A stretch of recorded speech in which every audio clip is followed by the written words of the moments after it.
Oh yes. Hello, hello, morning, morning. First, hey, what up, Ecto? Fuck is this? Why this? Fuck out of here, man. God, I said.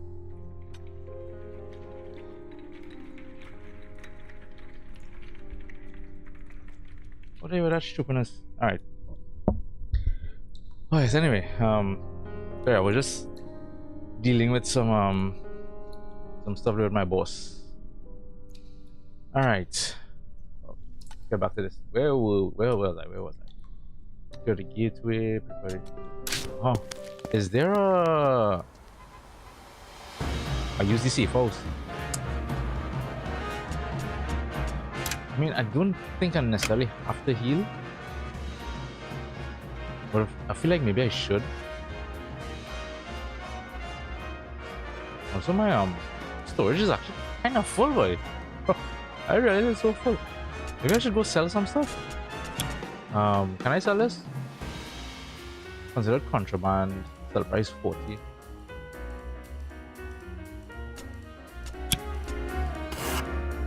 Not mad.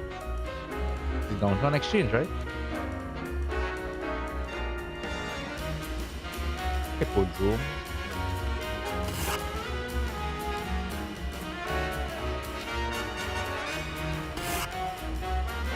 Alright, that's her quest. Okay. I don't know what to do. Yeah, let me see if I can clear some stuff. Yeah, let's clear a little space.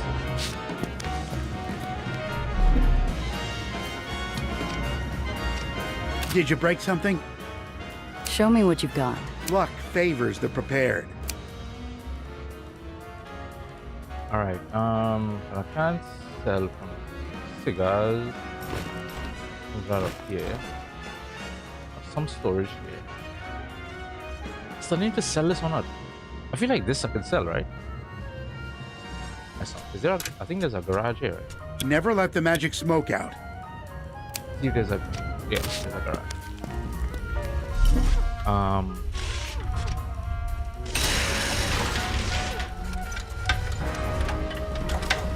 See if that's worth anything.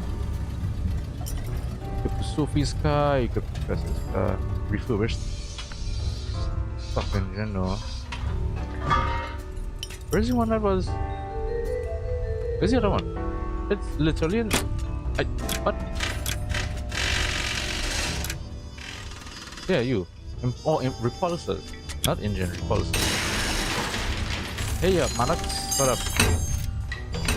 Alright. Improve repulsors.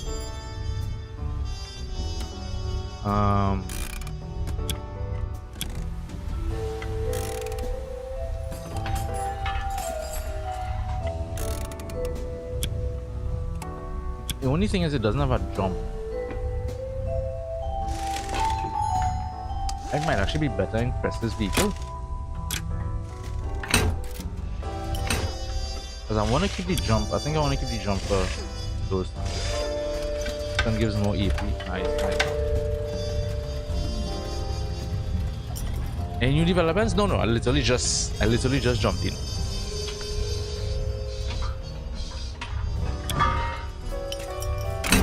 Yeah, we'll put that on.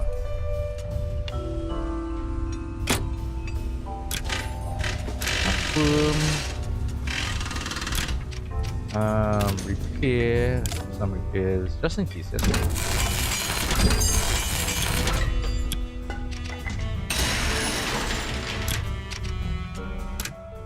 Okay, so we could sell that. I guess I could sell this because I already have one.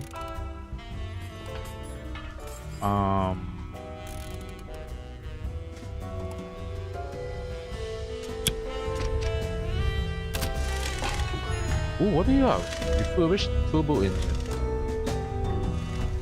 Oh, EP plus 9.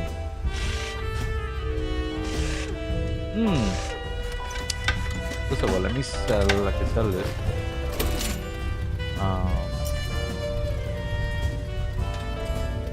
Probably turn that into scrap. Sell you. Wait, that's the correct one, right? Forward to target. Yeah, I already have one on that go.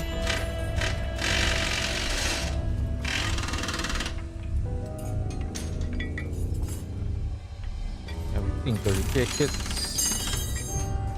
Keep those. Sell this. Yeah, I just not sure if I could sell this or not. Not sure.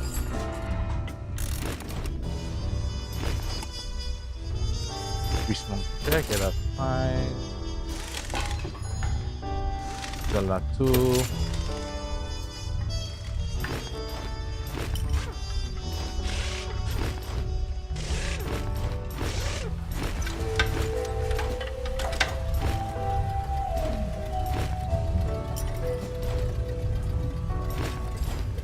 I don't know what the foreign candy.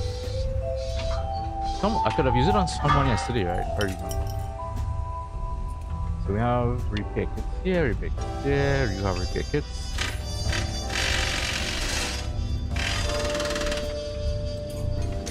Improve. Refurbish and improve. Oh.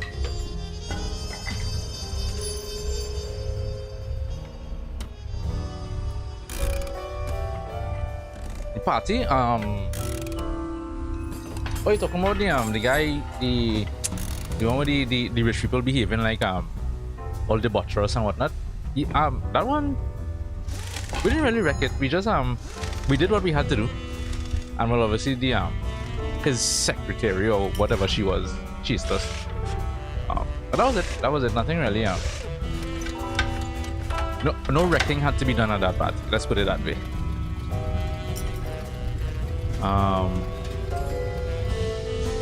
I'm really tempted to buy this, you know. That's a lot more EP.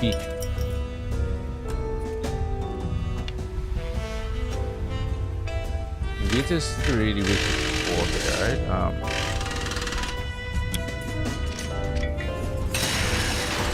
Yeah, he was the last thing I did yesterday. Was the dangerous dude. AP 9. Oh, I already have refurbished there. Then who doesn't have? You also have refurbished. Everybody has refurbished. You have normal turbo. But if I use that, your weight will go up. 3. We have. No, we could. I could pick it up for her. Yeah. Some more movement. I don't want to buy this. Ooh, turbo engine.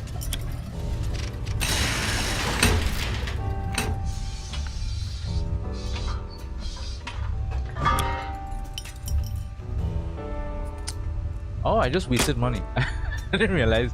Oh yeah, I guess it makes sense. A normal turbo engine is better than a refurbished one. Okay, that's fine.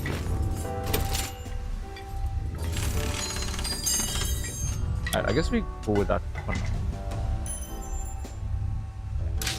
Hopefully I don't need to Can I help you with something? Show me what you've got. see what you We have. have a little bit of everything.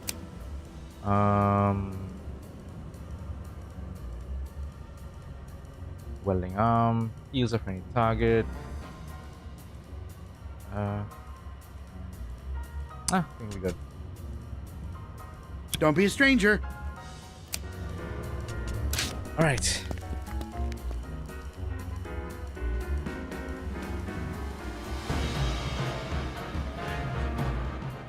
Save and let's get on with what we actually were going to do yesterday before the serial killer guy.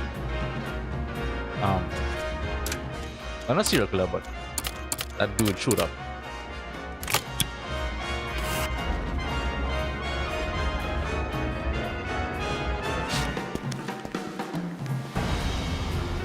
The air is thick with anticipation among the crowd of ledgemen gathered at the docks. Looking for Luca Mazzi in the heart of Union territory isn't the smartest move I've ever made, but I need him. Yeah, I think now I have more questions than answers actually about what's going on. Based on what he said yesterday, I have more questions than answers. And I'm wondering if some of the characters we interacted with are not what they seem.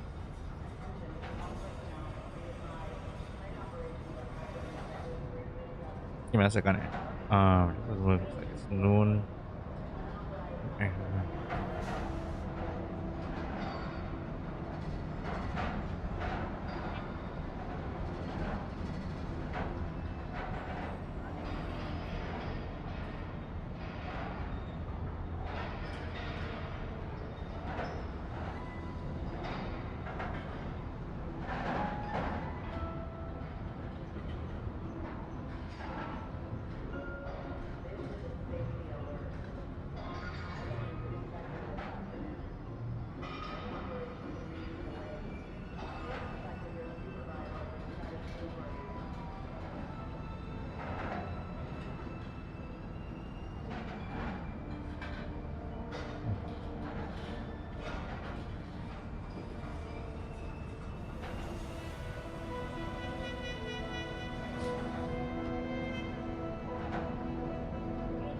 366 ago.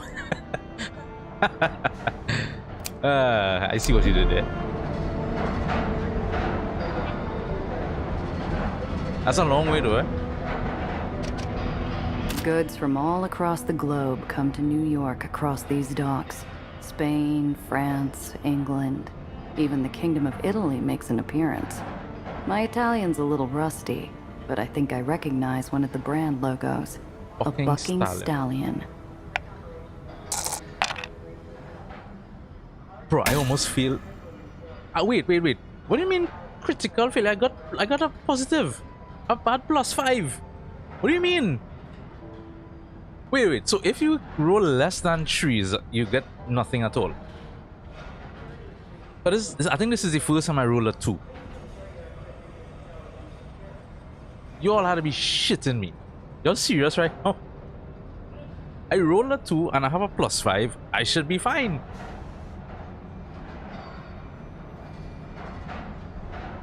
That's stupid. That's stupid. A cursory glance around the dockside quickly disabuses me of any notion that I could slip away with some high-dollar kit. The pier's simply too busy, with too many longshoremen milling about.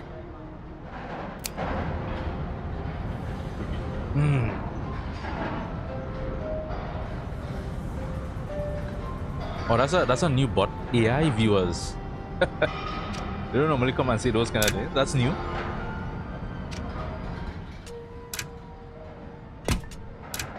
That is so dumb. I can't believe that. A boxing ring has been erected here quickly, but the promoters have pulled out all the stops. The crowd is filled with rambunctious men eager for a fight. I carefully make my way through, minding my nose for a loose elbow. In no time, I find myself cornered by a sleazy bookmaker, flanked by a pair of union toughs. These men have seen nothing but trouble, and are practically begging me to start some.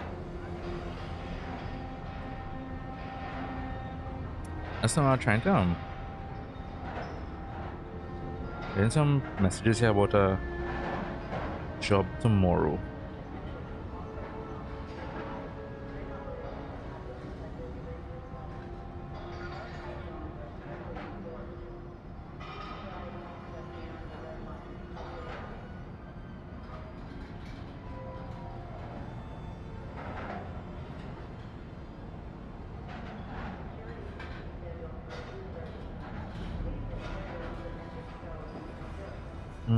They really tend to.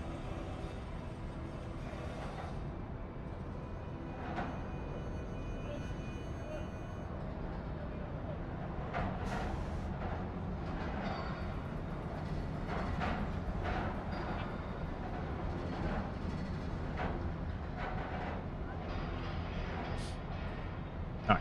Hey there, little sister. Don't be in such an all-fired hurry now.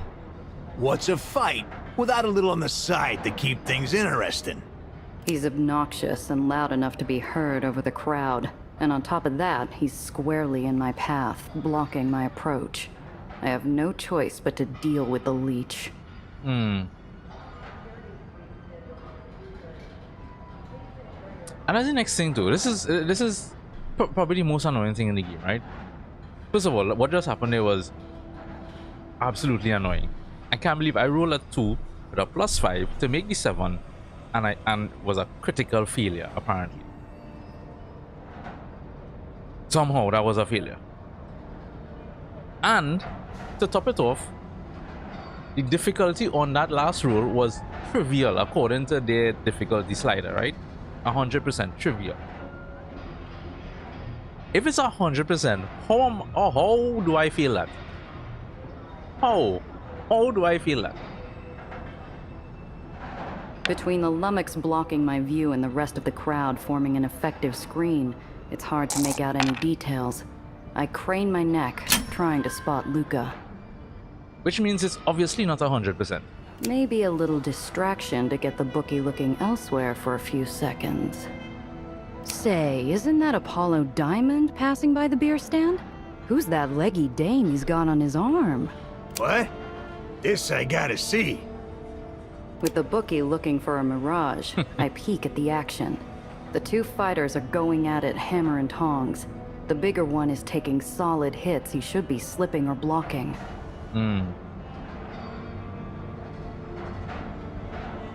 Afraid I don't know the match. Who's on the card tonight? Lucas' best days are behind him. Big and tough, but he's a tomato. Dom is smaller, all right, but he's got a lot of pep and a lightning-fast jab. Now, you gonna bet or get lost? I wonder if I should bet today. The bookie looking from I think the two fighters are going at it. Come on. The bigger one is taking solid hits. He should be slipping or blocking. I mean, let's just see what happens. All right. Keep your shirt on. For both our sakes. Bet on Luca. Experience counts for a lot. My money's on Luca. The bookie makes with a grin like a bent cop at a speakeasy.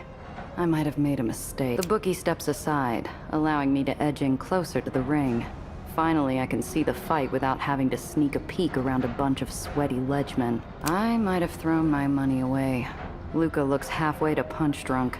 Even as I watch, the kid crosses a left and right on the big guy's chin. Hard enough that I wince. Yeah, Dom! Show him what's what! The bell rings, a mercy for Luca. I don't think he landed a clean punch the entire round. Furious faces in the crowd ring out, telling Luca he's a bum. Dom is celebrating with a victory tour of the ring. See what I'm doing to this washed-out oldster, folks? Ugh. Best he throws in the towel. I'm not responsible for what happens next. I'm the new king. You hear me? Dom Me! Theo. Spittle flies from the firebrand's lips as he berates the crowd, who seem to be divided in their response. Some cheer the kid on, some jeer at the mismatched fight. Others just stare at their feet. Mercurial youth strides forth to meet the aging, immovable object at the center of the ring.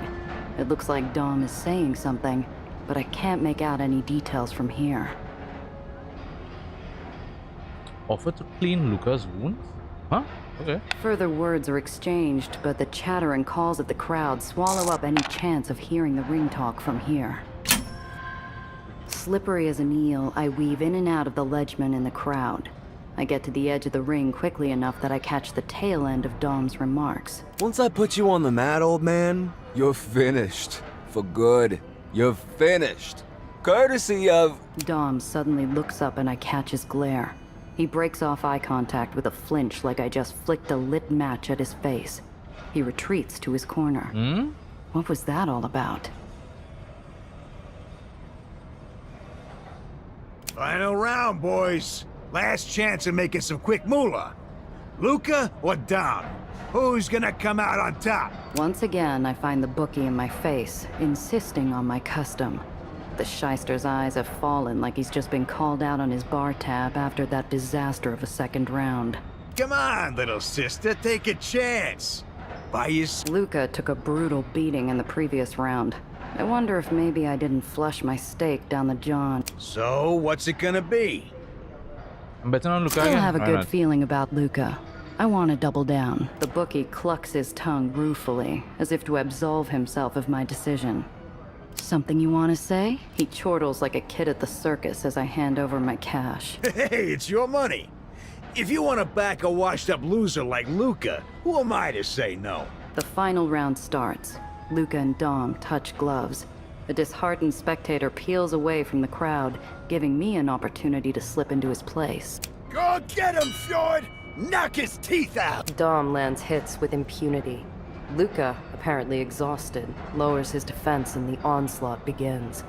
His sweat and blood spatter the canvas around his feet. You ready, old man? Time for your nap. The younger fighter comes in hard, his right already cocked to deliver a punishing overhand to Luca's temple, sure to turn out the light. Luca's eyes shift up, suddenly sharp and alert.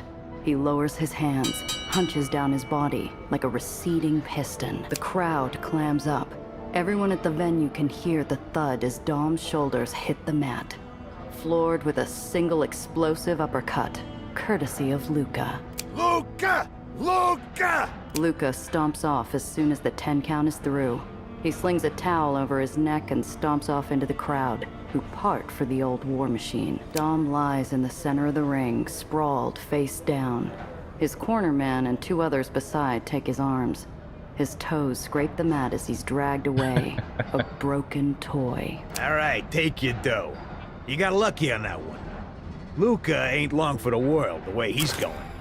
He throws himself into every fight head first, hoping it's his last. The crowd breaks up amid a smattering of low murmurs. The bookmaker looks over his receipts for the day, grimacing. Maybe he wasn't expecting Luca to pull it off either. Speaking of, where in the hell did that hulking brute go? How could a guy that big and memorable disappear into thin I air want to know like what that? the hell Dom. Time to play After detective. Dom saw us, he just boomed away to his corner. I wonder what was that about.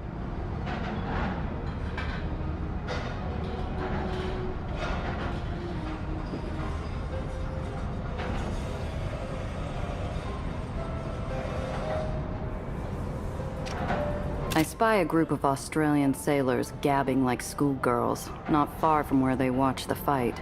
They might have sailed the skies, but they're just out of short pants in my book.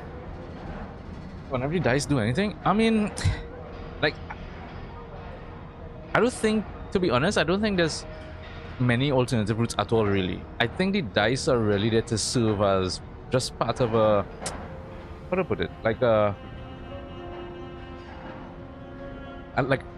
gameplay mechanic more than anything, in the sense that if you think of it like how in like a game like XCOM, where essentially they have dice, it's just not represented. It's more the RNG system of, okay, if you, depending on the distance you are from an enemy, you have a percentage chance to hit them with your gun.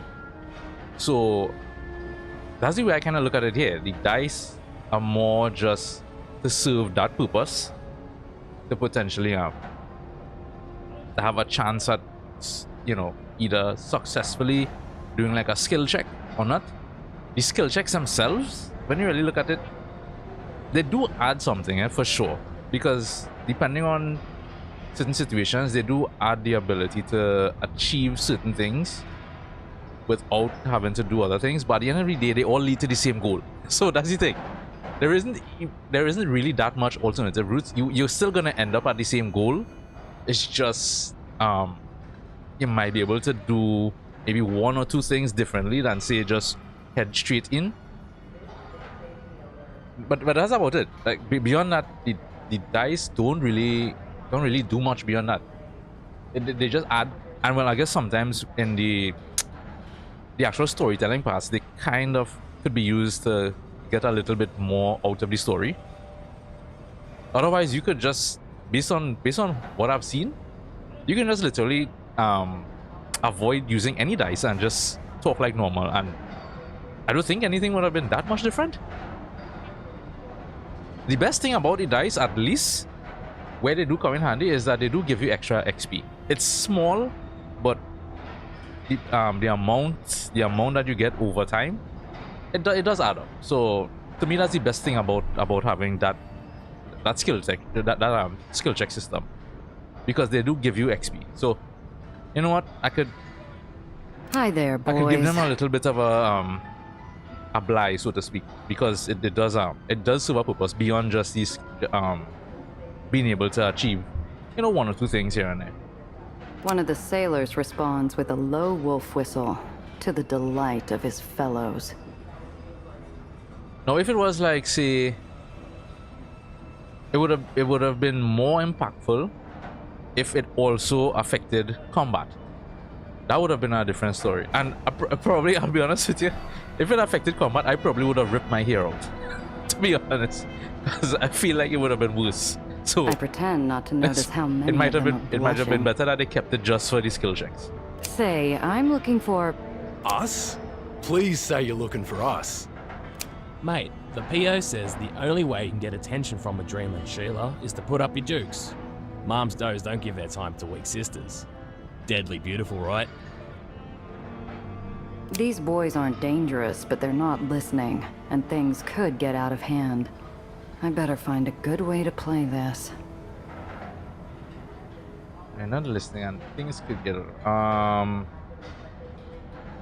give them a scare. I'm through horsing around. I lock eyes with the self-appointed spokesman and give him a look that's all business. Yeah, the XP part definitely it definitely helps. It definitely offsets, you know, the really bad rolls. Because overall, like if I was to think about it, up until now, the amount of successful rolls I had and the XP I got from that, it's at least got me maybe 2 levels, or at least 1.5 or so. I'm looking for Luca, the bruiser who won the fight earlier. Think you boys could give me a hand with that? Are you asking for my hand, love? Because you can have more than that if you're of a mind, let me tell you. This sailor can't be older than 16, but he's a full head taller than the others, lanky and tanned. He'll be one hell of a man if he lives that long. A Sheila like this needs a bloke who can tame them, see? Someone brave enough to feel the weather on his face, handy with his fists, brave as a lion. In other words, lads, someone like me. I'll help you, pretty lady. Are we going to tussle before we tumble? Should I embarrass him? That'd be so funny. Let's fight him. Why not? The sailor is eager and fast with his fists, but telegraphs his blow from a mile away. Kid, you're out of your league. Oh, slick move. I learned some slick moves myself, from a fella in the Orient. The kid pivots on his rear heel, spinning around smartly with his other leg straight out in a hooking kick, but too slow. I shove his back as he turns and falls on his face. Seriously, I don't have time for monkey shines. You see where Luca Mazzi went? The boxer? That guy fights dirty. Why would you want him? Luca? You think he's dirty? Were you watching the same fight, lady? He could have won any time he wanted. He was holding out to ramp up the betting. You can do better than him. How is that fighting dirty? That's not fighting dirty. That's wanting to increase your payout. I mean, I guess if you take bets on yourself, then and you know you're gonna win, then I guess. Don't be like that now. It's business, that's all. Maybe once you're done with your business, you'll let me take you out for a drink. I can't help but smile as they move along. They're incorrigible. Was I ever so carefree at their age? Oh, that was it.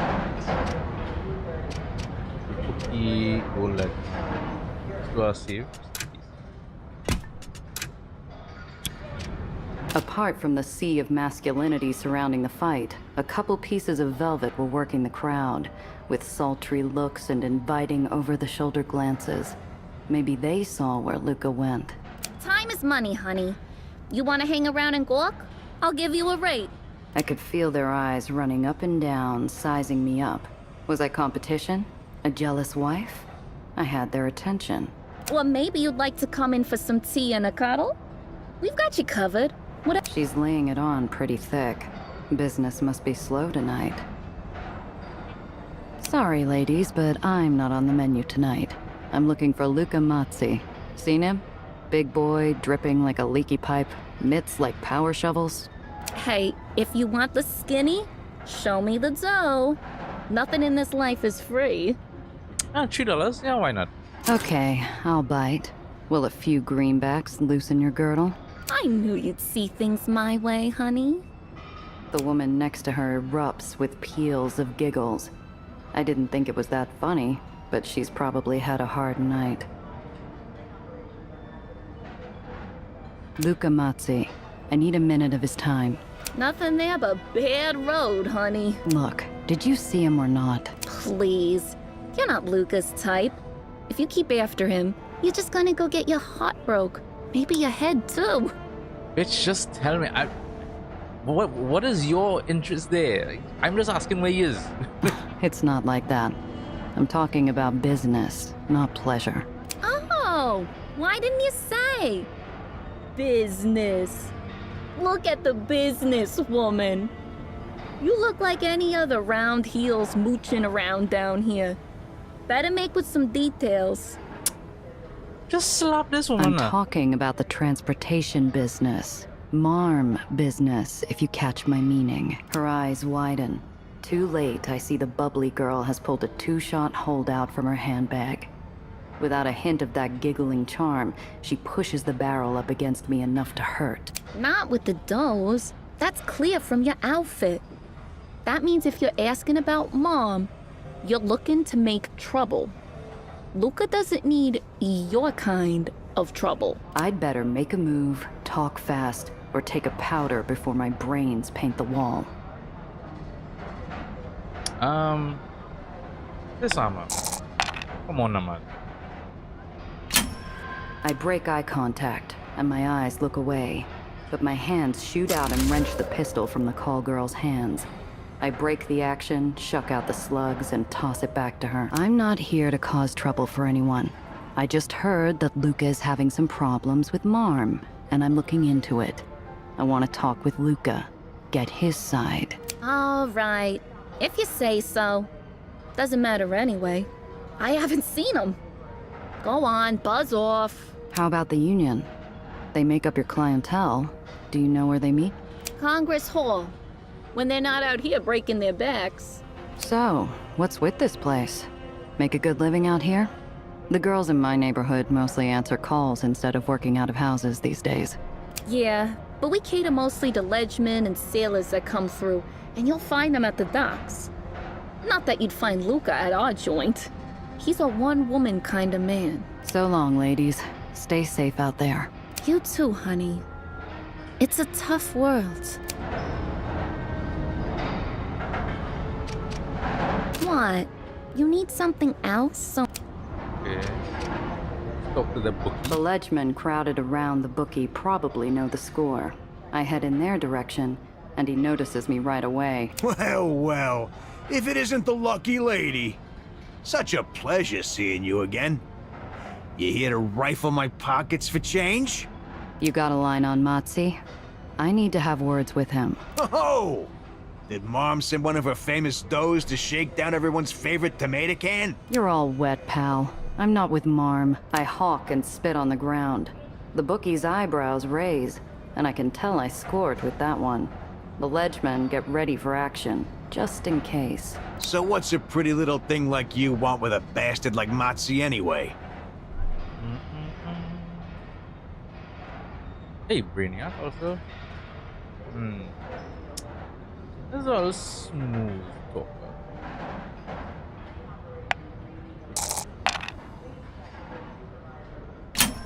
I remind myself that this guy is just a middleman. He wants to feel important, in the know. Are you serious? Luca said you were in on the action. He insisted that you were instrumental to the deal. That got his attention. He blots the corner of his mouth with a stained hanky, salivating like a dog over last night's stew meat. Instrumental, huh? Me? He said you've got your thumb on the pulse around here. That you'd understand. I lean in close enough to catch a lungful of his sharp chemical musk. I want to sneeze. What the future looks like in these parts, and for these folks. I shoot him a subtle wink, as if to say it was for his eyes only. He loses the dropped jaw and nods slowly, like he always knew what was up. Right. The plan. I didn't know it was you. I don't know where Luca is right now, but we should keep talking. I need to get out of this place. The longer I stay, the longer I stand out. Luca's got a lot of sharp edges for an operator. You know his story? Luca's made some mistakes, but he's paid his debt and then some. The guy still blames himself for not being there for Marco. Probably always will. Is it any wonder he's always looking for pain? Oh, I thought the brother was still around. I didn't know the brother. Okay. Going into the fight, I heard Luca's goose was cooked, And then pow, Dom's out like a light. How did it turn around so quick? Luca's got chin like I've never seen in the fight game, sister. It works against him because he wants to beat him more than he wants to win. Yeah, he just got tired of dancing with the kid, that's all. So long. So lang yung level up.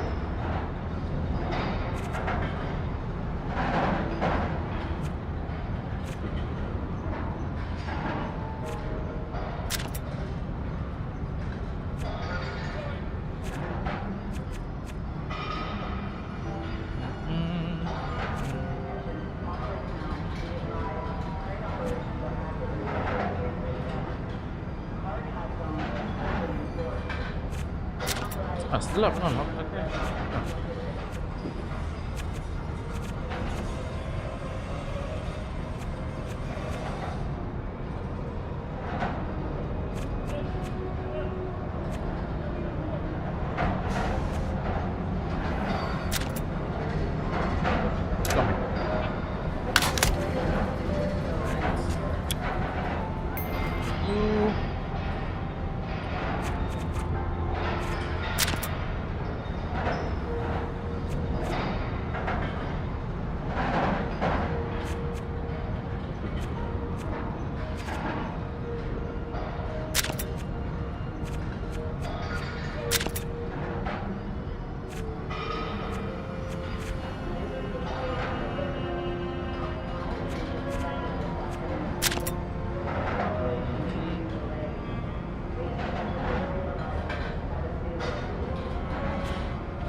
The start of the next dune.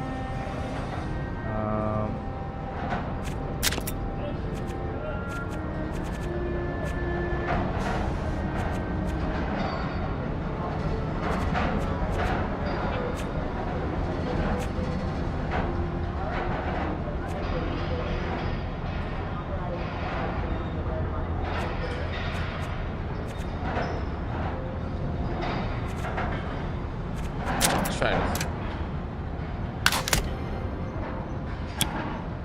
And for you,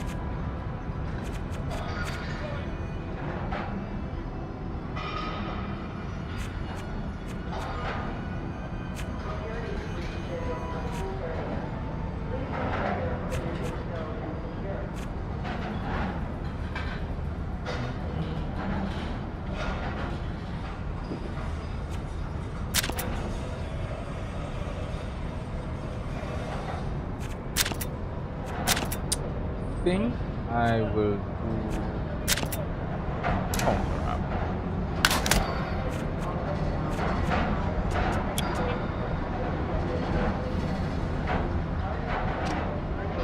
The old man's breath rattles in his chest as he stares out into the sea of fog, his exhalations misting like a cloud of dust from a dilapidated house.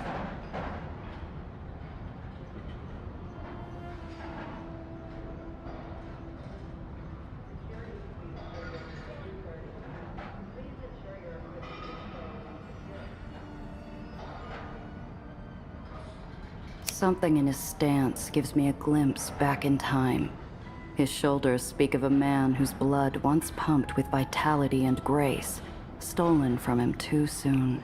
Hey, old-timer, are you doing all right? The old gent's roomy eyes clear incrementally as he finds his voice. He lives in memory now, with little regard for the waking world. Anna, my sweet, sweet daughter. I knew you'd come. My gut wrenches in an exquisite surge of pity brought on by his pain.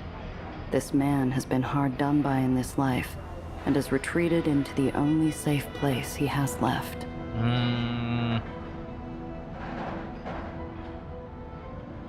The odds aren't great, but maybe this old gent knows something about Luca. It won't hurt to poke around a little. Hello, Dad. I said I'd be back. What are you doing outside? Oh, just watching. Waiting for something. The old man trails off as he looks out into the shapeless fog. He mutters to himself before clearing his throat. Do you remember when you were a little girl and we'd have lunch out here together? It was the only time I'd get to see you most days. Worn shoes shuffle nearer the edge. This place is a tipping point where one can stare into the yawning ocean far below. A small mercy. Such a good girl, Anna. I have something for you to give to your sister, Lucille. Come on, Dad. Seal. Let's go give it to her together, and we can get away from this ledge. You'll catch a cold. Oh, don't worry about me. I'm just talking with some old friends. Make sure Lucille gets this letter before it's too late, will you, honey? Who are your friends, Dad? Going to introduce me? Been a long time, hasn't it? Remember Nicholas? He used to bounce you on his knee until you laughed. And Ray, he let you work the crane with him when the boss was out. That's so funny, eh? that's a I don't know if it's a tactic or if they call it a tactic or what, but that's a move that always is popular with children. Bouncing them off your leg. They always love that shit. I don't know what it is. The old man's eyes glisten with tears. Clearly, he sees something in the fog that I can't. It never I'll tell feels. the boys you say hello. They'll be tickled pink. Dad, I'm looking for Luca. Remember Luca? Little Luca Mazzi? Do you know his brother Marco? Now that's an impressive kid. Natural athlete, college bound, real respectable. Going places, that kid. Oh, he's a nice boy. Follows his brother everywhere. But you could do a lot worse than that Marco Mazzi, Anna, if you really love him. The old man's eyes fill with clouds. Just like that, I've lost him to his memories again. Where is Lucille these days, Dad? I forget. Oh, Anna, you'd forget your head if it weren't attached. Maybe we should have put you through school after all, despite your mother's wishes. The old man shuffles over to me and puts his palsied hand on my shoulder, pointing to the brothel just by the docks. That big, beautiful hotel there? She must be doing well. She hasn't asked me for a dime in weeks. Oh, could you give her the letter for me, Anna? I want to see her later when she has time. The old man presses the wrinkled letter into my hands and trudges away, each step heavy with the weight of history. Alright.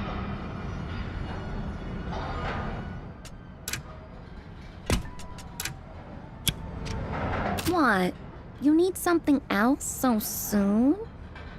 Maybe you and me can go have a... Sorry to bug you, ladies. An old gent asked me to deliver this letter to Lucille. Honey.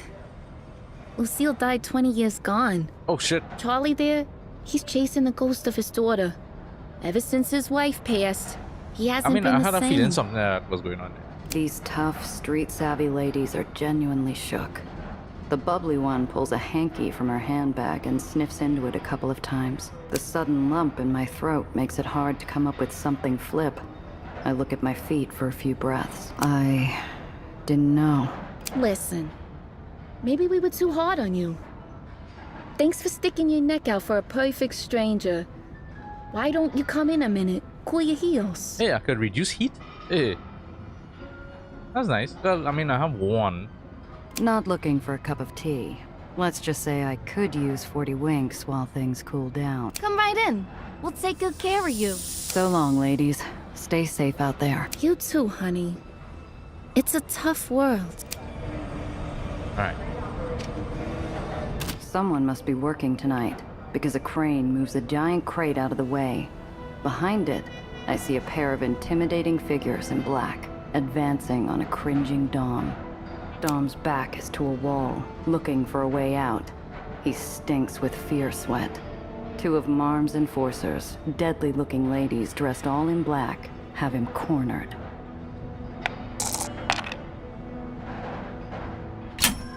I walk slow and sure, heel to toe, masking my approach. The soles of my shoes are drowned out by the endless churn and clang of industrial machinery. I played it just like they said. I should have won. I had him beat. Telling us you're incompetent isn't the terrific explanation you think it is. How are we supposed to sell Luca as old and feeble now, you worm? I did as I was told. It's not my fault. Oh, let's just fit them both for concrete galoshes and take our chances. This worthless punk makes me sick. Tears stream down Dom's cheeks, and he gasps with choked sobs. And my He mom might knows be a about tough that. guy when he's throwing punches, but he's got a spine of soft cheese. The boys won't accept another disappearance like that. Not without it getting worse. Listen, we could still win the next election. Oh, they're trying to replace him. I see. This is like it's like the Luca is like oh gosh, what was that union leader, that big union leader that we tried to get rid of during the mafia days, boy. I can't remember the man's name. Very popular name. Oh gosh. Jimmy Hoffa? Jimmy Hoffa? Yeah, Jimmy Hoffa? Yeah, Jimmy Hoffa. Yeah. I'm careful to pull my 7-shot without making a sound, but the doe on the right sniffs, catches a whiff of gun oil. She spins around, raising her own piece. Looks like we've attracted an audience.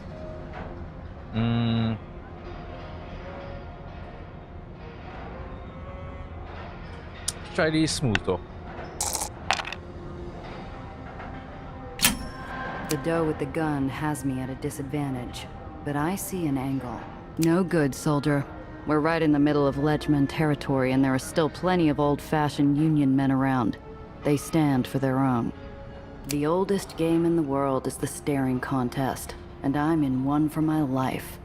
My next heartbeat takes an eternity to land, but the does finally blink. Damn it, she's right. We were supposed to put a scare in the little worm, not blast him in a crowd. Hang it up. Yeah, I mean, what did y'all expect? Y'all would go in and kill him right in front of everybody. Fine. You In their got territory. lucky. Even the stinking exhaust of the docks feels like fresh mountain air once I finally breathe again. The hollow, resonant sound of a glass bottle rolling across the ground grabs our attention. From the shadows cast by the lights of a passing barge, a hulking form emerges, swathed in bandages. Step away from the kid. Don't be childish. Dreamland business is our business, and this man failed Luca? to deliver. There are rules. Only I deal with my own people. Dom will face up to his mistakes soon enough. You need to go. Who are you kidding, Luca? You remember who owns these docks? Who owns you? Luca wordlessly lifts his left hand in a balled-up fist. From all directions, I hear the actions of pistols and the cocking of shotguns. Suddenly, I'm standing in a no-man's land. Gia, how you found yourself in the middle of it? You might be able to take me out, but you two won't walk out of here if you do. The does appear to weigh the consequences of Luca's threat. There's enough cover here on the docks that maybe they can get away with it if they move fast enough. Maybe.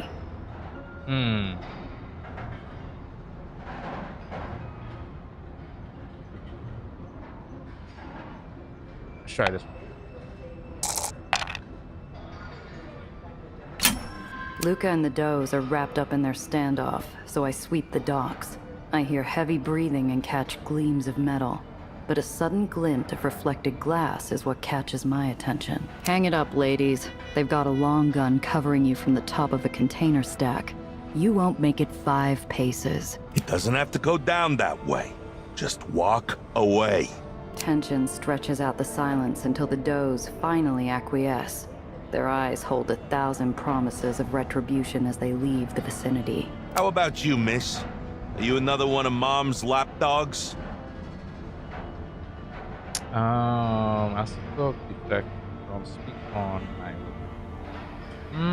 Actually, Luca, I'm not here for them or Dom at all. I'm here to talk to you. I know you laid your money on me. You made some cash with my blood. Isn't that enough? Nobody forced you into that ring, tough guy. I wanted to see you, and making a bet was the way to do it. So you say, but I smell a rat. Luca is in no mood for wheeling and dealing. Time to appeal to his better nature. Look, you got me wrong, mister. I'm interested in making everyone's life here a little better, and I need your help. Halfway through the first act of my hard sell, Dom jumps to his feet and makes for the horizon. I think I'll trip him, right? Because he was working with the doors.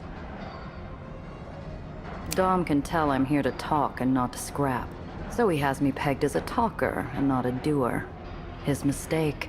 It's child's play to hook my foot in front of his ankle, sending him sprawling. Whoopsie daisies. You cow! Dom is spitting and snarling with anger right up to the point where Luca's shadow falls over him. The bruiser does not look happy. Luca, wait. It wasn't nothing personal. I got family. Kid, messing with our family is personal to me. And it should be personal to you, too. You're right. I know. I'm sorry, okay? I got scared. You weren't scared, kid. You got greedy and you put everyone in danger because of it. I'm not mad. I'm disappointed. You need to make it up to us. Every one of us. Every one now. Dom's face goes pale as he realizes the full extent of his circumstances. Luca rubs his neck, weary, then squares up to talk to me, rolling his shoulders like he's ready for another round. Don't think I forgot about you, Miss Not-a-Doe. You ready to get lost? Or do I have to lose you the hard way? I don't understand. You're just letting him go? Blood for blood's no way to heal a wound. I flinch as if he slapped me. There's something to that, but I don't have time to waste.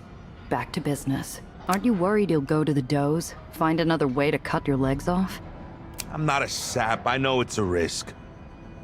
But we're a family. If I can't forgive and trust, you just become another mob like Moms. Actually, the writer's character, just like the Jimmy Hoffa character that Al Pacino Al Pacino played in that recent film. I've never seen a He-Man take a beating like what he dished out on you. Did you know he was trying to kill you in the ring? This isn't the first time Mom or someone else has tried to take me out. They never get their hands dirty. Always pay off some kid too stupid to think things through. But why did you take the beating if you knew the score? I don't have to justify myself to you. Especially since you were willing to bet when you saw the slaughter. I'm tired of dancing around the subject, and I'm betting he is too. Look, I can see Marm is looking to knock you down a peg. What if I offered you? Better climb up, miss. You've been all over these docks telling people you want to go into business with me. That's as good as putting a target on your back. Maybe I should have been a little more discreet, but it's not hopeless. Got to appeal to his better nature. So I thought, I didn't realize this was the relationship between him and Mom. I thought they had a better relationship, but this is it's for not the that greater good. A souped-up engine They're roars trying to get and rid the of him. car skids to a stop in front of us. My piece is halfway out when Luca puts a mitt over it. These are friendlies. Luca, we've got big trouble. It's a mess out there. I'm on it. Miss, you said something about the greater good? Time to put your money where your mouth is. Luca springs into action, his creaky self-flagellation forgotten. He moves with purpose and grace, like a well-oiled machine. If I help out, maybe I can win his trust. do a save here. I'm not sure what's gonna happen. In case I have to reload or anything.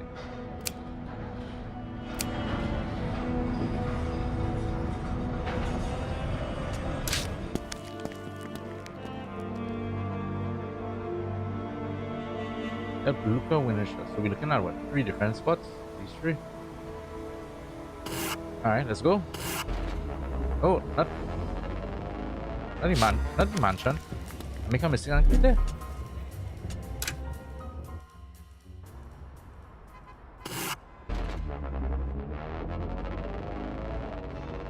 For all his lumbering gait on foot, Luca sets a decent pace as I follow him to the waterfront, where an arms deal is supposedly about to go down. Luca and I slide in behind a couple of containers to get a lay of the land. Men in White Street uniforms are moving large munitions crates into waiting dock haulers. White Street? What the hell are them doing here? What the hell are they doing here? Come on, man. Let's get these Aether weapons moved. On the double. What are those whitecaps doing here? The Civil War has some of them playing mercenary. We call them gray caps. The Finks are selling their Aether guns in Dreamland. We need to see who's buying. Something doesn't smell right. Men, prepare for an orderly withdrawal. And there's our pigeon. Come on, boys. Don't let him get away. As the gray caps scramble, another vehicle roars onto the scene. It's that group of sailors I saw on the docks earlier, looking for trouble. I shoot them a grin and their driver sketches me a mock salute. Who's up for a bunny? I see guy embarrassed. Okay, what does it say? Protect Luca, eliminate all of them. That's him. It's me. Alright, let's see what we got.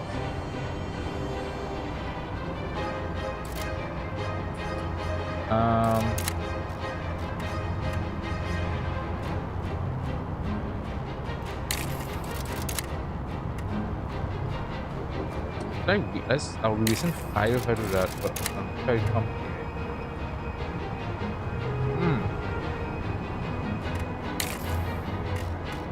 Actually save more if I do that, right? Alright, let's do it.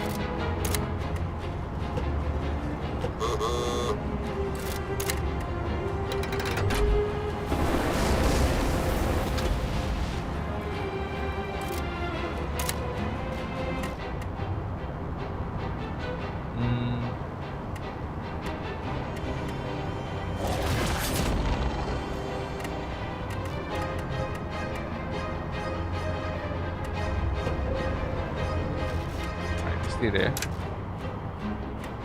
Who's next? Sophie? See, I don't understand fully how the harpoon works because I don't know. That's only rare. Around. Okay, well, let's do what happens. That's fine.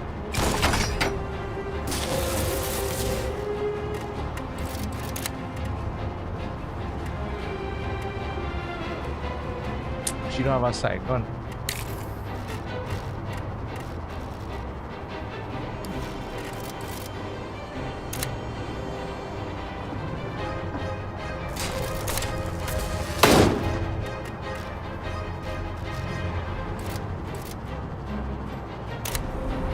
Really good.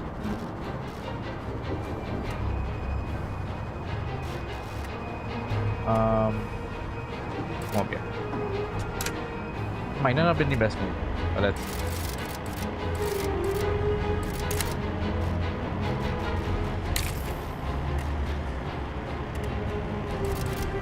Oh, Gia. I don't realize what shit I did. Fine. Click on you.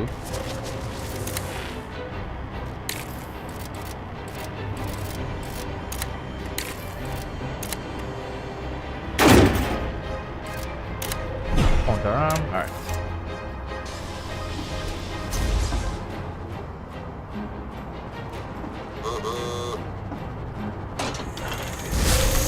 Oh, he has that weapon. Alright, I could give Sophie that. I think I have one, right?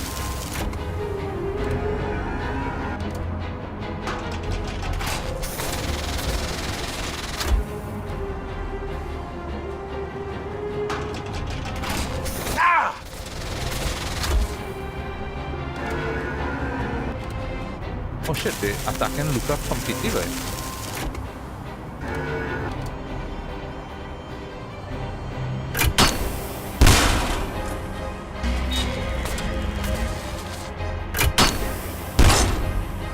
Oh shit, alright.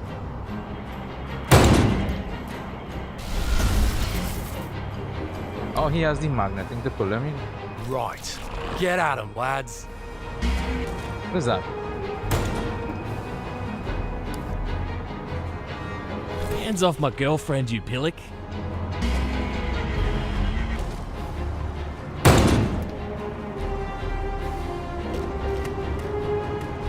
Okay, time for me to move.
Let's move back here a bit.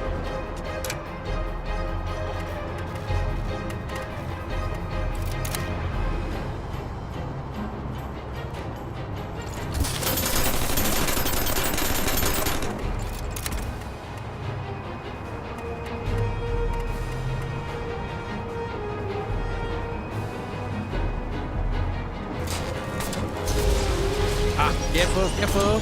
Alright. Ram into there. Nice.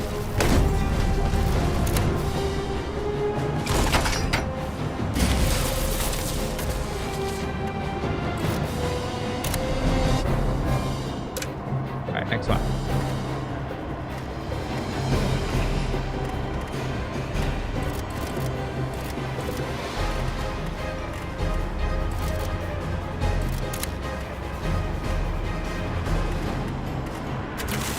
Healing more than anything.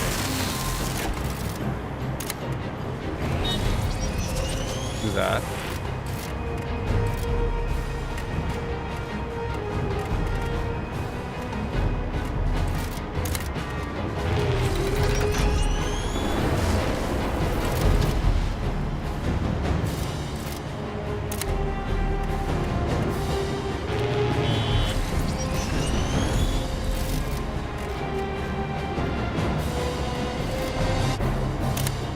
Counterarm.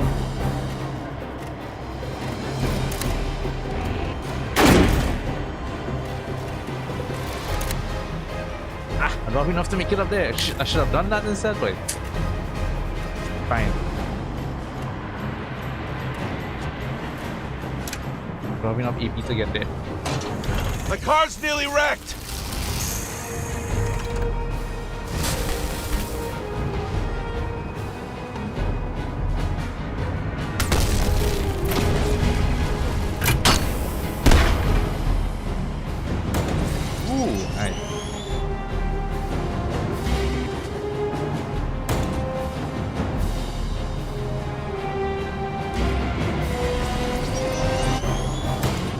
Yeah, you'll pick a lemon. Alright.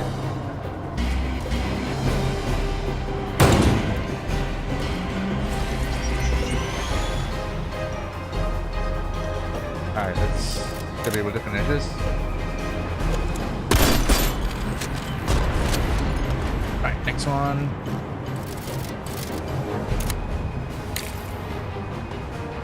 Nah, I don't have enough.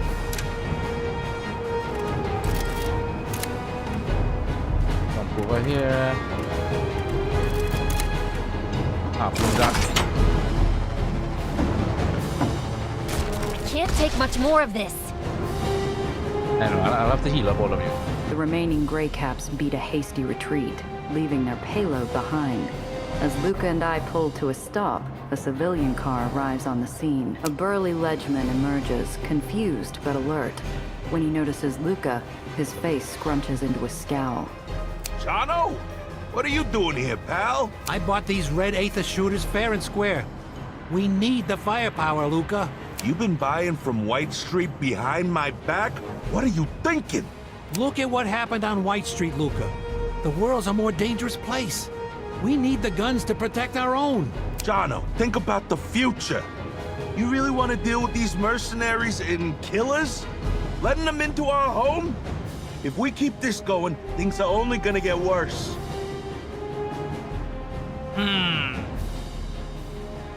Let Luca handle. I hold my tongue. This is Union business and not mine. Jono, I hate to do this, but you've wasted your money. Get rid of them.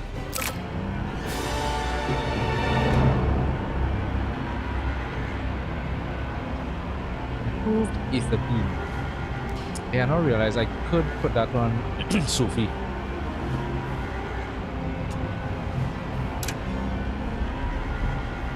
Alright. Oh wow, look at loot.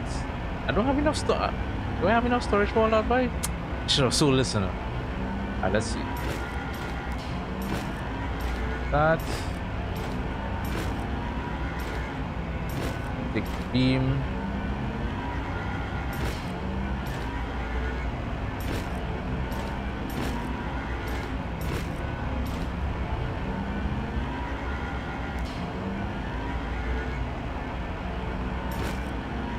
I'm definitely gonna sell some stuff for sure. That's a nice haul though. I'm not complaining about the haul.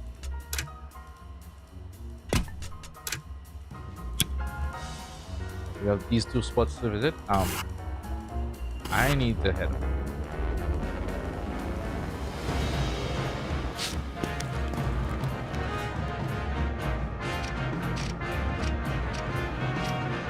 First things first.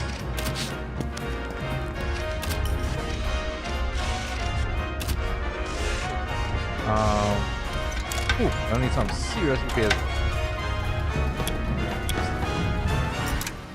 I can buy repair kits, so it's better I use this. So you heal up yourself.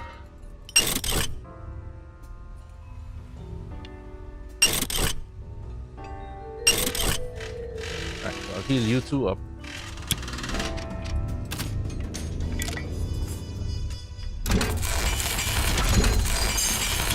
Use less scrap, use less thing. Alright. Come here now. Alright, so we have shotgun. Sell that.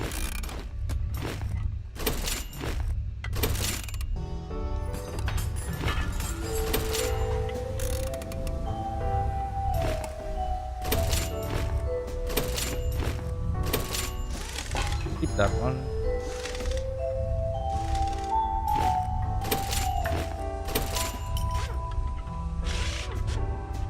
Anything else? As repairs, cigars. You know what? Let's sell it. Like, when did I use cigars to bribe anybody? I haven't used it at all, so let's just sell it and done.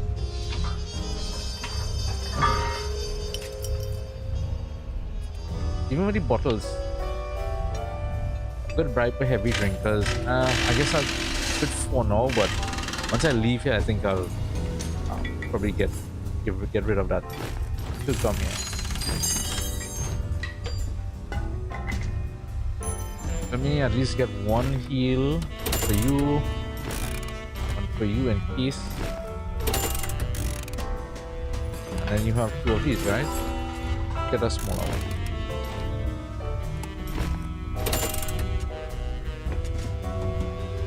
Everybody has a repair kit. At least 2. Nice. And we have the Aether weapon. I'm actually considering what would I replace. Oh.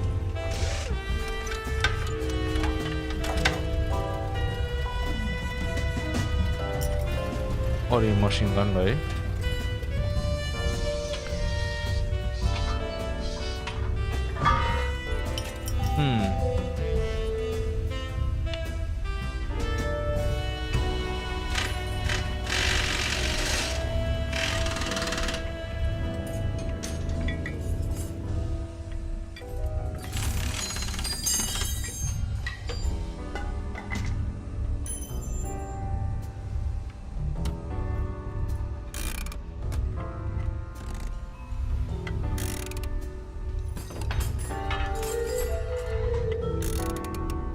I guess I can keep her as like the rear guard kind of, so have her in the back at all times. So what I can do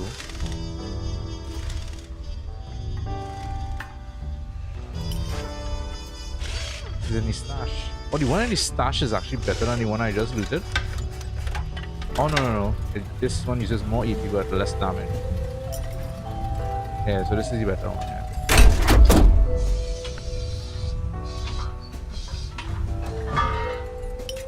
You know what? Maybe the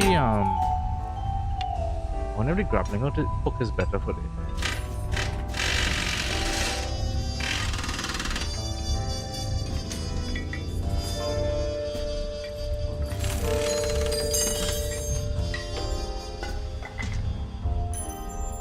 We should keep the machine gun.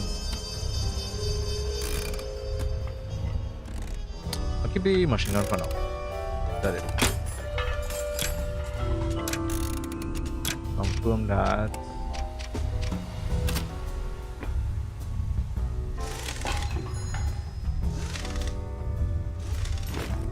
You take this.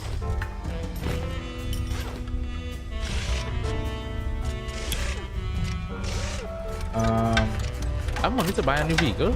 Oh yeah, I do if I want.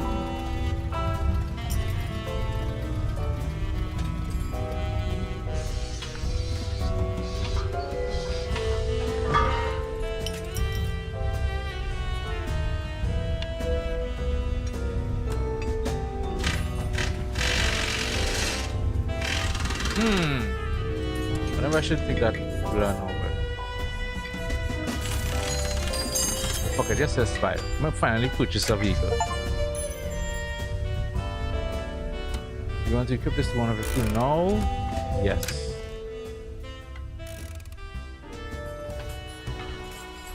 What do you do? Oh, there we go. Swap. Princess, you serve me well. Wait. Can't swap. Oh, this one. P12.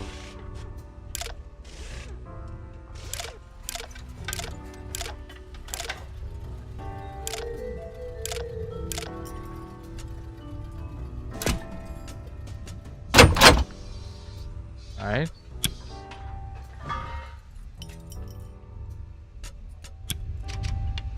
The only thing now though is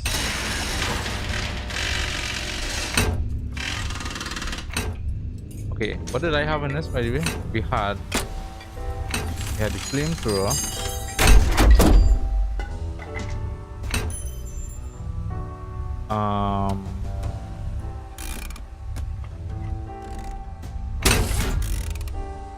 You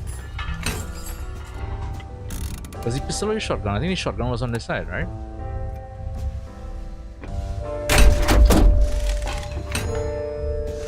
Here was the pistol.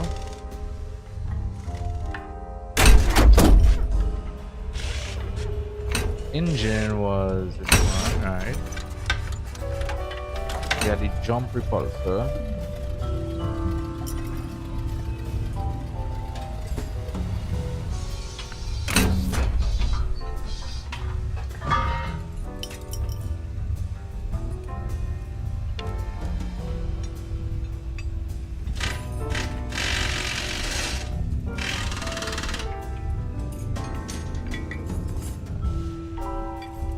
Storage. I feel like EP has gotten. Wasn't it more? Didn't I have more EP?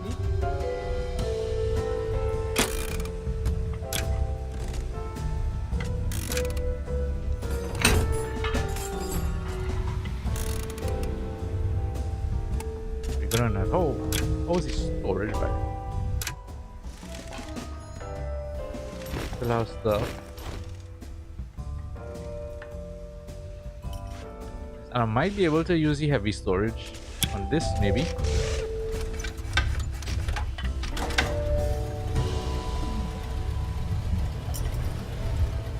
I had a doctor's appointment. No problem with them. Hope everything is well.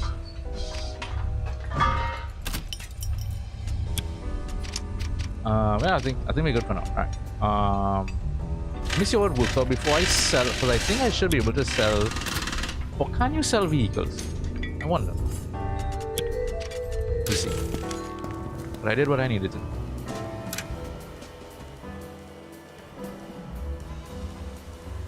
Alright, next one.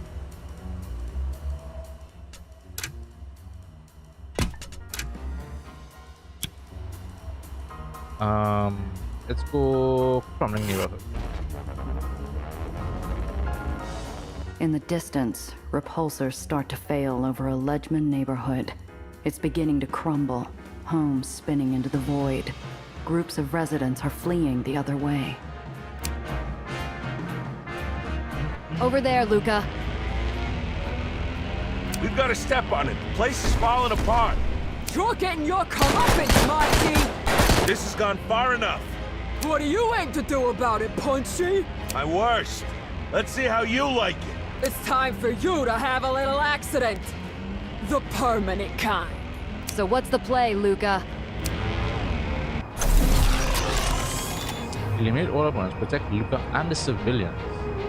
Wait, why are they attacking civilians? That makes sense. Who do you have? You. That's me. I was like, I know they dress in yellow and black. That's Luca.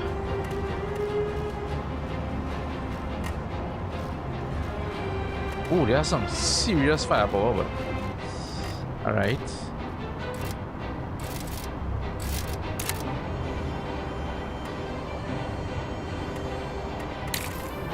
How am I playing this one? this.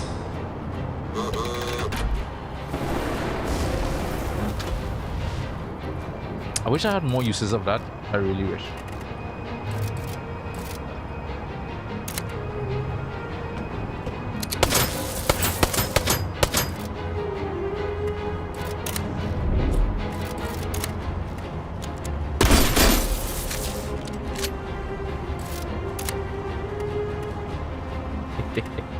That's a hard one.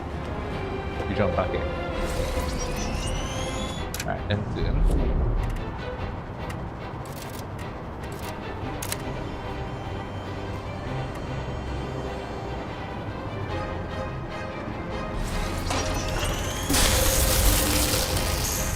nice. You stay right there, just defeat. You are a tricky one because I have to move up.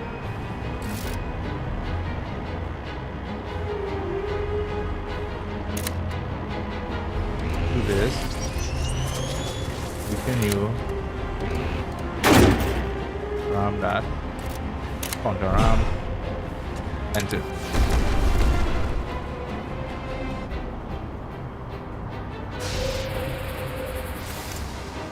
Why even bother? Mom's got your number.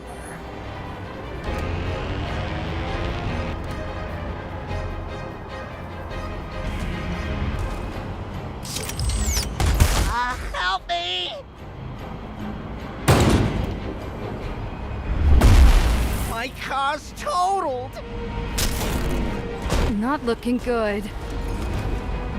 Yeah, that was not a good spot to end up in, but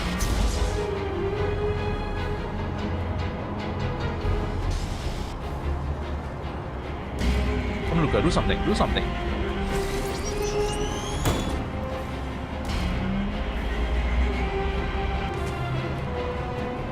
That's not a ram, that's it?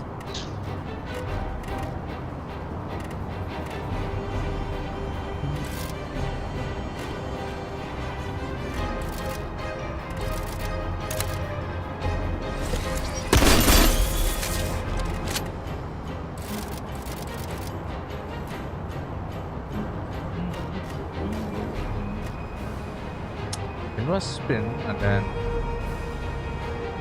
should have 60 AP available, right? So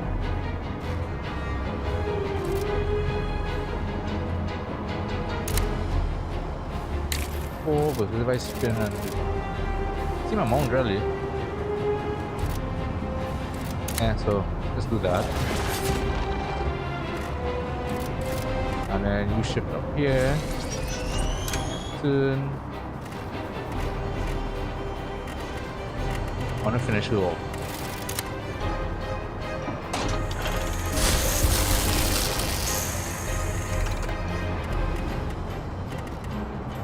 Okay. And soon. Chris, let's finish off.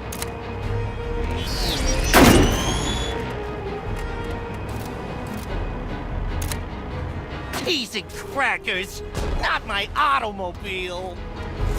Sorry, bro. I had no choice.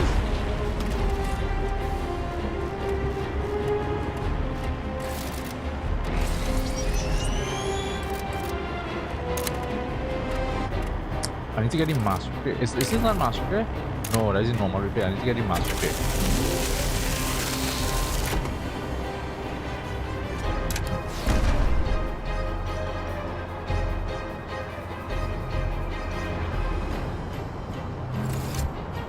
Give it up, old man.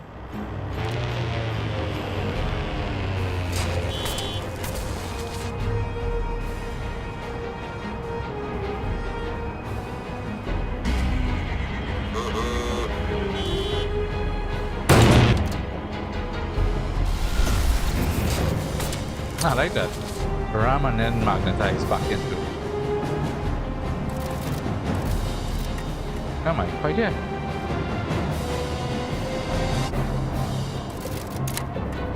Jump here. Do that. Flip. Do that.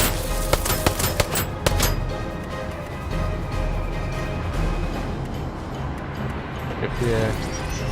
Enter for you.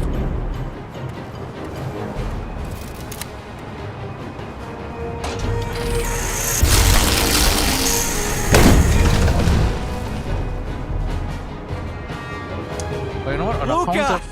Luca's here! On account of that, I probably should put it in array. Because when I destroy, it'll just come back and hit me. So I probably should do it in array. Come on, we don't have time to waste. Let's get you somewhere safe. We lost a lot of good people while you were messing around playing cowboy.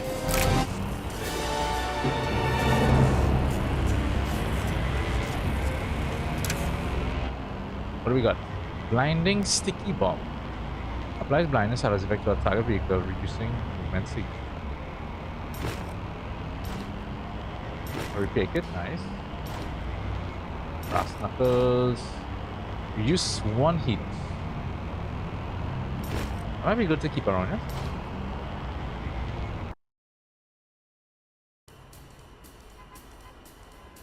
Alright, let's do a quick heal. I just got you. Heal that up.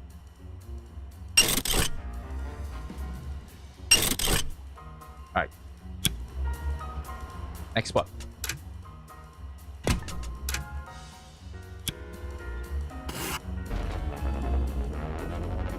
Luca and I arrive on the scene and all is chaos. A runaway truck filled to the brim with explosives is weaving back and forth. Fireballs erupt along the road as the crates spill out the back.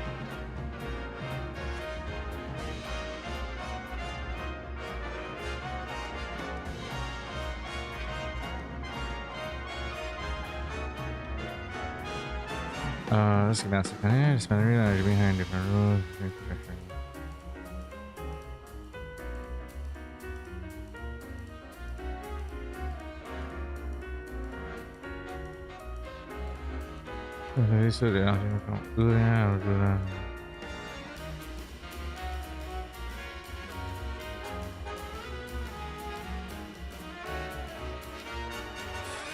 What's this?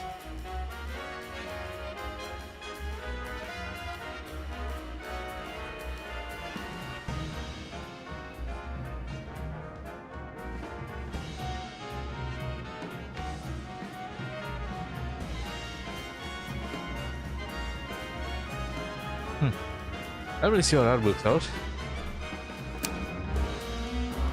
The truck driver is slumped over his wheel, out cold. The vehicle is out of control, and whatever it's hauling is flammable as hell. They really want to get rid of Luca, but We've got to get that thing off the road no matter what. Run it off or blow it sky high before it can do more damage.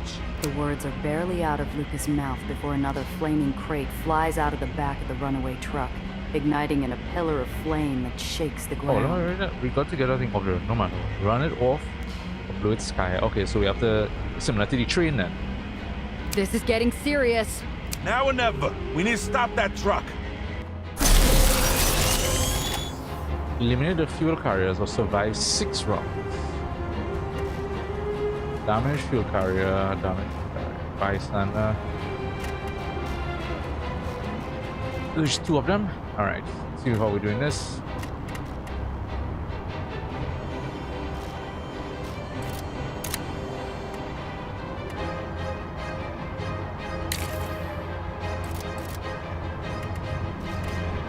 Can jump over here? Why not? Okay, yeah, I can. Just making sure.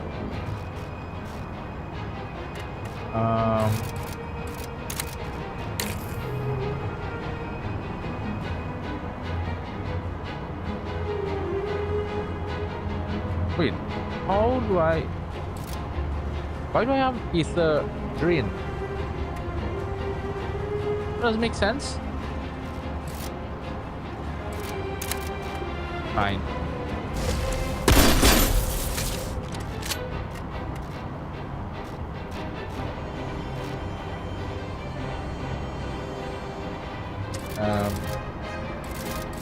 I'm not gonna take that chance. I'm just gonna do this. Oh, it applying burning right when you're adjacent. Shit, man. Fine.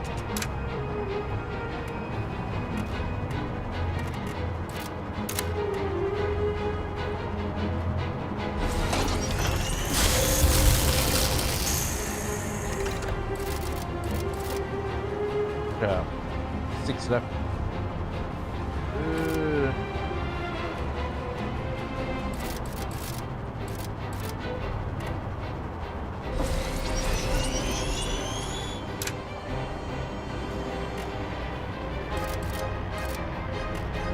The positioning of them is but annoying me right now.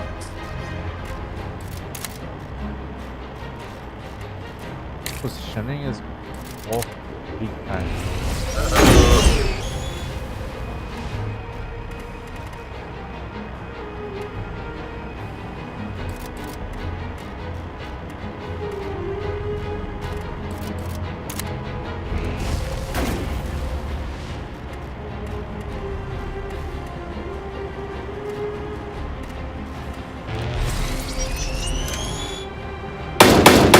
Help me!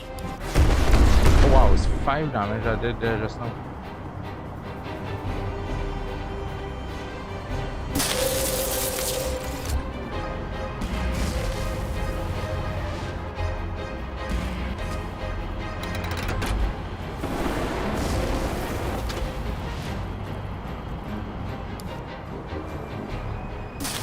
Another one?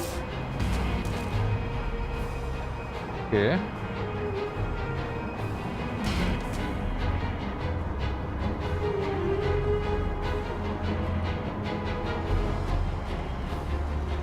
Protect those civilians! What are you doing, Luca? Alright. My turn.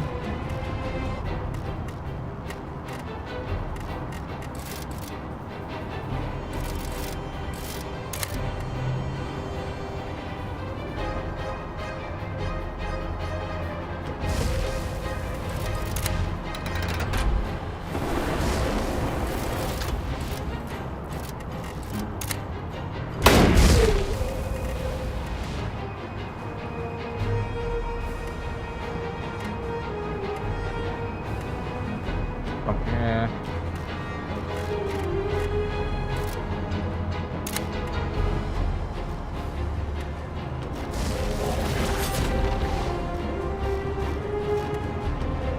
Right.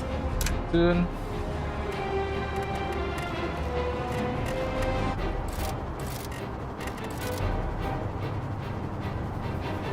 We didn't know about it. All these guys in front. Ah, shit. Fine.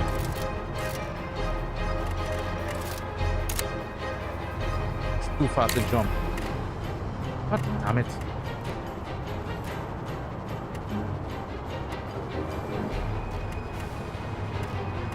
Civilians, you're anywhere now.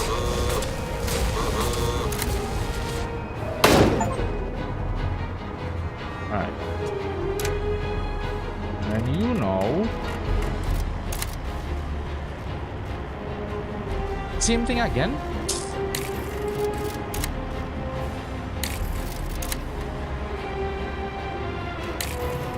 This thing is annoying.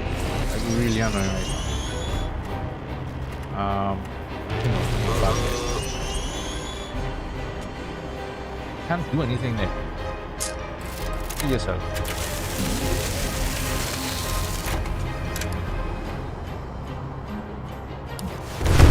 Ah, help me!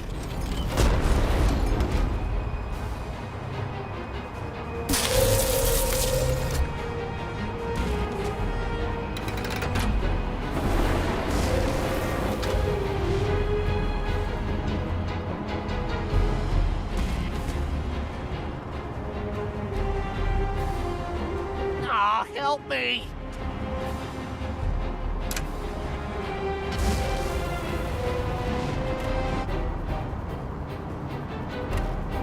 Right.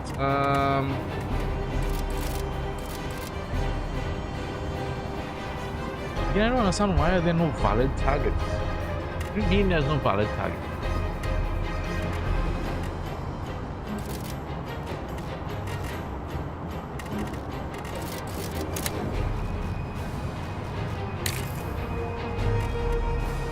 He's in a full 10.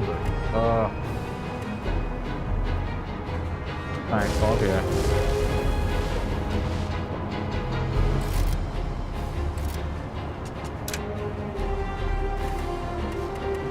soupy up here.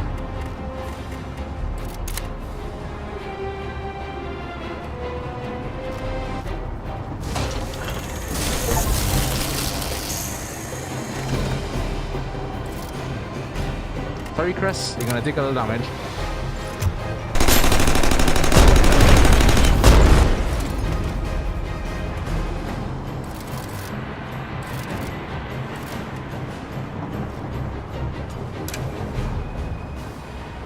All right.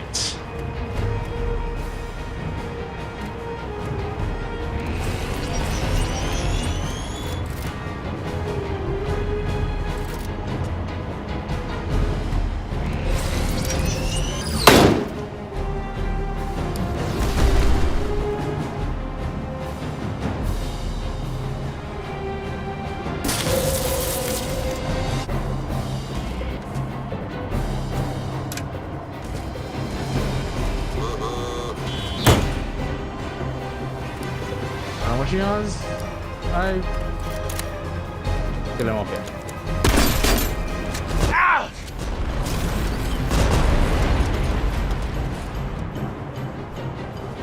Got him. Driver's coming too. Good job. Let's get this payload off the truck and away from the fire, quick. My skin is crawling as we manhandle crates of explosives off the rig before they can go up in flames. I notice that the crates are stamped for delivery to Rogers Point. Rogers Point.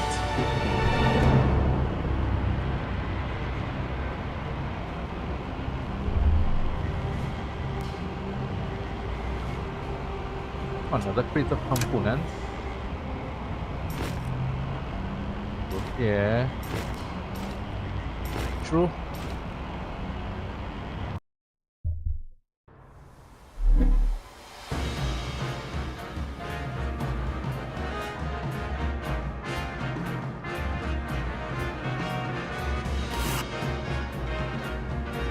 I need some healing. I think I need some.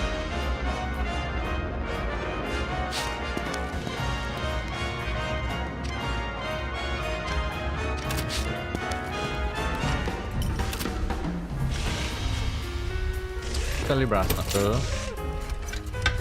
I keep this because sometimes I need to get the heat down a bit, so keep that one around. Sticky bomb, I think I'll do that. Nitro, I'll do that. Wait, Nitro does what again? Escape enemies instantly? Ah, sell it.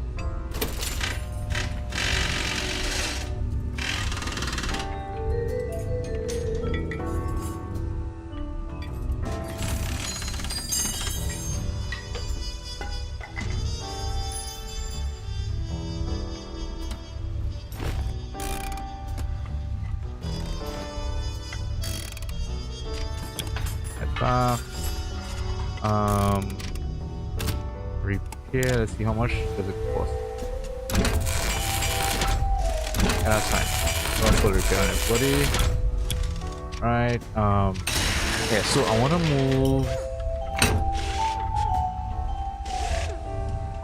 wanna move this to here. Alright. And you know what, the grappling hook might 4 versus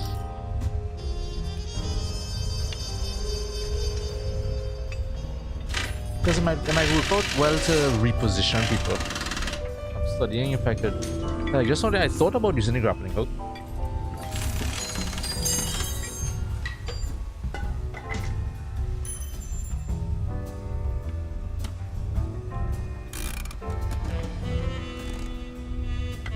Pulls them one tile, right?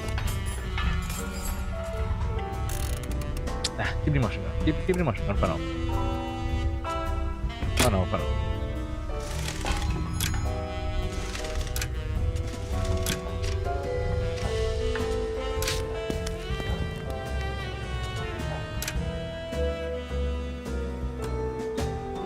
Alright. Head over to Roger or Congress Hall.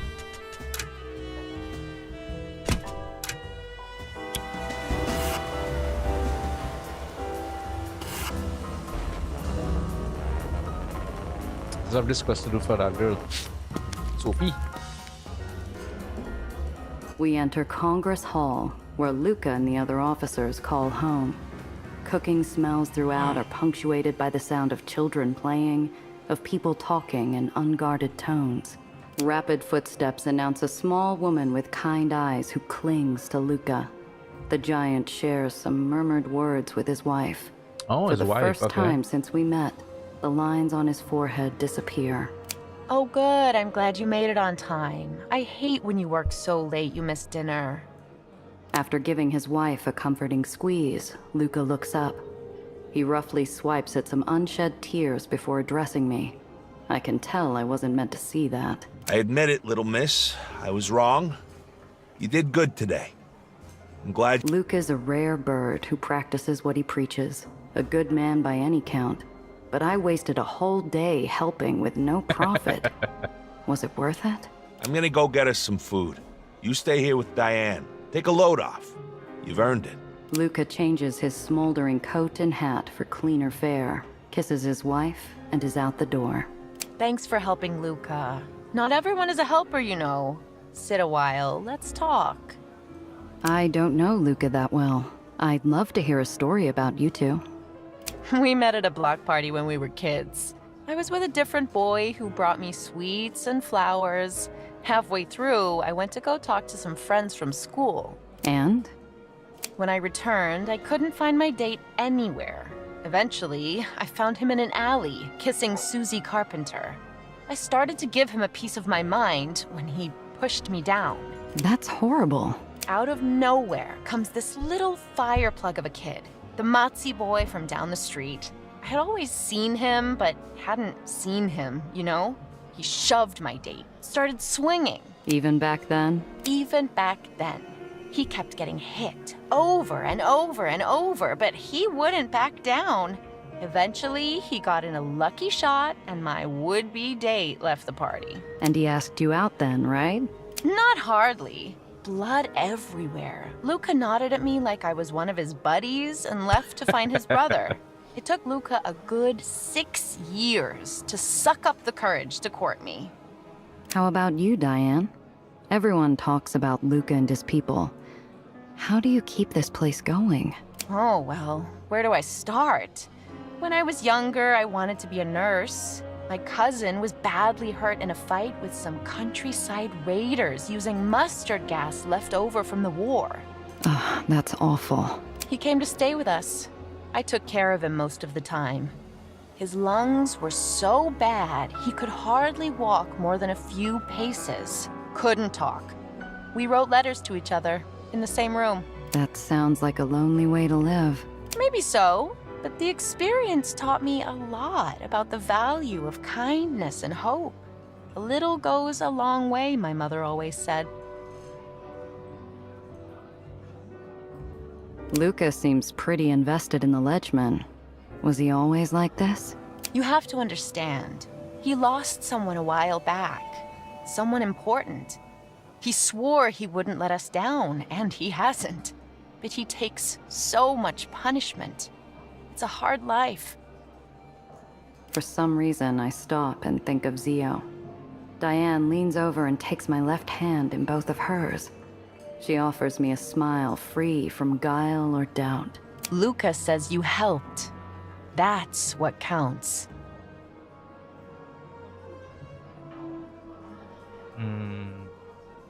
Don't you worry about Luca? He runs in some dangerous circles. You don't make your life with a fighter if you don't expect him to take some lumps. That's just the way it works. Look, if you want to grow old with Luca, help me talk with him. He's mixed up with some bad people, and he may come to grief. I believe in Luca and what he stands for. I wouldn't be doing him any favors by making him hide his light. True. Mind if I look around? Go right ahead. Alright, be right back.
Alright, let's see.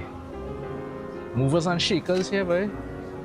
A group of men are sitting around a table, knocking back drinks and talking about the fight. I recognize Jono and his cronies from the fight with the gunrunners. Jono. Who's Jono again? Oh, right.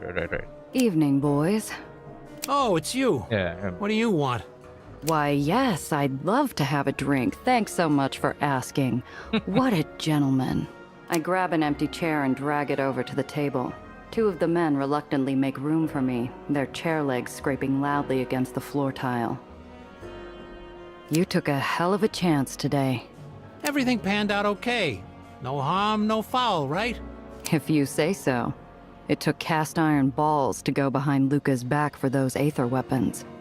What are you after? Look, I think fast, I move fast. I saw an opportunity and I took it. I did it for all of us, not because I love the damn things. What do you mean? Look, these red Aether guns, they're out on the streets now. I don't intend for us to get caught with our pants down, at the mercy of some sleazy warlord just because we wouldn't get with the times. Thanks to Luca, if someone does come sniffing around toting his own set of Aether guns, we'll end up paying a higher price. You must have known Luca a while. Yeah, we grew up together. Was he like this when he was growing up, too? You wouldn't know it these days, but Luca was a happy kid. He always liked to scrap, but it was no hard feelings. Sure, he loved getting into trouble, but he was also the quickest to patch things up. Ever since, well, these days, he figures he owes for what he's done, see? There's nothing but hard feelings about who he is, what he's done. What he's done? What do you mean? Sorry, lady, but that's Luca's story to tell. If I were you, I'd leave well enough alone. Luca seems rough around the edges, but he seems to put a lot on the line for his people. Yeah, he puts his life on the line all right, but not because he's some kind of saint. I think he's counting on his luck running out, if you ask me. So Yeah, he he moving really like that. does have a death wish? You sure about that? I've known the guy 20 years. He doesn't do what he does out of the goodness of his heart. He fights for us because he loves to get his teeth kicked in. Because he deserves it. That's an interesting You motivation. don't really mean that. Doesn't matter what I think or what he thinks. What matters to me is what he does, not why. He does his best to do right by us. That's enough for me for now.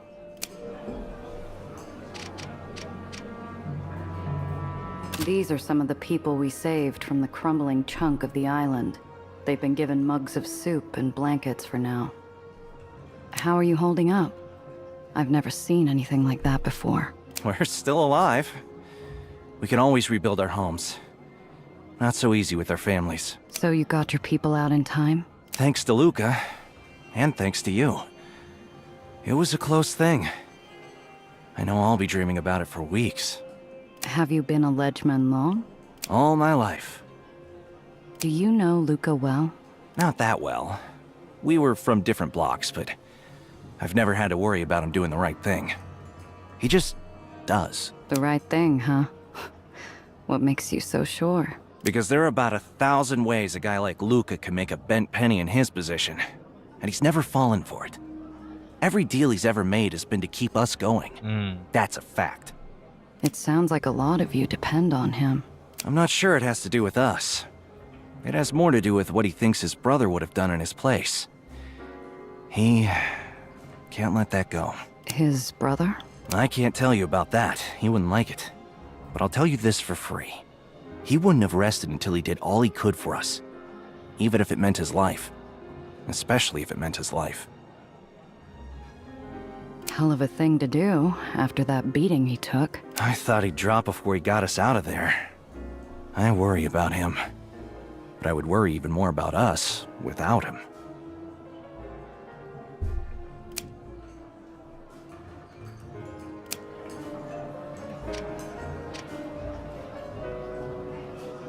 Yes! I'll call and raise you 5. Oh. So dumb.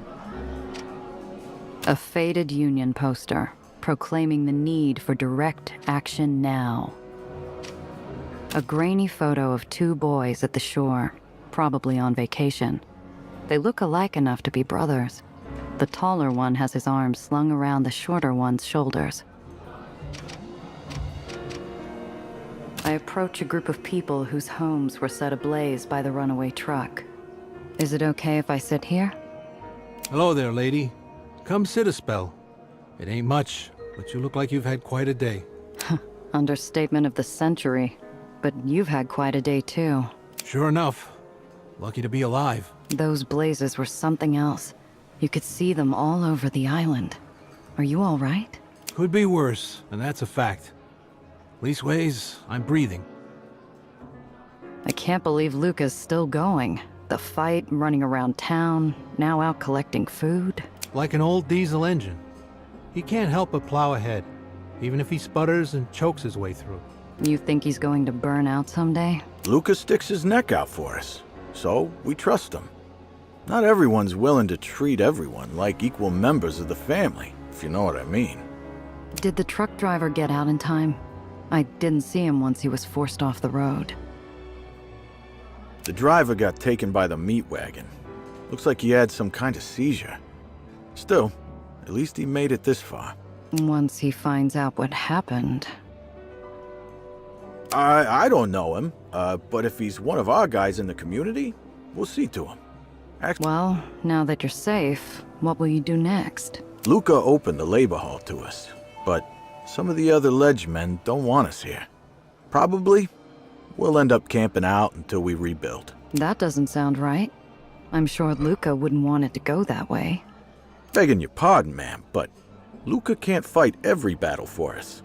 And he can't make people like us. That'll take time, and a lot of reaching out, on both parts. It doesn't feel right to me, but I have no idea what it's like to live in his skin. In that case, you take care. It's a tough world, but there are good people in it too. What am I saying? I need to get out of here. Alright, Dom? Well. Oh, it's you. I don't want to talk to you. It's strange hearing such a petulant tone from a lean, muscled dynamo like Dom. It's like he's a little boy pretending he doesn't know what he did. Surprised they let you in here, seeing as how you're a traitor and all. Lady, you don't know nothing about union business. Do you have to harp on me? I pity the upstart, but only so far. He dug his own hole. It's up to him to find his way out. Why did you turn on Luca anyway? He seems to care about you. How could you throw that away? The Does said Luca wasn't going to be around forever. Said I could be better than him. Partner with Mom. Guess I really screwed up. What did she offer anyway? Mom, she promised that she'd take care of my ma if I did this thing for her. My ma raised me alone since I was just a kid. After my pops died. She's in a wheelchair now. Life's hard for her. And she promised you'd be the new boss down at the docks, right? That too, yeah. As he talks, his tone goes sour. He's realizing how Marm's promises would have gone unfulfilled. He never considered who would have lost by his gains. Want some advice from someone who's made plenty of mistakes? Give people something new to remember you by, instead of for your screw-up. Yeah? What do you suggest, Big Mouth? There are a lot of people hurting from those new islands being added. People I've talked to say you're like bottled lightning in the ring. Maybe put some of that energy toward helping instead. Yeah, I guess sitting here isn't doing me any favors. I should go. And then phonographer. The half-pint kid loiters in front of the phonograph at the center of the room, fidgeting. He eyes the phonograph's crank and sighs moodily. Sorry, miss, but the phonograph is broken. Luca said he'll get someone to fix it, but it's been a while. So what do you do here, kid? I keep the player cranked. See what the mood's like in here, change discs to match. It's a good job for a guy like me. What do you mean, a guy like you? My folks died a while back. Luca says I can work the ledge once I'm big enough. But for now, I stay here in the hall. So what's Luca's favorite? He likes everything by Benny Goodman. But... What? When he thinks I'm asleep for the night, he sits and listens to classical music. Impressionist stuff, like Debussy. Sometimes I sit on the stairs over there and watch him listen. Why doesn't he ask you to play it for him? He gets lost. He just sits there and looks at his hands for a long time. I don't think he likes anyone seeing him when he's like that. Makes sense.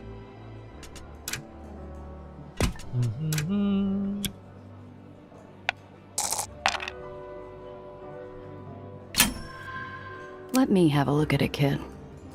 It turns out the fix was a simple one. The tone arm was just out of balance. A few minutes of fiddling and beautiful music poured forth. Speaking of which, I need to get a record player. Say, thanks, lady. One of the fellas brought in this album for me since I'm a fan. But I think you earned it instead. The album is The King Porter Stomp by Jelly Roll Morton. Cress ought to love this. Thanks. I have a friend who is crazy about this stuff. I still want to know, besides raising morale, what's the point of the giving her the records? Take care, kid. Because her morale hasn't dropped really, so what's the point? So that should be it, right? Yes, I think I scoped out the place.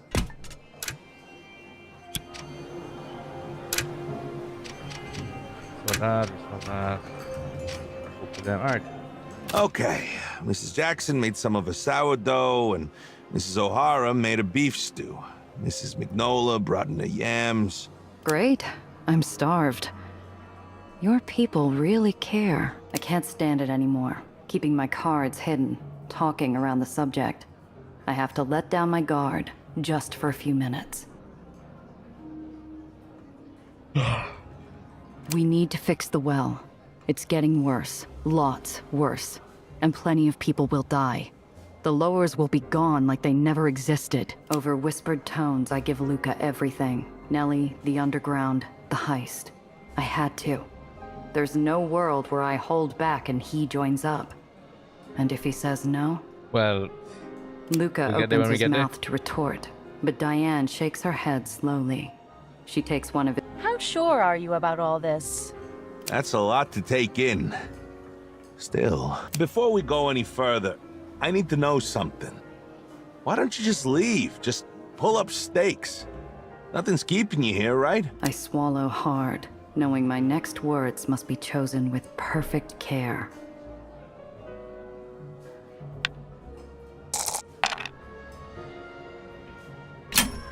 I've got to come up with something juicy to inspire action. Talking about my motivations makes me feel like a liar anyway. Surely it's okay if I bend the truth a little. He'll believe greed. I've got interests, financial and otherwise, in Dreamland. I don't want to see them go down the drain. Even if I leave, I'll be in the poorhouse. I see right through you, miss. Mom would never let it go down that way. Look, Luca. I've been through fire and blood over this. I don't want to heist pandemonium any more than you do. I'm scared what happens if we don't. Okay.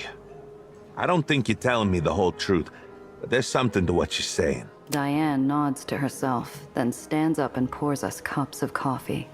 Luca folds his hands, eyes looking into the middle distance, contemplating. Hell of a thing, but it makes sense. Anyone who was around when Lady Liberty went down the hatch. Down in... So will you help? I can't pull this off without you. It's really not up to me. At least not me alone. We'll need to take a vote. You're serious? Either they send me or I don't go. I've got responsibilities here. I'll need to convince them. No time like the present. Despite his resolve, I can sense the unease in the Iron Gladiator's approach. The direction he takes here in this moment feels important.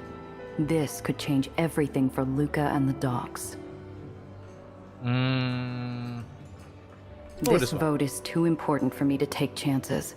Time to lean into that sense of guilt Luca carries around with him. These people are your family. You don't have to suffer alone. Don't be afraid to talk to them about Marco. Trust them. They can help you heal. Diane's hands fly to her mouth as Luca wheels on me, breathless with rage. He cocks a fist the size of a bowling ball, his lip curled in a snarl. I bite my lip and hope that Luca regains his senses in time. The great engine, firing on all cylinders, suddenly slows its motion. Luca slumps in a chair, Diane holding him. Honey, she's right. It's time to put this to bed. Marco wouldn't blame you.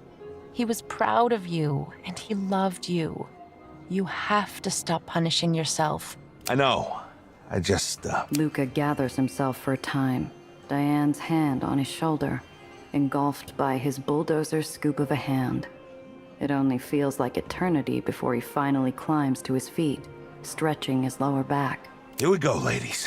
Wish me luck. Luca stands in front of the crowd silently. One conversation after another dwindles into silence, until the labor hall is completely hushed aside from a few babies mewling in their mother's arms. I talk about trust to you often enough. Trust me, trust each other. But some stuff happened today to make me realize I haven't been trusting you. Some of you who have been around a while remember my brother Marco. He was everything I'm not. Smart, bookish, principled. Whispers carry across the hall. The old-timers in the crowd shuffle in place with nervous energy, pale as ghosts, eyes fey. Is this reconstruction? Self-destruction? He was a man of vision, my little brother. He wanted us to have an incorruptible organization. Something pure. Something free of greed and cunning. The powers that be couldn't have that. They struck us down, took our best. And now we live off scraps from their table, waiting for the killing blow. Diane's eyes are filled with tears. Her body tenses like she wants to stand with him, but she is holding back, barely. I offer her my left hand, a new friend offering comfort. She takes it willingly. See, I wanted to be dead too. But that's not right, right? His vision is still alive. It doesn't have to end with him. I tried hard to make it right. But it was never gonna be right because I was wrapped up in my loss. Like it made me special. We've lost a lot. But we don't need to lose everything. We can fight. We can find our way forward. Even if it means busting some teeth and taking a few lumps in return. This lady here, she comes to us with a plan to close up the well. The same well that will one day take all of the lowers. For our friends, our families, ourselves. We need your help. I'm calling a vote. Yay or nay? Yay! Luca stands in front of the murmuring crowd, one fist clenched in victory. Diane stands up from her seat and goes to him. They clutch each other and I look away like I'm looking at the noonday sun. The air feels lighter somehow. The radiance of their love and trust burning away the dark clouds of bitter failure. I know at that moment that the Luca that Diane married is on his way home. There's the support you needed, Gia. We're all in, no matter what. You took a mighty big risk there, miss. Thanks for, saying what everyone was too kind to say to me. Thanks for the kick in the pants. As the assembly You mean breaks, kick in the ass, various right? ledgemen pass by, offering their hands to Luca. They even spare a smile or two for yours truly. Thanks for your help, big fella. I knew finding you was the right move. Whatever happens next, little miss, you've got a home among us ledgemen. If everything else goes wrong. Luca claps his hands together, calling us to action. We've got a heist to plan. Diane, I'll be gone for a while. Don't wait up. Come home soon, dear. Be careful out there. We need you. I have every reason to be careful, love.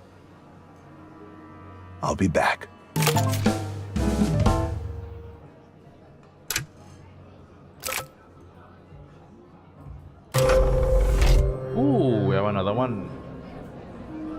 Luca left hook Maxi.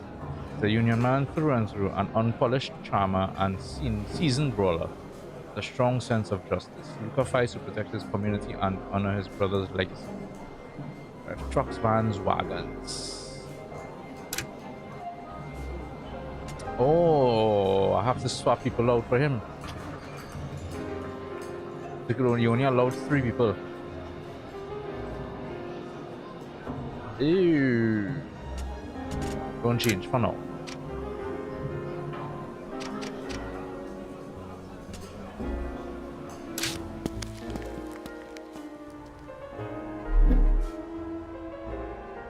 Safe house. Labor hall back room. Alright, still have Sophie's quest to do.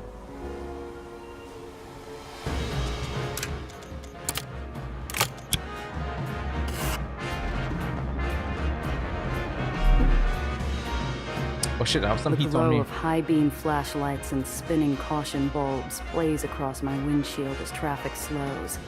Evidently, Marm has decided that a good old-fashioned dragnet will force troublemakers like me off the streets. Ah! 16?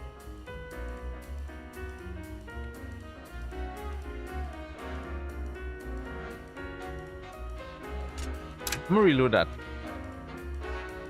Shots. At least try to bring it down with the heat.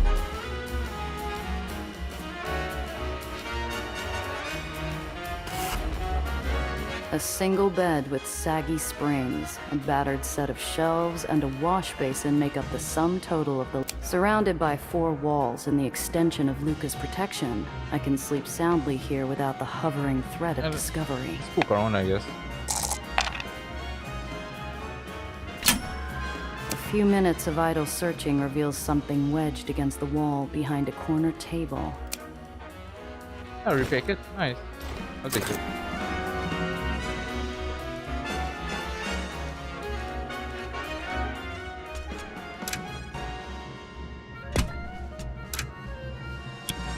Wait, did I not reduce the heat just now?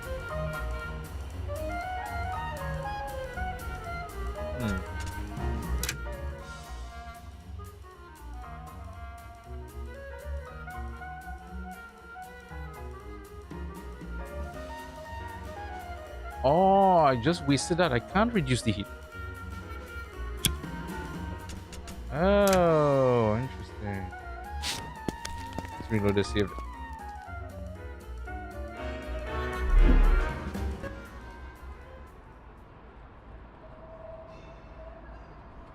Try that again. Let me see. Yeah, I can't use it. Okay, so I have no choice. I have to go through there.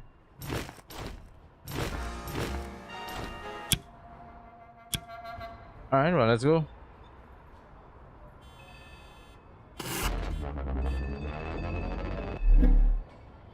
Yo, he can't go low. The glow of high beam flashlights and spinning caution bulbs plays across my windshield as traffic slows. Evidently, Marm has decided that a good old-fashioned dragnet will force troublemakers like me off the streets. You took true vehicle choices. Really? Interesting. Alright, well, let's... whatever. One shot. The car in front of me passes the barricades, and I pull forward. Good evening, ma'am. Routine check. Where are you headed this evening? Just heading back home. Got a place up near Klein-Deutschland, by the ferry terminal. A local girl, huh? You ever play darts down at the Spritzen house? I recognize the question for what it is. A test of my dreamland bona fides. My mind races, knowing I'll have to give a detailed answer to avoid sounding evasive. The trouble is, I haven't got one. I don't spend much time at the dartboards. Too many sharks. If I'm going to give old Killmeyer my money, I expect a cold drink in return. The enforcer's hand moves for her hip, and I know I've been made. I keep my head as low as I can manage and stomp hard on the accelerator. It's her! I've got each shot! After her! Keep your head down, Zio always said, or there's a price to pay. Well, I'm paying it now. You need all... All opponents by 4.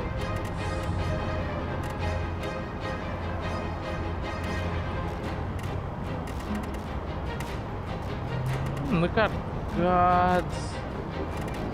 Jesus. Alright. Let's see what we got.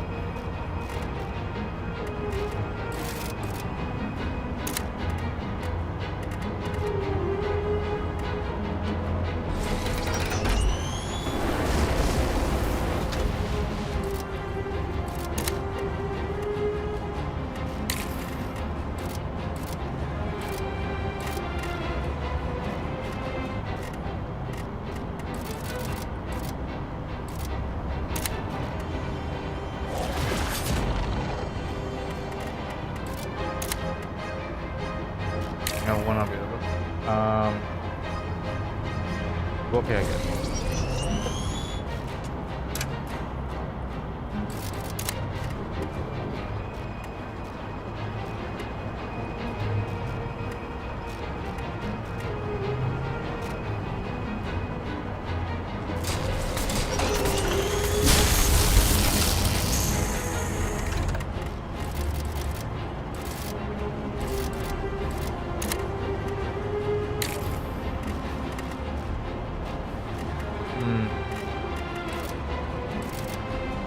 I think I want to put something else instead anymore.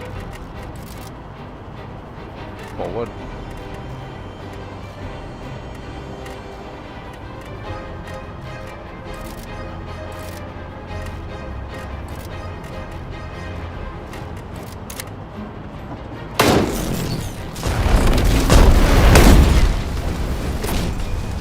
Nice. Jump over here.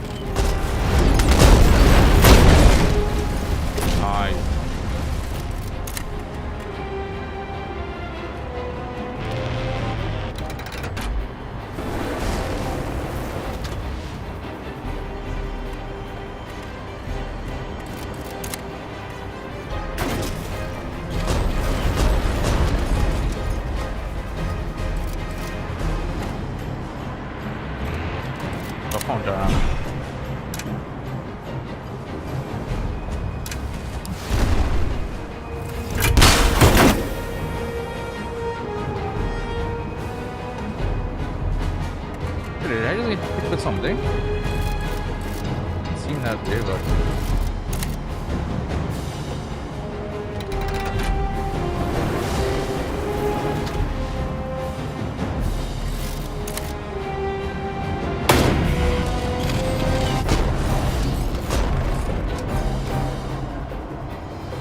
I'm clear of my pursuers for now, but I can feel the heat still clinging to me like a soft glowing coal fire.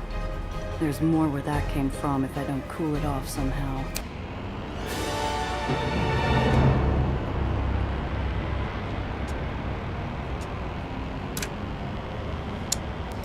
Heal kit. Focus chip. Focus chip.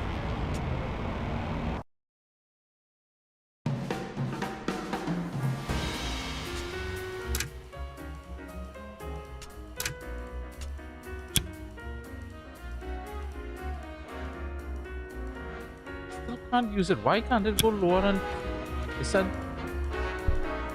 due to crew vehicle choices. I don't understand. Oh, she's noticeable. All right.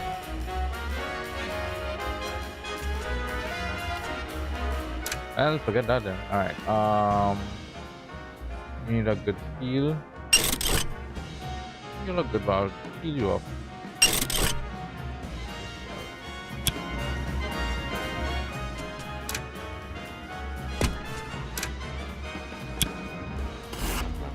Let's deal with this. All right. There shouldn't be anyone around but a few vendors setting up. Marm's private box. I can't imagine we're supposed to be here. The space is lavish despite its simplicity. Marm doesn't mind paying for the finest comforts, even in a room she uses once a year. But in the silence, I feel a tickle of danger on the back of my neck. No, we're not. It's exhilarating, isn't it, darling? The Does have a time-honored tradition of backbiting and sabotage.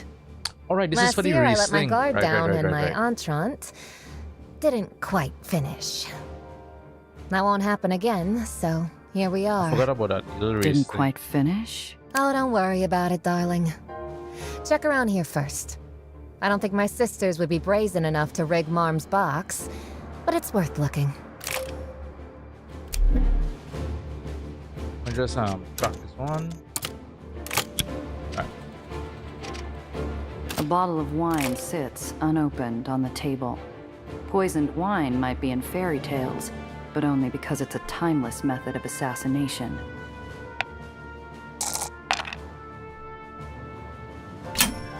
The seal's intact, no signs of tampering. Rivière de Fou, 26 vintage. Marm prefers the finer things, it seems. I have to wonder what it cost her, but I doubt there's a price she's unwilling to pay. Bottle seems clean. Good. Would be criminal if anyone dared ruin it. Bordeaux was abandoned to the wasting in 27, and there will never be another bottle. Are all your sisters sommeliers? No, darling. But they're all aware of what happened to the last lieutenant who ruined one of Marm's private stock. A beautiful, comfortable, upholstered chair. The kind of throne a modern queen might sit on. No explosives taped to the bottom, though. The Hippodrome can accommodate tens of thousands of people. Will there really be that many in attendance?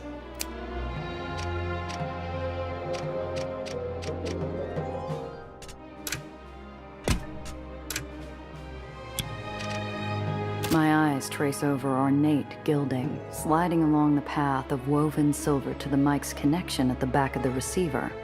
At the insertion point are 4 screws, one missing a washer. Huh. Sophie, indeed. look at this. Sophie gingerly pops open the back of the receiver. Inside are too many wires, needles pierced through an angry red cylinder. My breath catches, but I swallow the terror before it can choke. It looks like someone's gotten sloppy.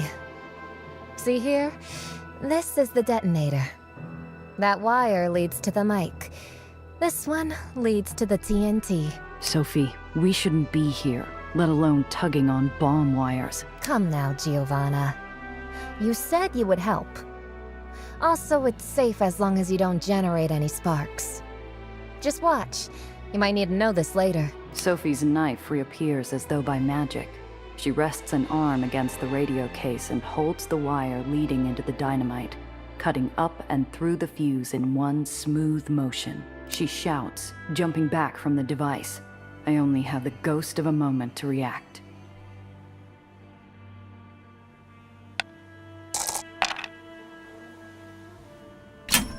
Like a superhero in a comic book, I'm out the door faster than a bullet, back to the doorframe. 2 seconds pass like an hour.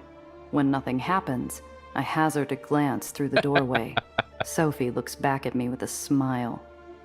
Did you look at that? I guess I didn't make a mistake after all. You're a lightning bolt, Gia. I never had any doubt about your abilities, but this proves it. Next time you do that, plan on me socking you one in the kisser. Oh, I always plan on taking a hit. It looks like we're safe from the big one today, though. We should get out of here before anyone shows up. Sophie leads us down to a dirty garage. Oil chokes the air with an acrid undertone of blood. Come take a look at these beauties. Along one wall of the shop rest 4 brand new cars, festooned with gaudy flash and glitz. They look like they were designed for a parade.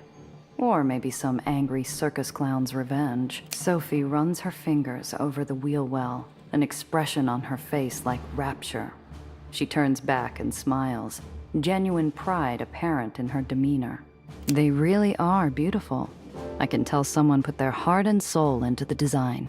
Sophie is a beacon, joy and pride illuminating the space between us. I'm almost blinded by her light as she tosses me a set of keys. I'm glad you think so. This one's yours. If you survive the race, you keep it. Why not my own car? I probably make a better showing in something I already know. It helps keep things fair. Every contestant gets one. I don't like the way you just said fair. All's fair in love and death races. I can hear crowds filtering in. We should get ready. Before we go, I wanted to ask about the other does. The way you talk about Pearl, she seems like a real piece of work. That's one way to put it. Pearl views everything as a game of dominance. She covets my position as Marm's second-in-command, and believes she's stronger than me. Is she? Gia, darling, what a question. Pearl might beat me in a fistfight, but she lacks any subtlety. An effective leader commands respect through both fear and love. And Pearl commands only one of those. How about Lizzie? Oh, Lizzie. I sometimes wonder why she's in her position. Lizzie is more interested in what power brings her than the power itself. She is rash, impulsive, and emotional. She'll never be a leader. Will her driver be a threat in this race? That you can count on. Lizzie is a race driver herself. And the Hippodrome race is a point of pride for her. She won last year's race, and a driver this year is likely to be even better. That's why you're here. I'm your ringer, huh? I've sponsored entrants who could drive and those who could fight. I've never had one who could do both. I can't lose this year, Gia. I can't. And you're the best I know. How about Alice? She hides behind her coy smiles and honeyed lies. And the moment she's discovered, she scurries away to hide. I figured her out instantly. Alice, I figured out instantly. She was an easy one to read. Yet she's one of your sisters. Alice is the only one of my sisters who has the social skills for leadership. Perhaps even more than me. But leading requires a backbone, which Alice does not, and will never have. Sophie's insults betray a respect for Alice. Perhaps even fear. I know enough. Good. Let's go.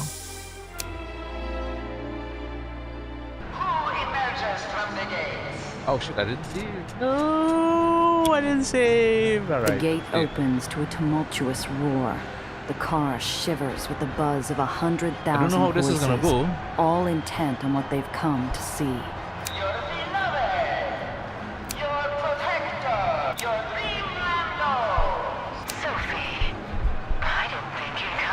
After your lovely invitation? How could I miss it? It's too bad Fluffy couldn't make it, but I mounted him on a spike. So maybe he'll be able to see from there. It's a shame we use proxies for the race. Your head would be pretty on a spike. So lovely that you're here, Sophie. It always puts Pearl in a better mood. I'd be happier if we didn't have to drive like snails. Come now, Lizzie. You can fulfill your death wish on your own time. Are conversations with your sisters always so... snippy? Oh boy. Mostly when Pearl's involved. Alice fancies herself too clever for open threats.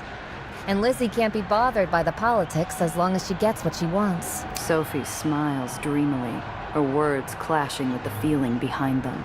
The crowd watches on, a deep and roiling sea filled with thirst. For drink, for spectacle, and for blood. It's something, isn't it? Whatever I might say about Mom, she knows how to throw a party. One corner of the track turns before passing a tall gate that opens up into the city. The race might not be confined to the stadium, but we follow the inner track to thunderous, expectant applause. I'm sure you all brought remarkable drivers this year. Good enough to beat yours again. Oh, yes. I hope you found a replacement for your last driver. If I remembered right, she didn't make it. At least my last driver knew how to handle a shifter. Yours looked like someone had filled her tank with mud. Did they? No. It was molasses. Now, ladies. I'm sure we'll have an explosively good time watching our entrance. No need to take the gloves off now. Lizzie's laughter comes over the radio, followed by pregnant silence. I wonder what the investigation and the bomb thing in the microphone was about.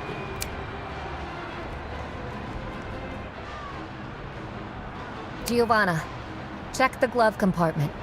Carefully. Didn't you check your car before we started? My car was in a private garage. Nobody was getting in there besides me. Nobody? Not without a command from Mom. And Mom isn't going to let one of my sisters in just to sabotage my car. So then what am I looking for? Just humor me. Did one of your sisters say something? I think so. It's just a hunch, but I listen to my instincts. It's a good way to stay alive. Looking at the button on the glove box, I think back to the wire leading into the microphone earlier. Instead of pressing it, I pull the passenger seat back as far as it can go and maneuver my head down below the box. Underneath the compartment are wires. Too many damn wires. And there, fastened as clearly as before, a stick of dynamite. It's wired up to blow us to Kingdom Come. Here. Remember what I showed you? If you're careful, we'll get out of this alive. She palms me her knife. Avoid any sudden braking, please.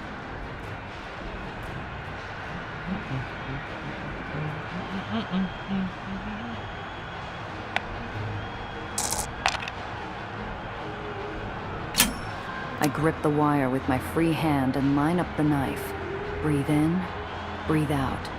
I bring it flush with the wire, aiming for a single cut. It slices cleanly through, and we're still alive. Textbook. Well done. Now be a dear and get rid of that, would you? I pick up the stick of dynamite and toss it out the window toward the inside of the track. It bounces off the infield once, then explodes with unrivaled violence. Jeepers creepers, what was that? Someone left me a gift. My driver has no respect for birthdays. What a shame. And what a gift that would have been. Next time, open it and save us all some trouble. Outbound radio is disabled, so I can't talk to the other drivers.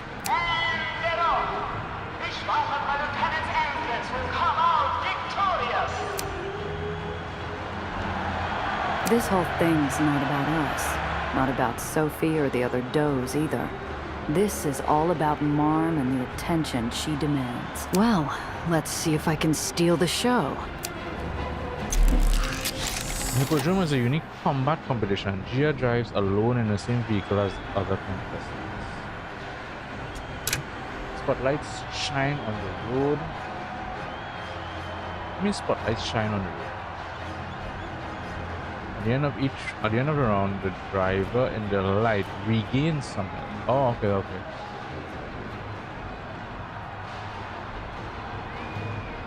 Ah.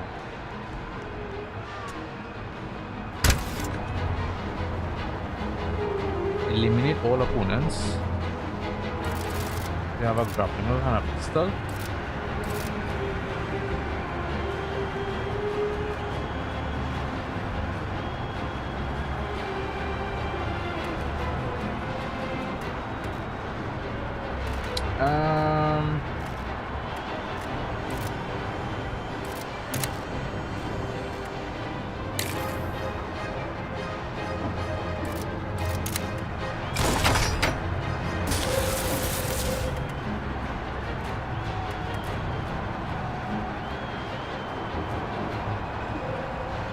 I'm not sure how this works, so let's see how this works.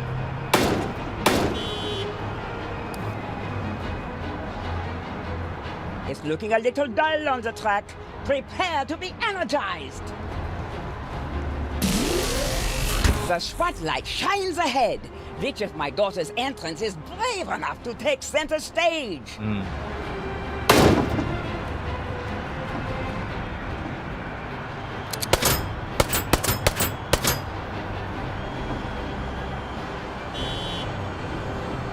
What? How the hell he was able to drive like that? Realize this.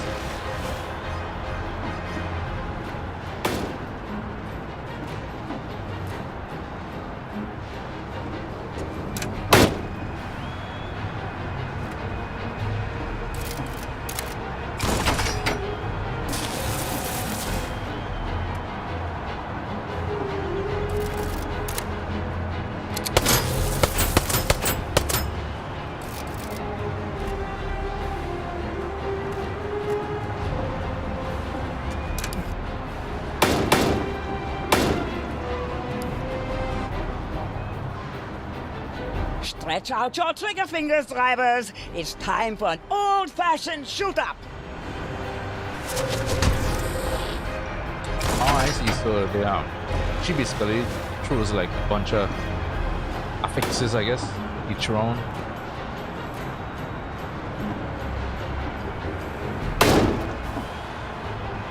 Yeah, you all fight amongst each other. Fight amongst yourselves. No problem with that.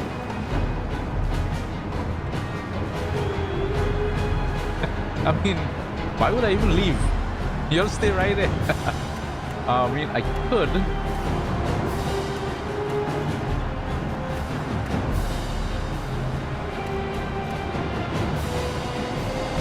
Oh, no, I can't do it. So I could have come on this side, but I can't. Yeah, y'all fight amongst each other. No, I don't need to do anything.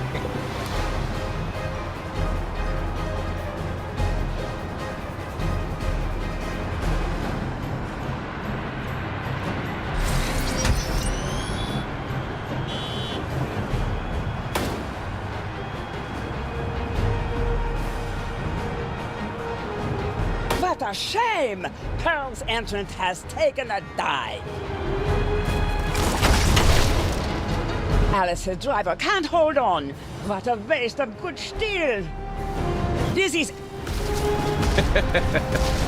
There. I will take Last it. one left. I wonder if I won a prize. Not the sort of prize I had in mind. I pulled to the side of the track. The smell of nitroglycerin hangs metallic in the air. Or maybe the smell is something else. What? What happened? The cheering has turned to screams, drones flying away in every direction. There's an entirely different sort of spectacle in the stands, but the people have gotten the blood they thirsted for after all. Ladies and gentlemen, please remain calm. Could we have missed one? It doesn't make sense. The perpetrator of this terrible deed will be caught and punished. Have no fear.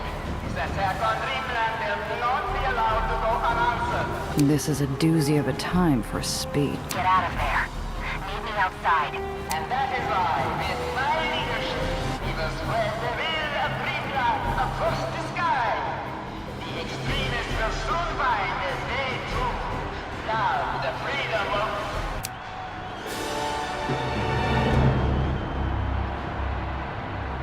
Got some stuff, man. What we got? Take it. Compliment. How is it? Put this here because I'm in the wrong car.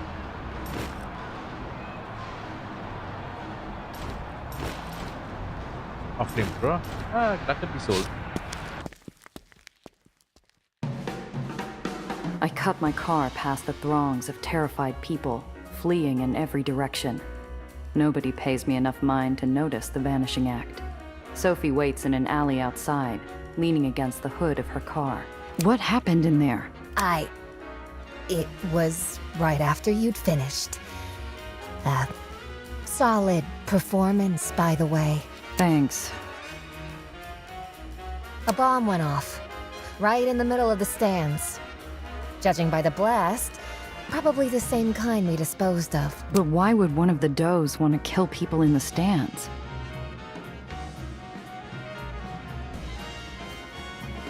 The car bomb made plenty of sense. Naturally, one of your sisters would want to blow the two of us up. Everyone wins. Everyone but us. Which do you think is the most likely? I'm not sure. Alice tipped me off, but it seemed intentional. Pearl would be more direct if she wanted to kill me, and Lizzie wouldn't take the time. It has to be one of them. Nothing else makes sense.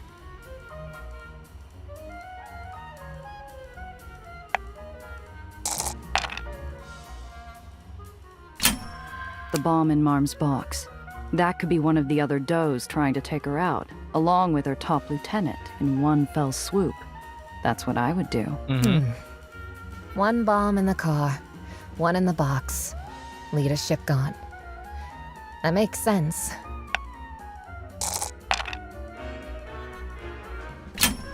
The audience attack doesn't fit the pattern. None of your sisters gain anything by killing bystanders. I can't think of a reason. Unless... Marm's speech came awfully well prepared on the tail of that explosion. Maybe she herself did. What do you mean? I have a solution that fits the whole sordid affair. Don't keep me in suspense. Marm's speech, right after the last explosion. She was awfully quick on the draw with that. So? So what if Marm knew it was going to happen before it did? She herself did. What if she planted the bombs in your car and her box, knowing we'd find them? You'd assume it was one of the other does and close ranks on her side. Let's say you're right. What does she get out of bombing the stands? Why would any of us believe it was another of our sisters? Think about what she said right after. She promised revenge on her enemies and protection for her people. What if this was all to gather some public support for some new acquisition? Sophie's face is a split sandbag, spilling into a flood. It wouldn't be the first time Exactly. she capitalized on a tragedy. But this openly... this... You know her better than I do. Is this beyond what she's capable of? Damn it, Gia, I don't know. But I need a drink. All those people. Let's go get one then. I know a good spot, if you don't mind the dark. Here, the prize money. You earned it. Thanks.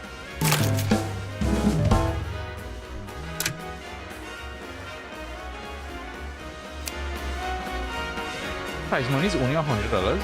Come on, man. Really? Alright. Okay, I think that's everything, right? I don't think I have anything else to do. The garage. Yep. That's it. Wait, just now. I just want to see one thing.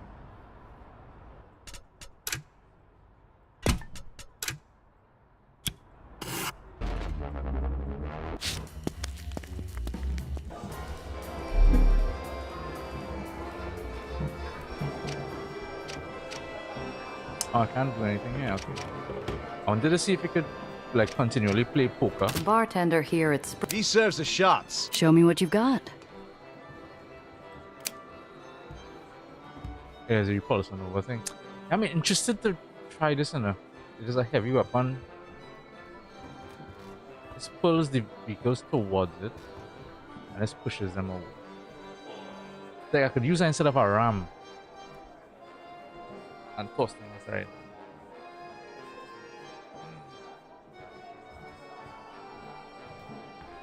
I think I'll pick up the repulsor. Not sure about the gravity, but the repulsor, yeah. Let's try the repulsor. Keep your whistle wet and your... Alright.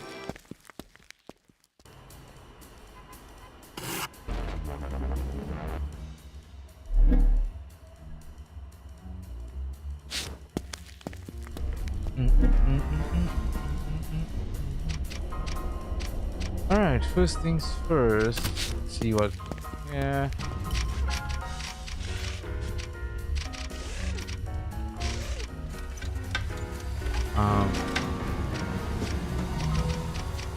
Where do you. Alright.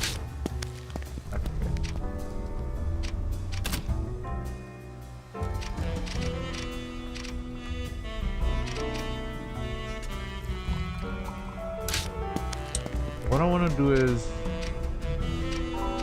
I guess let's do a couple of things first. What do you have for me here? Nothing new.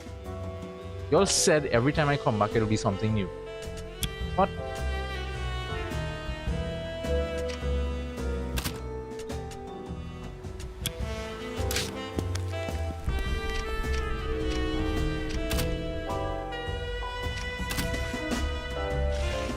Put this here.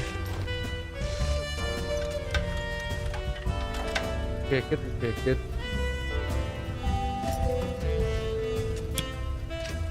Should turn into some good crap, right?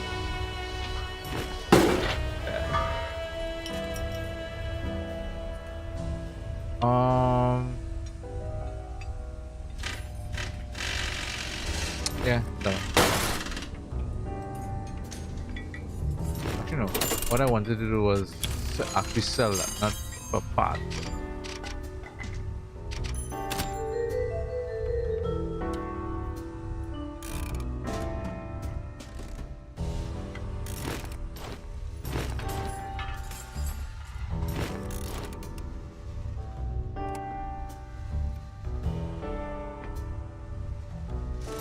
Only shotgun.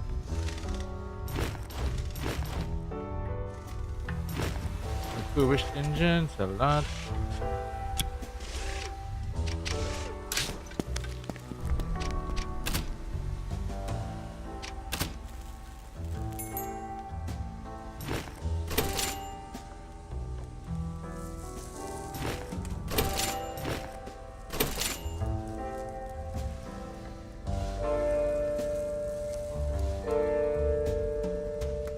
Some repair kits. Alright, let me make some rounds first. Before I do anything else.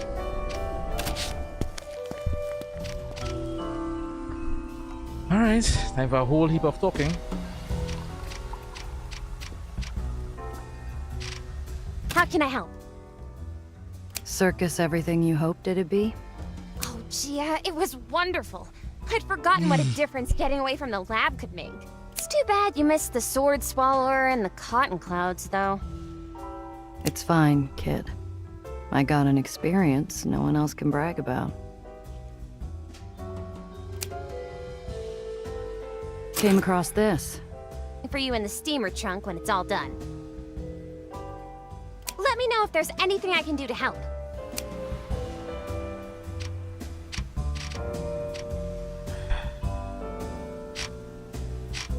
Alright, so you. Back so soon. Nothing? Do widzenia. Alright, Cress. Cress sits near the radio, staring dead-eyed off into some corner of the bar, listening intently to the voice desperately escaping its wicker cage. We have reports from Miller's Grove in New Jersey. At approximately 6 a.m. this morning, local time, an object that astronomers have been tracking from Mars has landed in Mr. Orson's cow field. Just in time, Gia. The world's ended. Just serve yourself. It's all on the house. I'm just gonna go lie down. Oh, stop that. It most certainly is not. You would have known from proper sources, not this. It's some big juvenile prank, that's all. What's going on? Shh. Thomas, Alistair, all of you. We can see it now. A shape coming out of the crater. What's that? It's carrying a small mirror. A jet of fire just sprung from the mirror. Dear God! It struck the approaching men, turning them into flame! The wave of static amplifies the last words from the voice on the radio.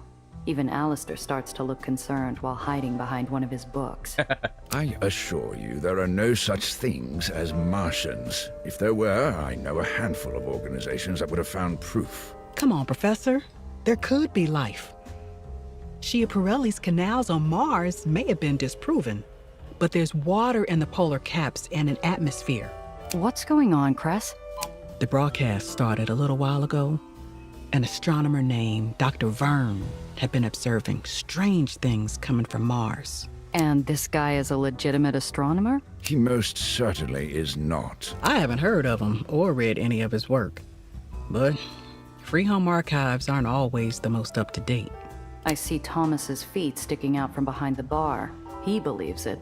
Or he could just be going along with the joke. Mars can't really be attacking. Ladies and gentlemen, I've just received word from General Hammond. He is pulling back his forces. Wires from San Francisco, London, Cairo, and Jakarta. The Martians have begun a planet-wide... I have to make a few calls. Thomas, do you have a phone? What? Nope, don't get up. going on here? I'll find it. Quiet, all of you. I need to listen. For those of you at home, please, we are receiving word that we may soon have to go off the air. It's New York. New York is under attack in what survivors say is a fireball that fills the sky. Ah, see? Just one of those radio stories. They play all the time down on the docks to pass the time. Good. I'm glad that's settled. There are no such things as Martians. You can come out, Thomas. If New York was under attack, we'd know about it. Thomas begins to rise from behind the bar when a small island tremor, something felt at least a dozen times a day, sends him back down. You really think there could be life on Mars, Cress? Millions of stars. And we're the only planet with something. I don't buy it. We got 2 planets in our solar system alone that could support life. Also, it can't just be us. And where are these others? These aliens flying around in their saucers and ships? We have with us a Dr. Carter who has investigated the wreck. Doctor, please tell us what you have concluded about the smooth surface of the object. Are you sure it traveled from Mars? Cress stays silent, listening to the broadcast and tuning Gardner out entirely. I find a seat and lean in, throwing Gardner a slight grin and an eye roll. Come off it, Professor. How long did it take for us to fly this high? How long before we're flying around the galaxy in our own ships? All right, you have me there. Who knows? Perhaps we will all be living on Mars with some strange alien neighbor before too long. That doesn't seem too far-fetched. We're neighbors already, and I don't find you too strange. Even Gardner gives a faint smile as snorts and chortles pop up around the root cellar, like spring flowers in a thawing soil. It was not by man's power that those great Martian machines fell, but by the work of humble and invisible attackers that God in his wisdom placed upon this green earth.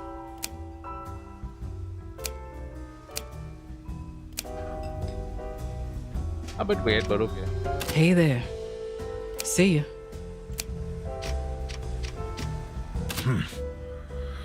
Okay, nothing with you. Hello. Take Nothing with care you. out there. Giovanna?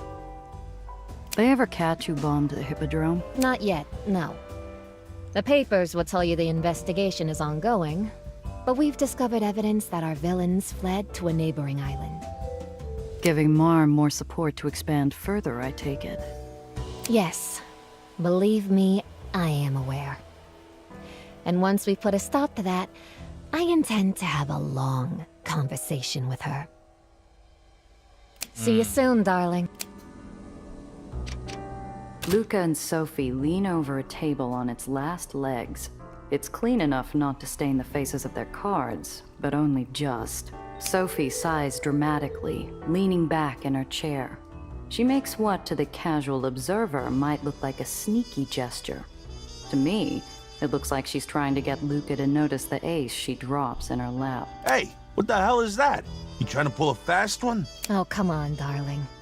Who needs to pull a fast one when you're so slow? I've had enough of this. If you can't win without cheating, why even play? The tone in Luca's voice raises my hackles. I've seen his anger before, and I'd rather he not try to punch Sophie in the gut. Stop. The two of you stop right now. Hey, this isn't my fault. I'm just playing an honest game of cards, and this woman would steal from her own mother. Correction, Luca. I do steal from my mother. Sophie's toying with him. She clearly isn't playing cards to win, but to get under Luca's skin. Fine. You want a fair game? Slide me the cards. I'll deal. Fine. Splendid, Giovanna. A deal I kind of shuffle the hold deck, watching Luca and Sophie. If I couldn't see their hands, I'd assume they both had pistols leveled at each other below the table. Games Hold'em. I deal them both 2 cards, and turn over 3 for the flop. Sophie smiles and pushes a small stack of coins into the center of the table. I haven't seen a flop so pretty since I saw Metropolis in the theater. You've got nothing. I raised by 5. Oh? And what makes you think that? I grew up in Dreamland, and I know those. You're always talking a big game for show. The only time I need to be worried is when you shut up about it. Sophie smiles sweetly, pushing her cards face down into the center. What? Come on, I had 2 pair. What do you call it when someone is too honest to even have a tell? I can see the cards written on your face. I guess we Gathering just the as push cards wall from and the then. previous hand, I watch Sophie out of my peripheral vision. But all the aces find their way back to the deck. Maybe this is doing some good. 7-card stud. I deal out 3 cards each to Luca and Sophie. Sophie's 3rd card shows the Queen of Spades, while Luca's shows the 6 of Hearts. Sophie glances at her cards and sighs. My hand's awful. Giovanna, Are you doing this on purpose? Mine are worse. Those could rob a full house at gunpoint and still complain about being dealt a bad hand. Oh, of course. How many times have you had to deal with a car bomb in the last week? Giovanna can attest that my count is higher. Has your mother ever gambled with your life? Tell me, when you were a baby, did she ever bomb stadium stands full of people to sow suspicion between you and your siblings? The two of them pass the first round of betting, and Luca folds after seeing Sophie's second upturned queen. Sounds like you ought to pick your family better. Show your card. 4 queens. What? Gee, I thought you were gonna watch her. I didn't see anything. I riffle the cards, noting that Luca has relaxed his jaw, and Sophie has stopped staring at him like she expects him to upend the table. 5-card draw. I deal out 5 cards to each of them. Sophie asks for 3 new cards, but Luca merely shakes his head. Sophie scoffs and stares. Holding your first hand? Really? You can't expect me to believe that obvious lie. Sometimes you draw well, sometimes you don't. What would you know about it? My brother died trying to change a world that had it out for the working man. I almost ended up with him at the bottom of some lake. Everyone's out there betting on their lives. I spent years loading at the docks. I could have died a few dozen times, and here I am playing cards instead. I guess I drew a good enough hand. Luca pulls up the edge of his cards, his face betraying wounds that haven't healed. Or maybe that he was bluffing about his cards. Show me this good hand. Jack high straight. Fine. Maybe you know what a good hand looks like after all. One more hand ought to do it. Sophie seems to almost be enjoying her. We're playing high-low. I deal them both 4 cards. The community cards come out as 2 aces and a 5. Betting is fierce. By the river, both of them have pushed everything they have into the pile. You're bluffing. I'm always bluffing. It's the best way to win. You ever think about just playing a fair game? Players who play fair? Players who play fair are more likely to get invited back to the next game. Sophie shows a pair of 5s and takes the high pot. Luca shows 2 to 3, taking the other half. Evident from the grumbling, each had expected to win it all. Guess it's possible to have more than one winner here. Gathering up the cards, I set the deck on the side of the table. The two of them are still glaring at each other. 4 hands, and I never saw Sophie attempt another sleight of hand. I don't know if that was out of respect for me, or out of some newfound respect between the two of them. I hope you two aren't going to murder each other when I'm not looking. I don't think Luca is the type. And I don't think Sophie wants to take more risks than she has to. Luca sighs, leaning back in his chair. It offers a menacing creak, but manages to avoid collapse. I'll say this, Sophie. You can play a hand of cards. I guess you can too. Giovanna? Ta. Whatever Luca and Cress are drinking, it's... Gia, join us. Sit. Luca's cheeks have gained some color, and Cress is swaying in her seat. I can't tell if they're drunk or merely poisoned by the concoction in the bottle on the table. Did I miss something, Cress? You two have some secret history? Nah, I never met the little lady. But we both pay respects to the holiday. The day when the rats and the legendmen fought side by side and won. I hardly think that either side won. Gardner's comment is scarcely more than a mumble from the corner. Neither of my companions seem to notice. Come on, Gia. Drink. Ugh, why does it smell so... During the strikes, when everything was shut down, food was going bad. The Ledgemen and Aether had to pool resources. Came up with this drink. It was damn near industrial. We called it hot lemonade. We had lemons. They had That sounds milk. nasty, bro. And we managed to scare up some, homemade hooch. Solvent. Heated it all up. Somehow that kept the lemons from curdling the milk. It doesn't look like you're drinking that now. Thomas didn't have any milk, so I asked him for something strong and disgusting. I haven't heard of the Fahrenheit strikes. There was this island where the Aetherians and Ledgemen went on strike together over working hours mandated at 14 a day. It was really something. Went on for months.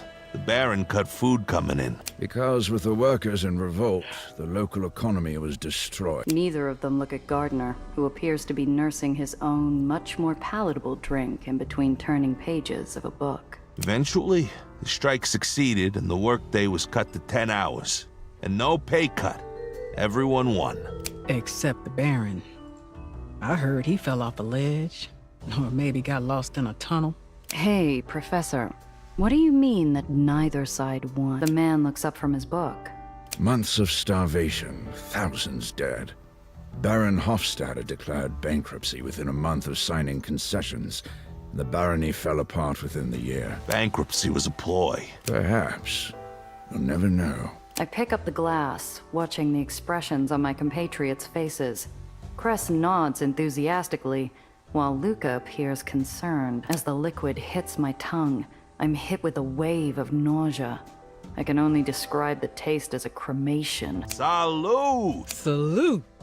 Is this supposed to be a practical joke? I'm afraid they seem quite sincere. Hey you, Professor, come here. Take a drink. Today is for everyone in this city, and everyone should remember. No thank you. It's not my type of drink, I'm afraid. Cress gets up and shuffles over to Gardner, holding a freshly poured glass of the foul liquor. Cress, he's not gonna drink. Let it be. He's going to. He's one of us now. Better start acting like it. Now drink. Gardner's face wrinkles at the smell. Or perhaps the implication of being part of the underground. He leans back almost comically, as though he could dodge the glass itself. Come on, Alistair. I'm sure Nellie would do it. Nellie doesn't drink. I think she'd understand. Maybe we should go get her and ask. I assure you, she'd have no interest. Cress, Gia, come sit down. You're gonna drink, old man. To all those dead rats. No, thank you. Could we just enjoy the evening? Why do you have to pull him into it? Gardner remains steadfast. Cress and I return to where Luca has gone quiet, staring at the table. Cress shocks me with a giggle when I pour myself another glass of the foul tonic.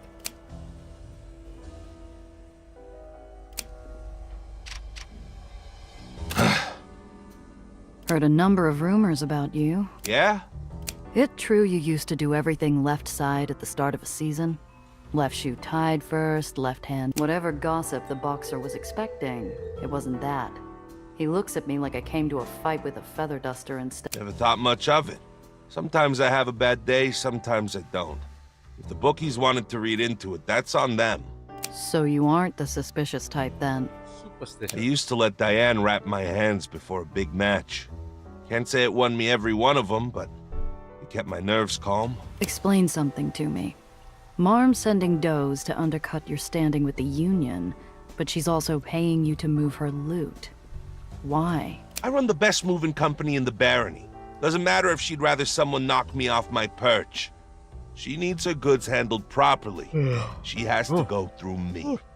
And you just go along with it, despite her handing out knives behind your back. Luca grimaces, weariness creaking into his wrinkles like worn seams on an overused engine. There's rules. I keep the Union in line, Mom keeps her claws off. I take her contracts, she keeps my people fed. And if I help the neighborhood in my own time, she can't complain. It's how Dreamland works. And Mom knows I'm honest enough to follow through on my end, no matter what rules she bends on. That's everybody, right? Zdravo. Do widzenia. Zdravo.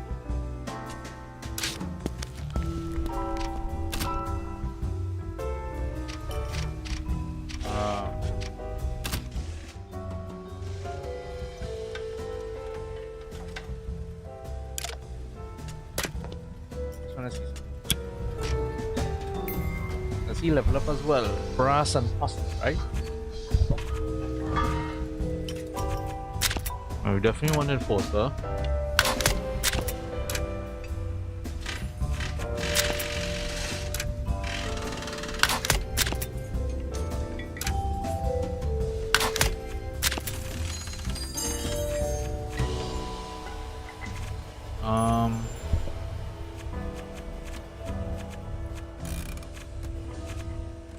Oh, he could do a jump as well? Interesting.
And so he drives a truck, right?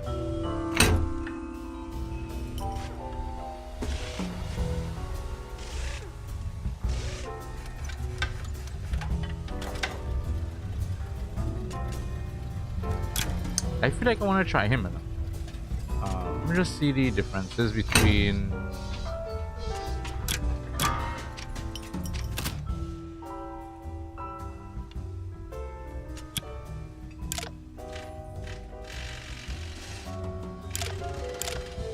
Oh, this noticeable. Interesting. But it has more, could handle more weight. Oh, but that means my heat will be high because I'll have two noticeable vehicles. Ah, shit.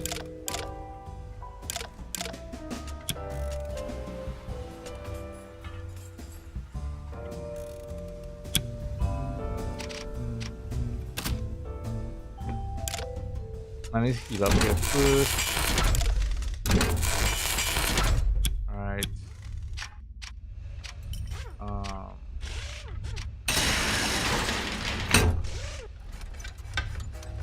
So here's the gravity mall.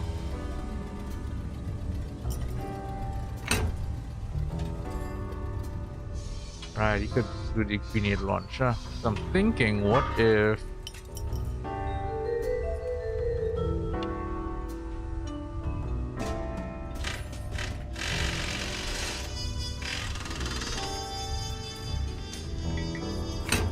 I use the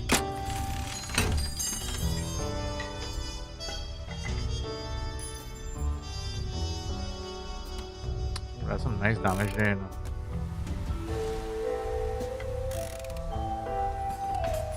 Let me lose that, and then here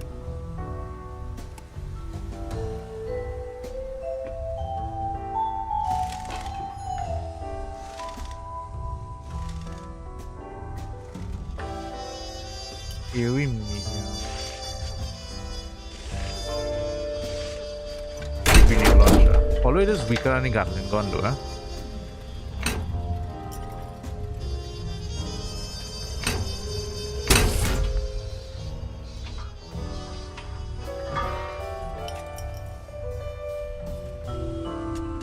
Wait, I have... Oh, I didn't realize I have heavy armor equipped here. Oh, this is a new one. Oh, I was like, when did I get heavy armor?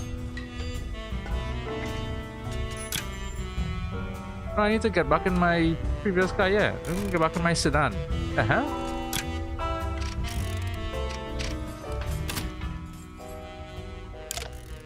You're supposed to be in this. Yeah. Although, I wonder if this is better for you. Let's see. Oh, this is discreet. Nice. And it could handle more weight. Yeah.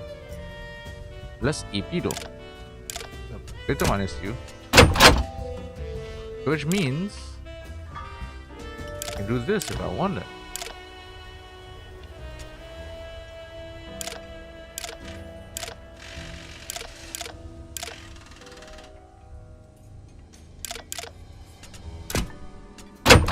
Let's see how the EP is on these.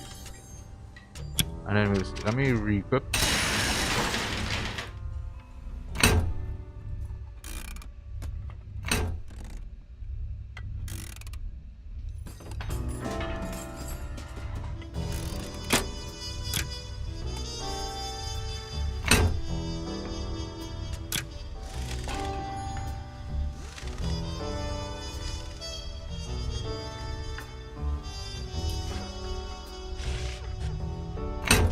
Is equipped properly, right? Got that. Company pulsar, refurbished turbo.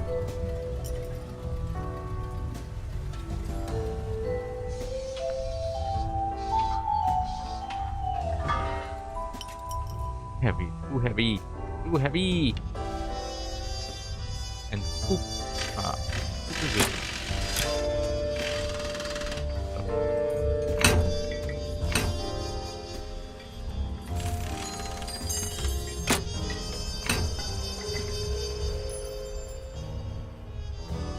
I thought I just saw... Huh? I thought I just saw something there. Alright.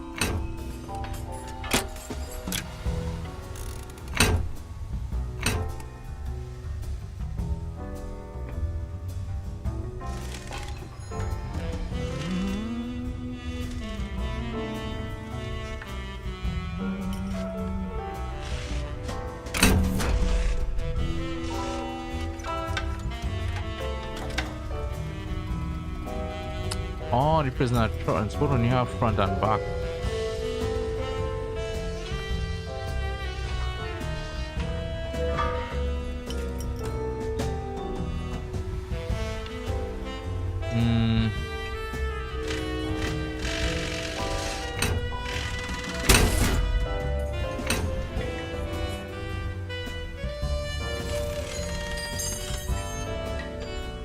You know, let's try.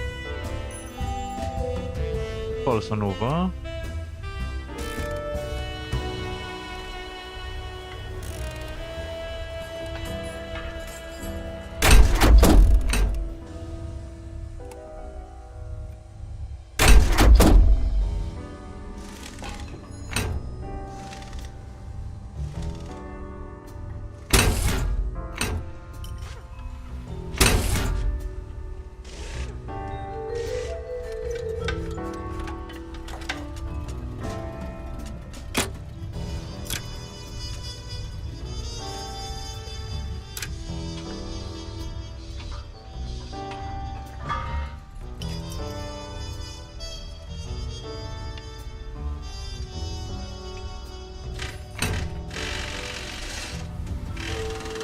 Oh, sorry, not that one. That's me.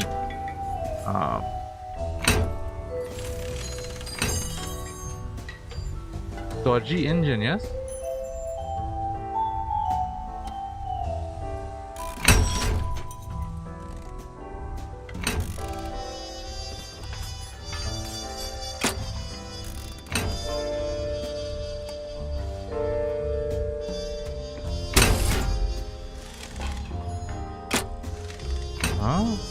Unequip, that's what I want to do. Unequip. What? How can I unequip? You have to have that one?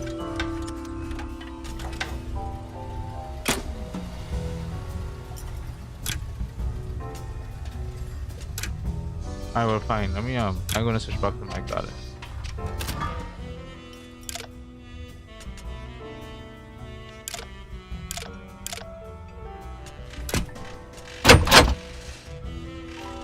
Which means I have to switch you back to the truck. Because I don't want too much heat. That'll be too much heat.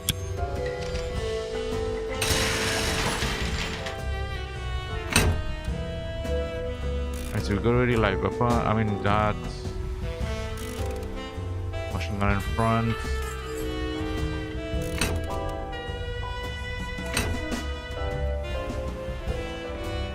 Jump, nice.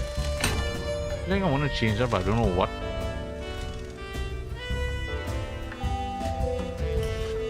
Could have a front and a back one.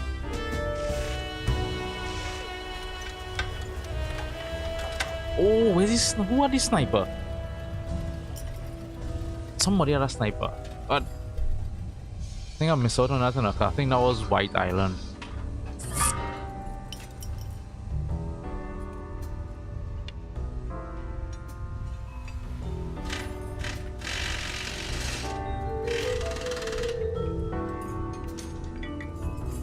I do it front and back, yes? Why not?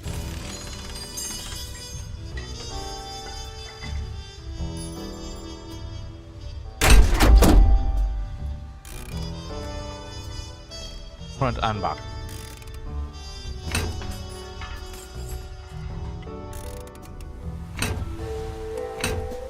Storage. I can get some more storage, yes? I definitely try and get more storage. Alright, so back to you now. Same thing, we're gonna go back with the repulsion over. Put the launcher here. Storage.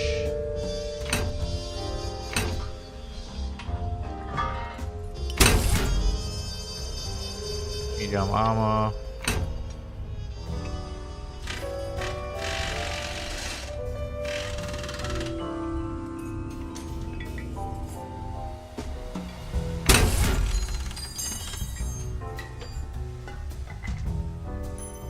That's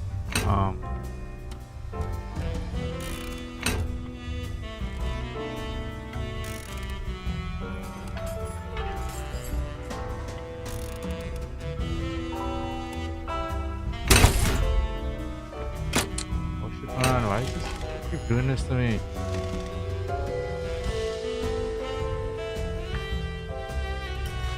Wait, what just happened?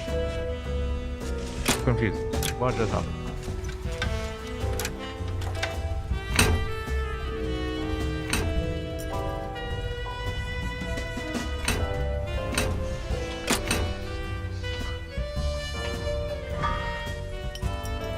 I would like to unequip that, please.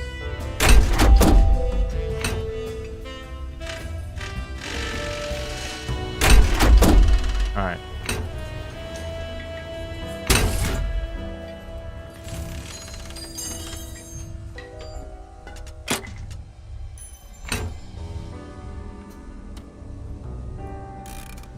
Equip.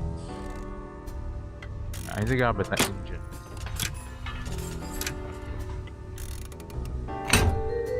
I think I reorganize everybody properly, right?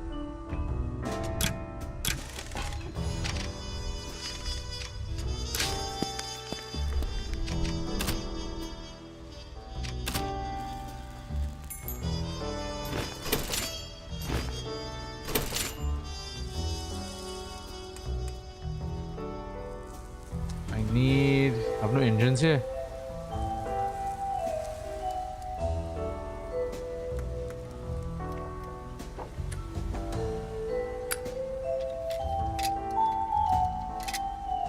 Alright, fine. I want more storage. A bit small.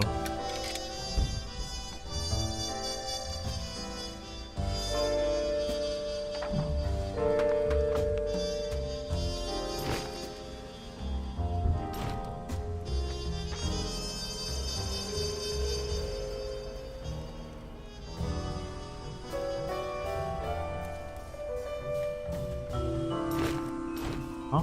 All of these? What the hell?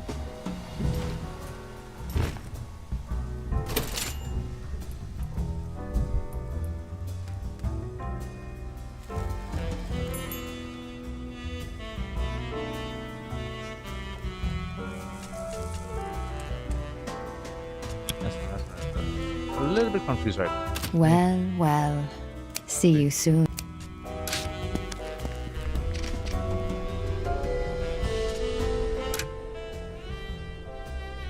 Right, you're not supposed to have anything anymore. Somehow you ended up with this. Put these shakers back here. I might sell that to you.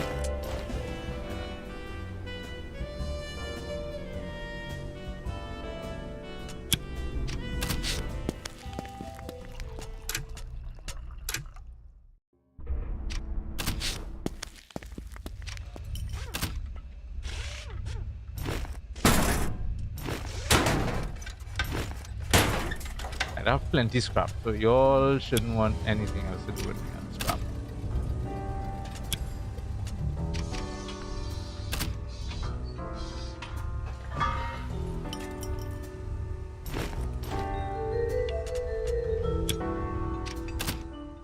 Let me just swap you back here. Because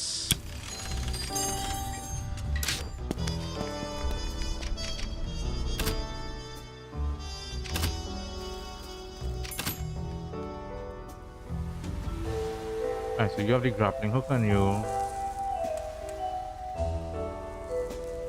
I'm sorry, just alright, keep you there. Put that there. Just making sure she doesn't have anything. I'll leave her with the repair kit. Alright, in the stash, I've got one champion. I'm not sure if I'll need it. I'll put both of them.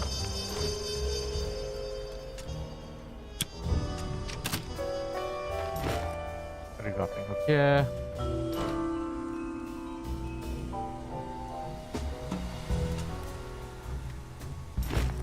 May not need this, but I'll still keep it around.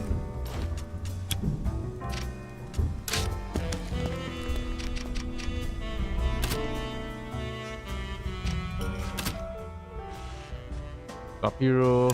Bring back Luca.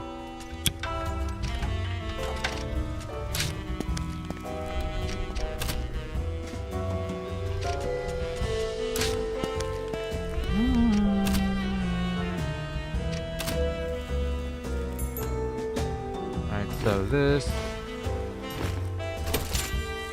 Sell that.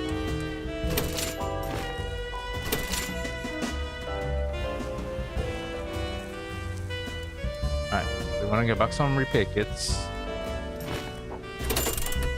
There we have two here. I need to have. Everybody must have at least two. Get 3.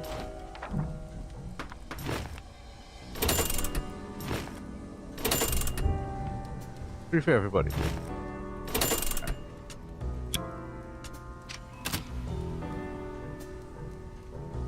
This is concealed storage. No, I just want normal storage. Medium storage. Wait, 2. Fine. Get it. I think I should be able to equip that on her, right?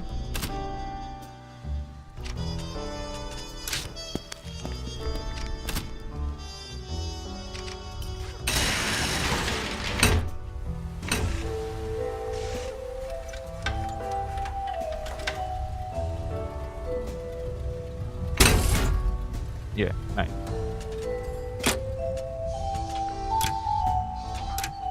Okay, so everybody should be up to where I want them to be. Nice. Turbo engine, nice. Okay, you refurbish. I would like to get an actual turbo engine, that would be nice. For now, pistol, shotgun. Can I replace that with anything, like?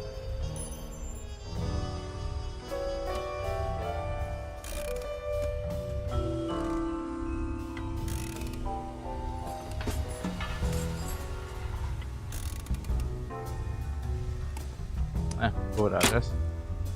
And then you.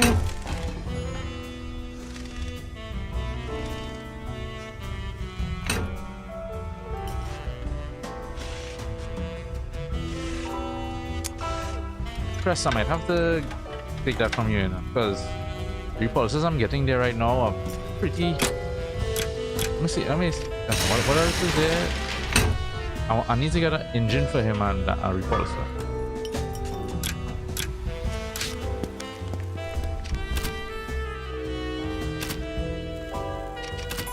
She doesn't have any engines right now, but she has a repulsor.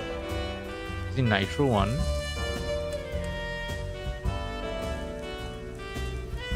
This only has +2 EP. Lame. I mean, I guess I might as well get the nitro. I don't want to spend that money either, so. Hey, you know what, Cress? I'll take it from you. Sorry.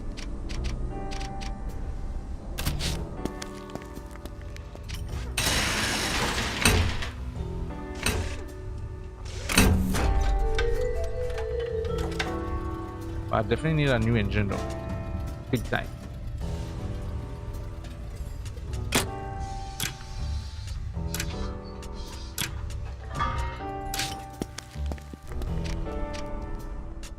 Save.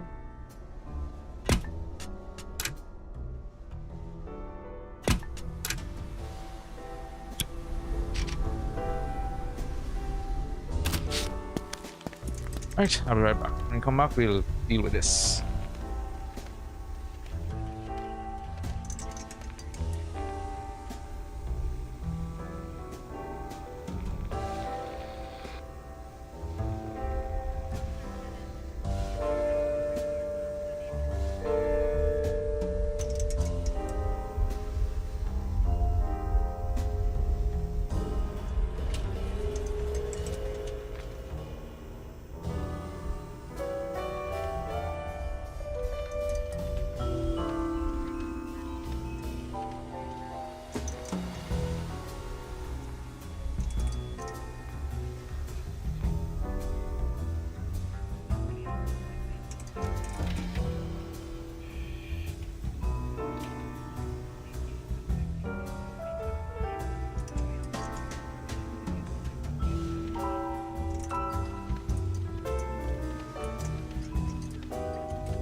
All right. Let's go straight.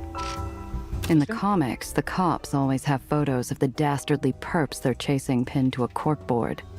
Here, the hunters aren't lawmen, and the targets aren't slab-jawed gangsters with names like Jimmy the Shark. They're the actual barons of our own city. Hello again. Nothing? Take Okay, care. same stuff. Alright, well, let's just go straight. Everyone's assembled to go over the plan. A taut wire of tension hangs in the air, and it twitches reflexively when I enter, like they're all waiting to see how much extra strain my weight will add. Yeah. Start the heist. We're about to start the final mission of Dreamland, which will permanently close off Dreamland Island and any remaining missions. Are you ready to continue? Yes. Is everyone here? Good. Gia, the floor is yours. Okay, we've got Soap Jackson on board, so first step is meeting him outside the casino. He'll set off the fireworks early, which should draw Marm and her guests outside. The code combination to the Pandemonium Vault changes daily. Every morning, each doe is given a unique combination, all of which unlock it. When we get there, I'll receive my combination and give it to you. Then I'll join the doe escort with Marm. Hang on. Mom will know it was your combination that unlocked the vault. You'll blow your cover. By the time she realizes that, it will be far too late. Without her money, Marm's powerless. This isn't just a heist, darling. It's a coup. Long overdue, if you ask me. Right. Pandemonium should empty out well enough, but we'll still have security to watch out for. Cress, you're headed to the boiler room. Yeah, I'll overload the heating system to cover our getaway. Just try not to blow us all up while me and the crew are still inside, yeah? Please. Klausner's system is as good as it gets. A perfect time bomb he put in the heart of his own creation. Luca, you're with me. We'll use Sophie's combination to get into the vault, and your crew can start unloading the goods. My boys already got clearance for their trucks at the loading bay. Should be simple. So long as we don't get complacent, darling. Yes, ma'am. Good. Anything else? Do we have contingencies? A backup plan? What happens if something goes wrong? What could go wrong, old sport? It's foolproof. Famous last words. Well, we know this mission is gonna go wrong. Despite at least Apollo's attempt shit at is gonna go wrong. invigorating optimism, all eyes turn anxiously my way. They're looking to me like I'm a general atop my horse, enemy banners flapping on the horizon behind me.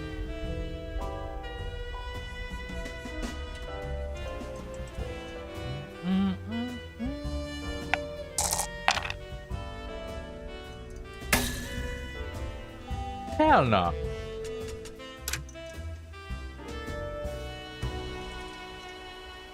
I reloaded that mother. No. I'm not taking that. Everyone's assembled to go over the plan. A taut wire. Is everyone here? Good. Okay, we've got the code combination. Hang on. By the time she realizes that... Long overdue, if you ask. Right. Pandemonium. Cress, you're headed to... Yeah, I'll... Just try not to blow us. Please. Klausner's system... Luca, you're with... My boys already got... So long as we don't get... Yes, ma'am. Good. Anything else?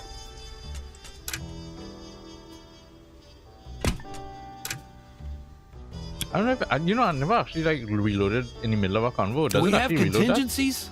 A backup? What could go wrong? Despite Apollo's attempt at invigorating optimism. No matter what happens, I'm just glad Apollo will finally have enough money for that news job. Honestly, Apollo, I'm surprised you don't poke your co-star's eyes out with that thing. Et tu, Brute? Relax, Golden Boy. If anyone here needs their schnoz straightened, it's yours truly. Right then. Get home safe, everyone. And remember, don't look down. Sophie, you got a second? What's on your mind? What did you mean, coup? What are you planning here? She won't give up power willingly. So we'll have to tear it out of her hands. Yeah, okay. I can't control how she reacts. I was thinking that would happen. But you know her better than any of us. She'll still be dangerous, even with an empty vault. Should we expect blowback? I'm not alone in this, Gia. The Does are my sisters. and I know them better than anyone. How can you be sure? I can't. I just know whatever happens, despite our differences, I want my sisters by my side. I have to give them that See chance. how this goes.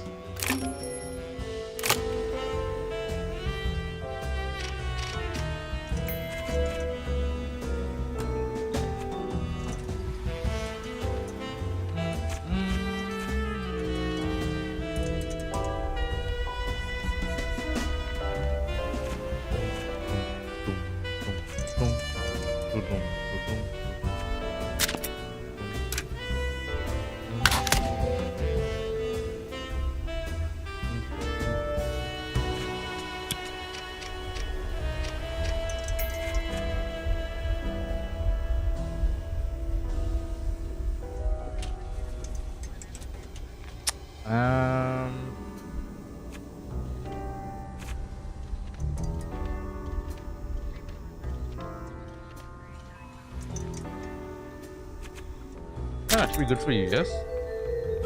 But it's unlocked already. Ah.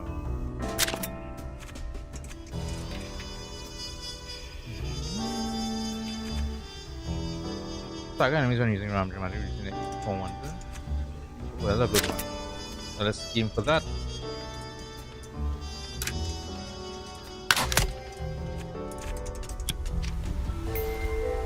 Wait, did I not? Wait. Why is Sophie not in my party? She's supposed to be in my party, no?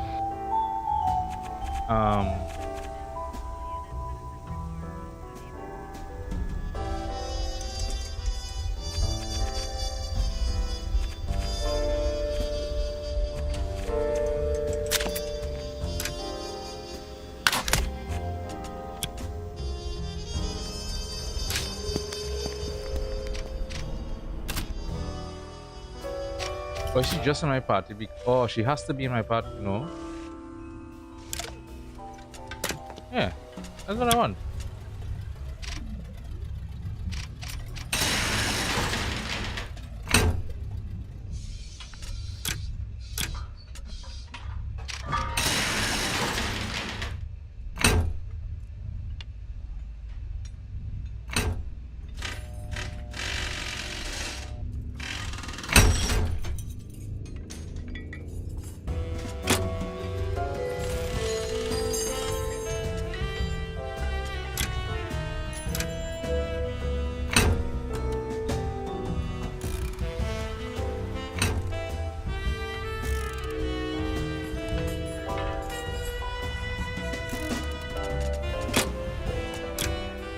See how this goes. Add press and look at. Oh, press. They have to be in the crew. Oh.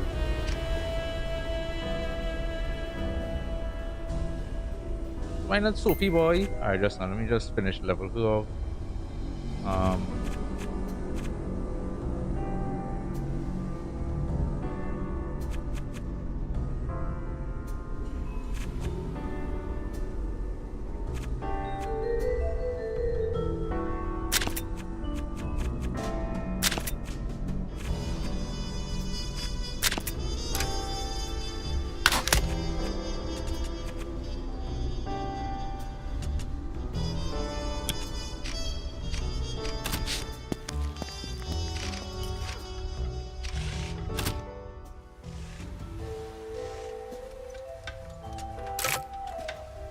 I don't like that. Then you have no choice but to have certain people in your crew.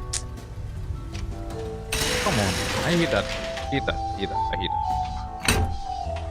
Fine. None for you. I'll give you the.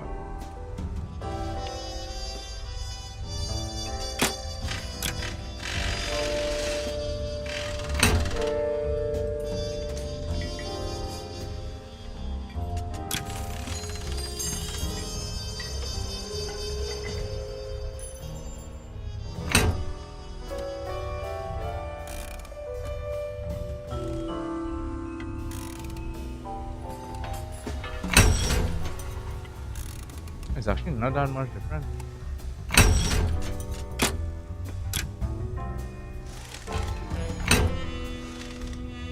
Alright. Well, never mind. Let's move on.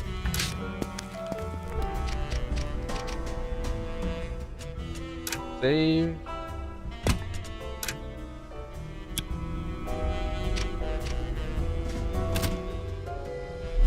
There we go.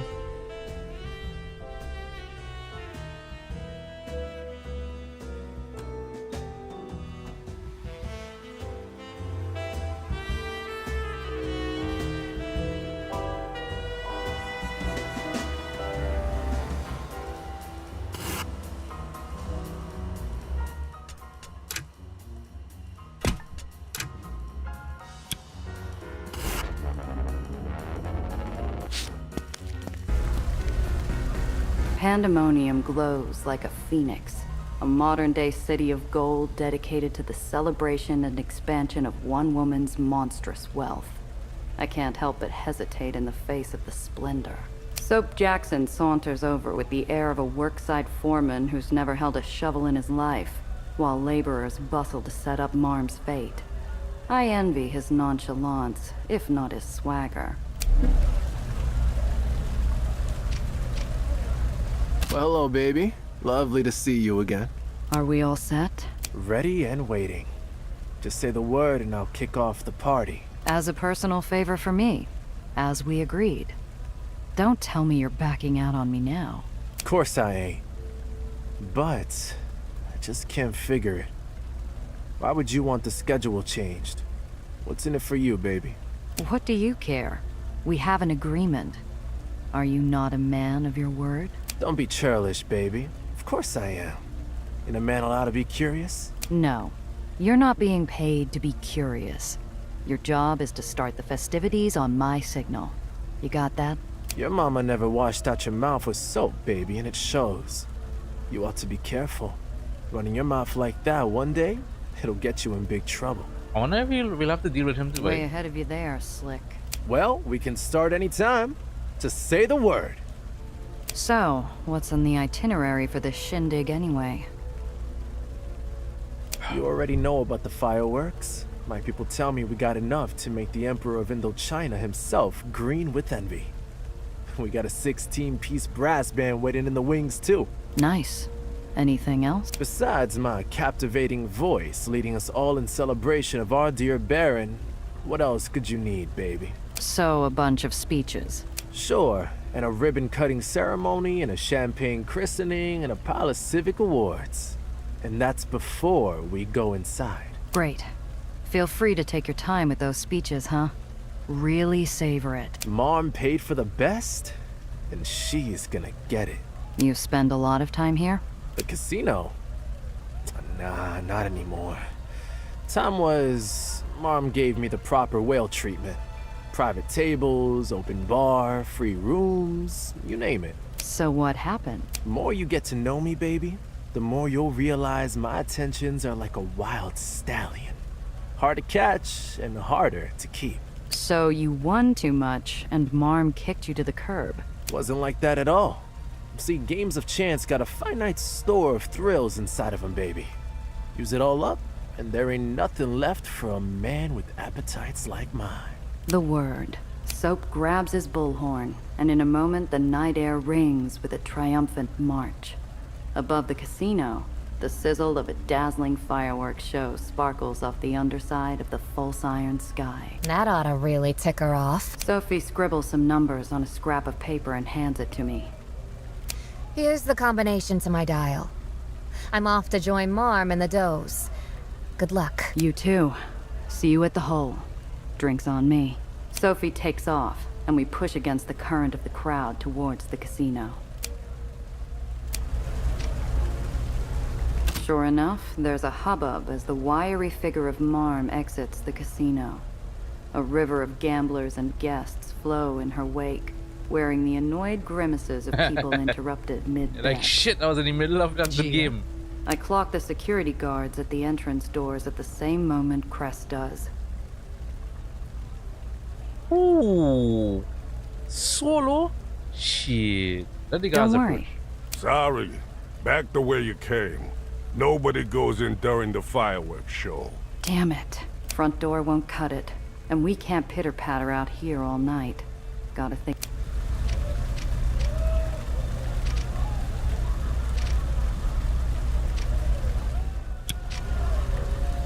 I could try and draw the guards away from the door. Okay, and what's this one? I look for a way to sneak inside. I could try and draw the guards away from the... I remember a trick Zio used to pull when I was a tyke, and point at one guard's chest. While he's searching his tie for a stain, Luca helps things along by following up with a chop to the neck, dropping the guard like a ton of bricks. We're through the doors as the other guard moves to help. Not exactly like Zio, but it works. We're in. The cavernous casino interior feels wrong somehow, without the usual bodies and noise.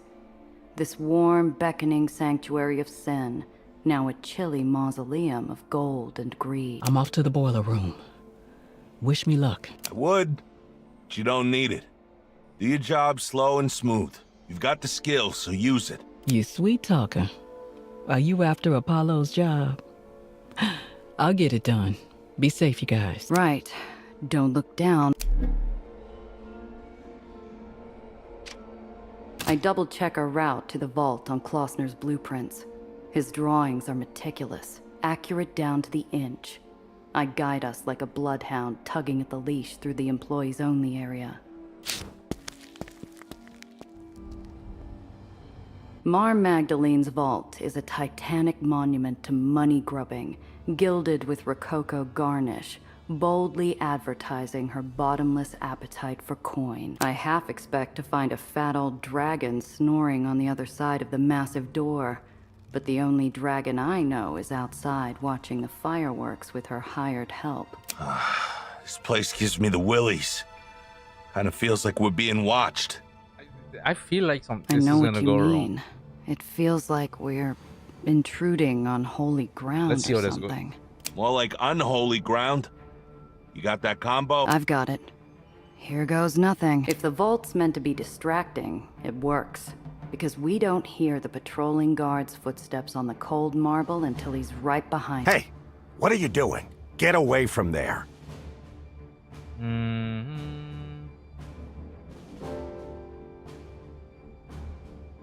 Let's try and...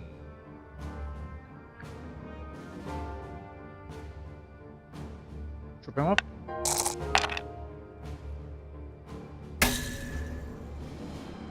Hell no, man.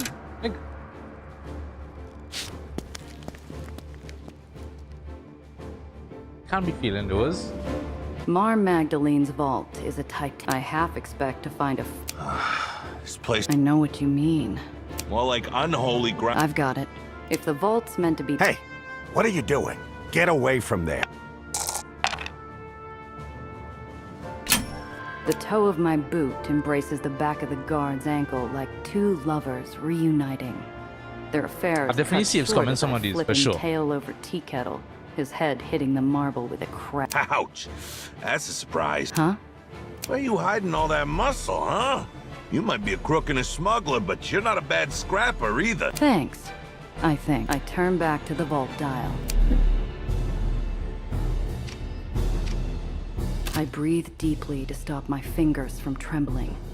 With something like reverence, I twist the dial to the number Sophie provided, hearing a satisfying clunk inside the door as its mechanisms pop free.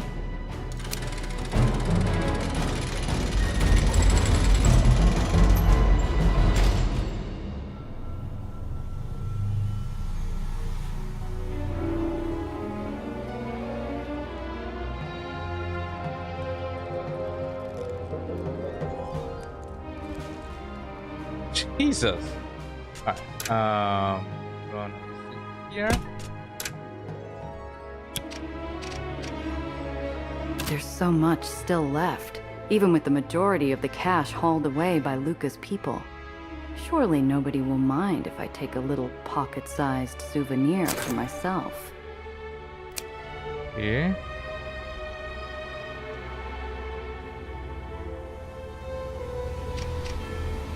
There's There's so much still left, even with the majority of the cash hauled away by Luca's people. Surely What's this nobody one? will mind if I take a little Whoa. pocket-sized What with all these souvenir for chips? myself. Alright. Don't mind if I do.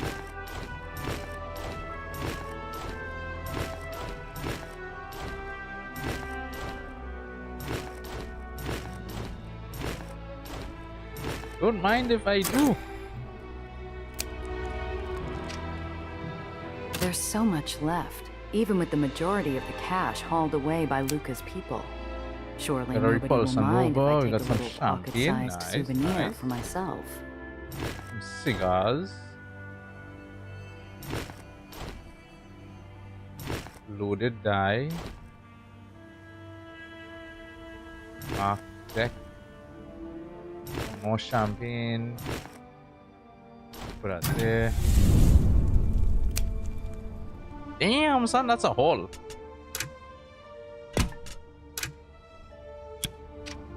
That's it. In the burrows, fallen trash gathers into hills of scrap bigger than sand dunes. Even those miniature mountains are dwarfed by the glittering piles of treasure inside Marm's vault. I lick my lips unconsciously as I start to salivate. There's enough cash, hawk jewels, and fine art in this room to buy the old governor's mansion. Hell, there's enough to buy the old governor. I think about what it would be like to roll around in it. To roll around. I have the crazy notion that Marm comes down here to do just that. Bingo! Within minutes, Luca's workers flood through the entrance where the loot is normally deposited. His people work quickly, hauling the vault's sparkling riches out in sacks and wheelbarrows. I watch in dumb fascination as they enter and depart the loading bay in ordered lines, like ants carrying supplies back to the colony. I know I'm the lookout, but I'm too caught up. We're really doing as the last of Shut up, Luca's Gia, pay laborers attention. disappear with Marm's ill-gotten gains. A sudden blaring klaxon jolts me out of my gleeful reverie. Luca looks to me in dismay. Damn, the jig's up. Calm down, big fella. It's just the fire alarm. Means Cress is doing her job. I'll be back in a second. I lope down a few corridors away from the vault, watching as security scrambles around in panic confusion. I overhear words like fire and boiler, along with a few choice phrases too crude to repeat. Cress emerges, moving swiftly through the commotion. I shoot her an appreciative grin, but she looks concerned. We hightail it back towards the vault together, rejoining Luca. What's the problem? What a time. Security showed up at the loading bay, and they're asking a lot of questions and not liking the answers. Plus, the boiler is set to blow any minute now. Damn it! Gia, those are my people. I won't leave them in the lurch. Doesn't matter, we can't get out that way. There's gotta be another exit. I'll find us a way out. In the freshly echoing emptiness of Marm's vault, I spread out Klossner's blueprints, desperate to find a route I've overlooked. No time for mistakes. Gotta make the call. The blueprints are detailed and clear, and I see multiple viable paths.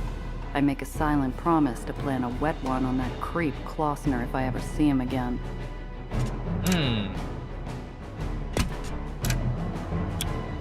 3 options. We can take the service way out through the lower level, past the boiler room. We can stick to the main corridors and head straight for the staff exit, or we can duck into this VIP lounge, which has a private exit. That's a gamble, miss. And I don't gamble with my people. They're expecting us at the loading bay. What if they wait too long? Come on, big fella. We're in a casino. Your people know the right moves. We'll catch up with them later, I'm sure of it. I'm not sure of it. But what else can I say?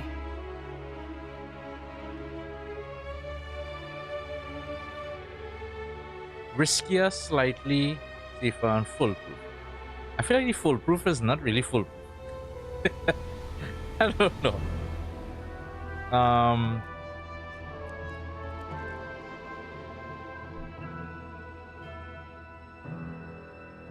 Let's try slightly safe. Middle. Let's go. We dash headlong through the corridors, buffeted by the wailing fire alarm and the shouts of the guards. The warbling tone of a PA system crackles to life, and Marm's furious edict blares out like the voice of God. Attention, security personnel. There is a theft in progress. Apprehend these villains immediately, dead or alive. the inn will receive a sizable pay raise. We wind through the main corridors connecting the different sections of Pandemonium, like blood racing to escape a wound. In our haste, we nearly sideswipe a troop of guards running crosswise to us.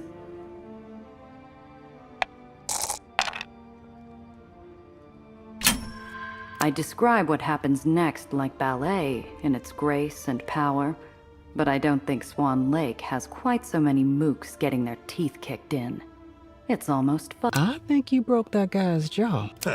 That's why they call me Left Hook. There's nobody to applaud us as we reach the ferocious finale, but that's just as well. I never liked applause. Luca tosses me a leer, and Cress, what happened to the boiler? Isn't it supposed to explode? She still might. Let's hustle. You don't have to tell us twice, sister. I feel it's not gonna explode.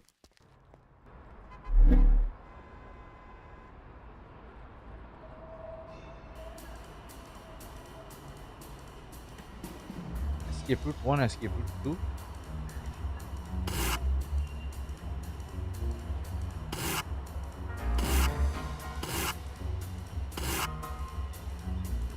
Out through the main road, heavily guarded, Mom will be expecting.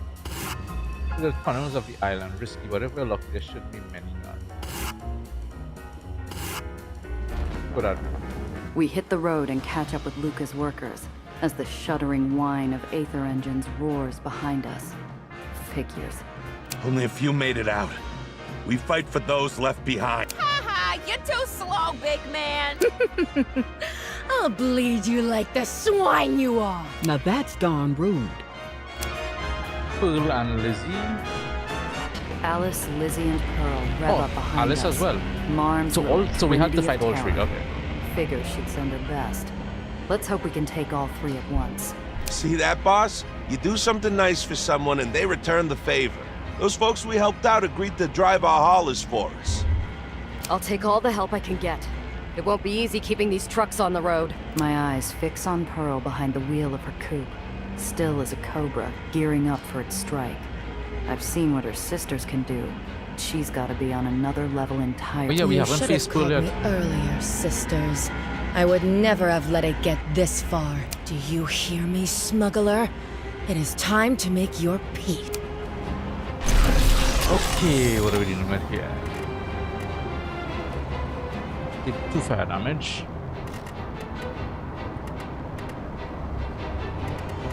Eliminate Mom's doors, protect the treasure hauler. Where's the treasure hauler? Or you? Or 3 of them? Okay. Alice, Lizzie.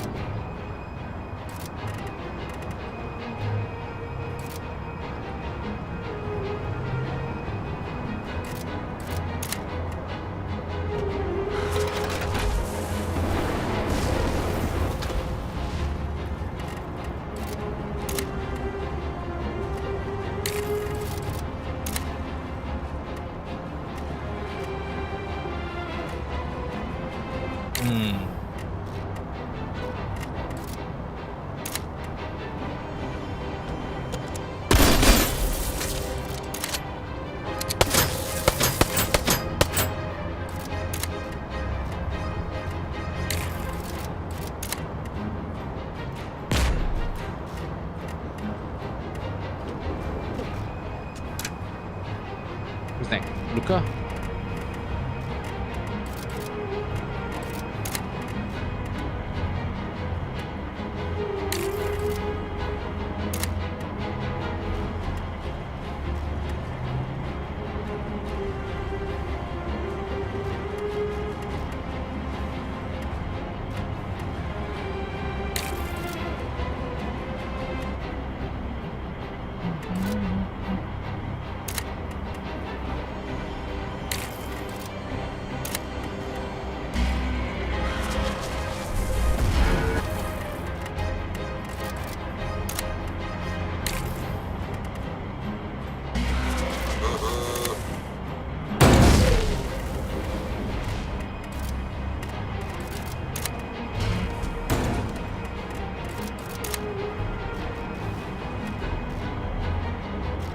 can move forward. Alright.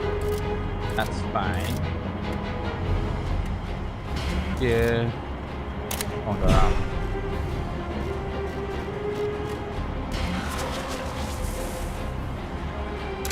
Alright. For you.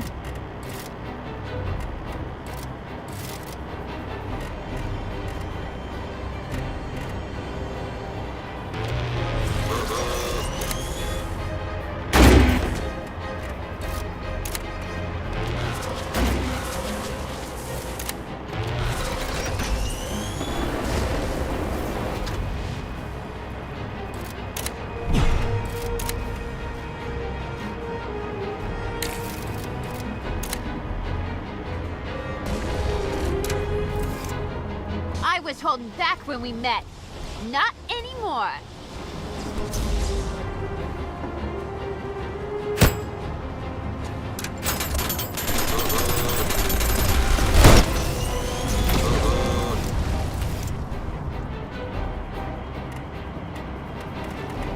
Good, good.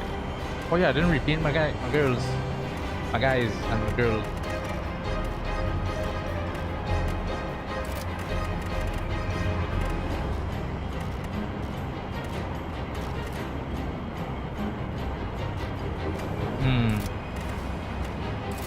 What I can do?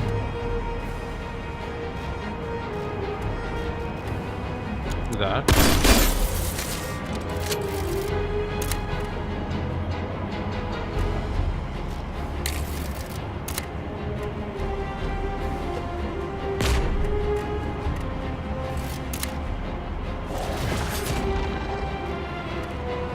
Forward.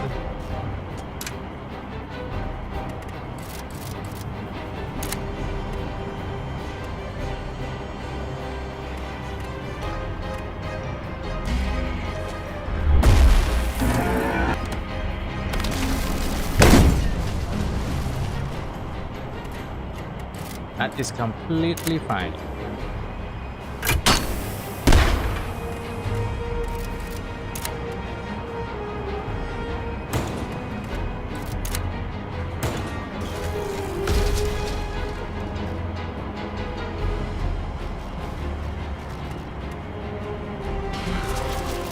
found Daram on that, so if she decides to run me,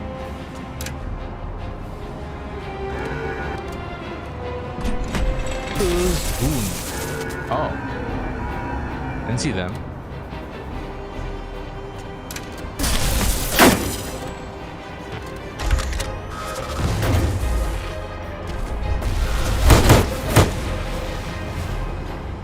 There's a lot of goons by it.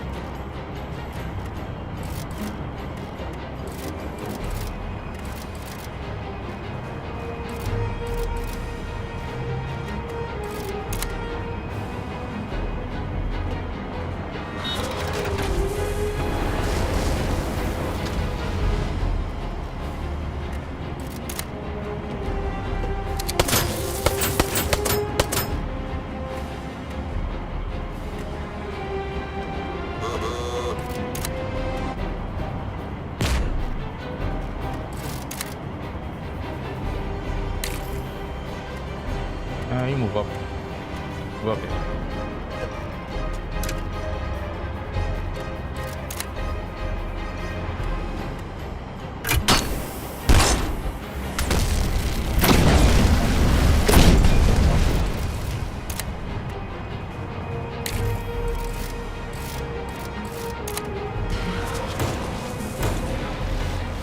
She has a phone, Ramon. Hey, that took a hell of a punch. Yeah.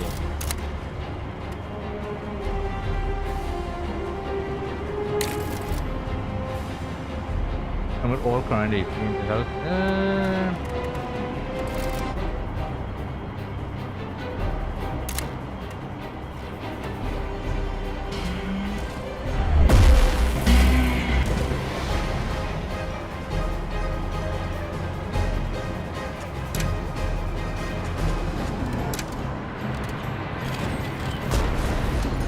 One by one, the does peel off. We've lost them. I didn't realize Cress died already. Is it just me or was that? Too easy? Yeah. Something's not right. Don't question it, Gia. We've got the treasure in hand. Lead the way, boss. We definitely have to fight Mom. She's gonna show up. And definitely, I know that for sure.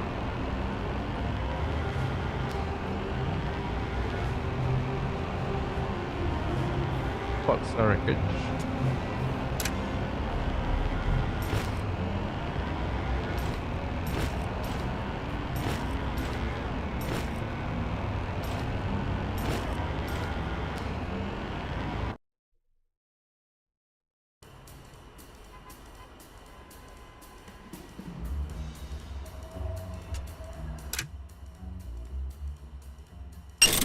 I don't know if I'll have to fight anything, so just in case.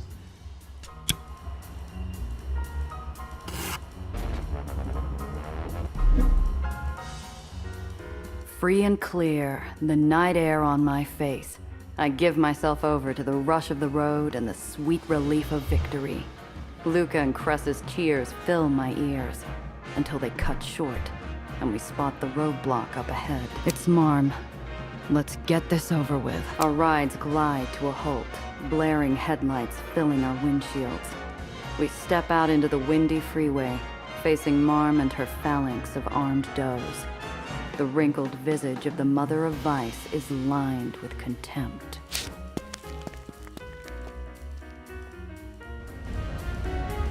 I'm impressed. Oh, look at that roadblock. Nothing but the best for the Baron on her big day. Amusing. But this charade ends now. The distant lights of pandemonium are eclipsed as a massive blossom of fire engulfs it. Moments later, the muffled boom of the boiler explosion reaches the roadblock. Marm quakes with rage or despair or both, and her doe's faces are twisted with fury. I've been suspicious of a traitor in my house for months. This all but confirms it. How's that? Maybe we're just expert thieves. Hardly. I caught you in the act. And what's more, all I have to do is check which combination was used on the vault, and I'll know who betrayed me. The does shoot each other nervous, suspicious looks. They're attack dogs on the leash, ready to lash out, but they're no longer sure which way to direct their bite. However, if any of my faithful daughters would like to turn themselves in right now, I promise to show you leniency. But to be, Mädchen, shall I head back to my casino? Or shall we resolve this here and now? Mom, I swear it wasn't me! You gotta believe me! I'd never betray you! Really? You only care about yourself. That's rich. Coming from you. Oof! Says the scheming psycho! Enough! All present watch in stunned amazement as the barrel of Sophie's gun turns away from me and points straight at Marm's heart. Sophia! Haitian! I never would have suspected. That's exactly the problem, Marm. You've become blind. You're so focused on expanding your empire, you missed what was happening right in front of you. Sophie, you snake! How could you? After everything she did for us! For us? What about to us? What has she ever given that she hasn't taken away tenfold from the city? From its everyday people? From innocent little girls with nowhere else to turn? I glance at Winnie, disturbed to see her youthful features frozen in a shell-shocked, thousand-yard stare. No longer afraid, but no longer really present at all. So, what next, dear? You'll kill me and take my place? Is that the plan? No, Marm. Despite everything, I love you. And I don't want your barony, but this has to stop. I knew you didn't have the backbone. Listen to me. It doesn't have to be this way. We can change things in Dreamland. Together. As sisters. Should I let Sophie do it by? Yeah, let Sophie do it. This is Sophie's moment. Yeah. I would sooner bare my neck to Marm than take it away from her. I nod, and she continues. Look, Dreamland is already yours. You already run its streets, its nightlife, its storefronts. If Marm retires from managing the operation, she can keep living comfortably while you keep doing what you do best. If she's too proud to let go, then we'll find her somewhere else to live. But one way or the other, Marm has to step back. You all know Gia. Like it or not, she's one of my sisters now. And she could be yours too. I think we have more in common with her than not. Give us your support. Let's make this real. And I'll just sit back, will I? And watch as you take everything?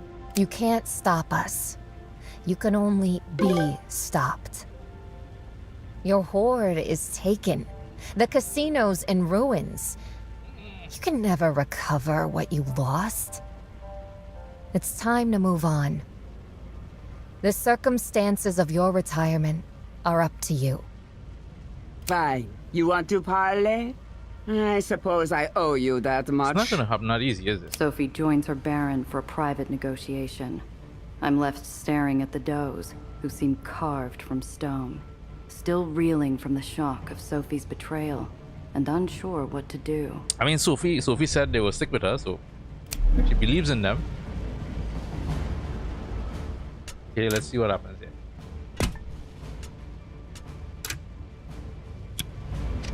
So let's talk to Lizzie first. Lizzie's arms are crossed in a childish pout. She curls her lip as I catch her attention. You. Haven't you done enough? Scram, why don't you? Not here for a fight.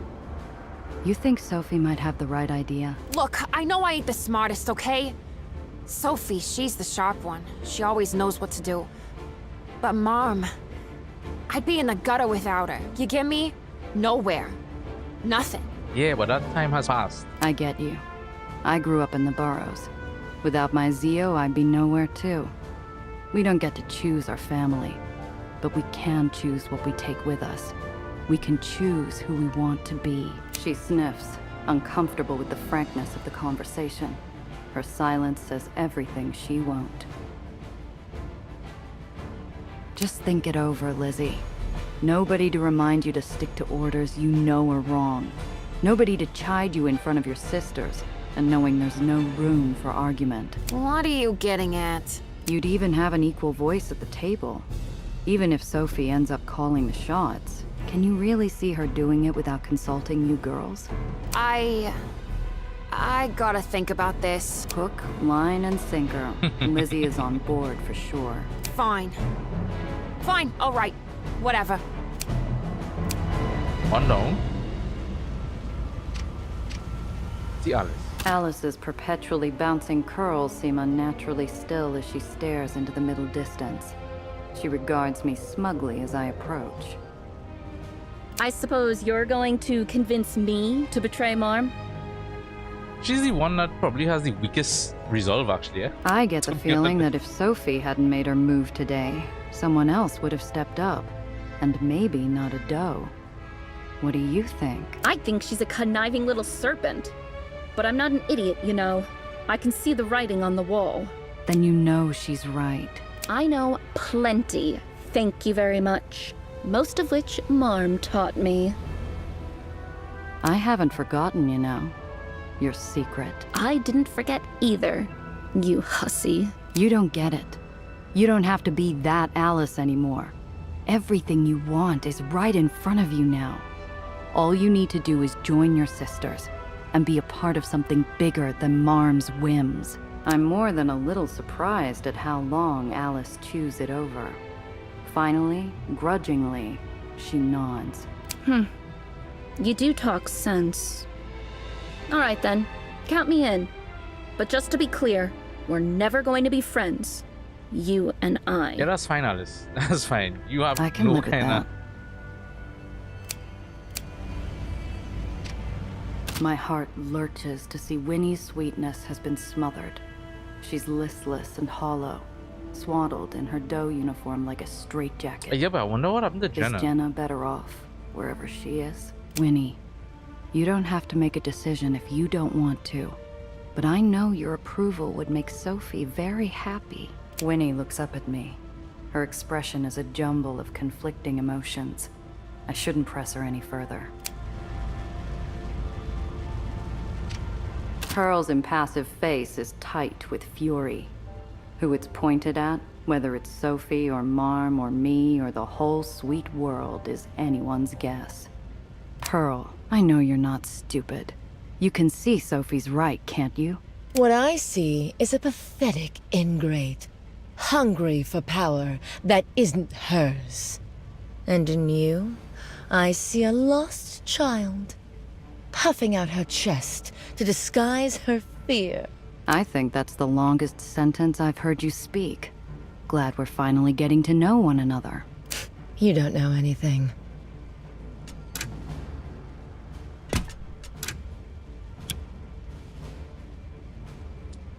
Bruh, what the hell?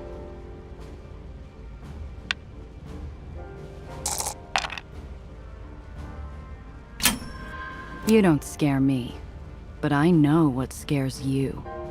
Powerlessness. And that's all you'll have if you side with Marm. I imagine the whirring of complex mechanisms behind her eyes. Arcane instruments of torture spinning up like medieval engines of pain. She reaches a decision and favors me with a single word in reply. Fine.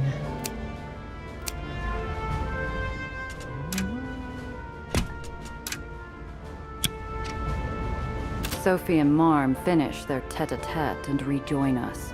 Sophie's gun is still aimed at her matriarch, but the Baron holds her chin high. Lizzie, Alice, Pearl, you won't regret this. Thank you for your trust. This is ridiculous. Gia, this never would have happened without your help. Help me decide. I don't want Dreamland to become another White Street, fractured and plagued with infighting. I feel all eyes turn to me, but the two that weigh the heaviest are Sophie and Luca. It's not just Dreamland's future we're talking about. Soph, this is your call. I can't make it for you. I'm not asking you to, darling. I'm just asking you to tell me what I already know. But this isn't my world. That's exactly why your opinion means so much. Dreamland's been my entire life. I'm too wrapped up in it. You, though, you see it with clear eyes. You have the detachment of the outsider. I need that. Behind the con artist, behind the street soldier, behind the double agent, behind everything Sophie's made herself, I catch a glimpse of the girl who never quite disappeared, whose light remained bright underneath. Well, all right then. Oh, I wonder how important this decision is, if it is even important. Exile Mom, allow her to remain as a puppet.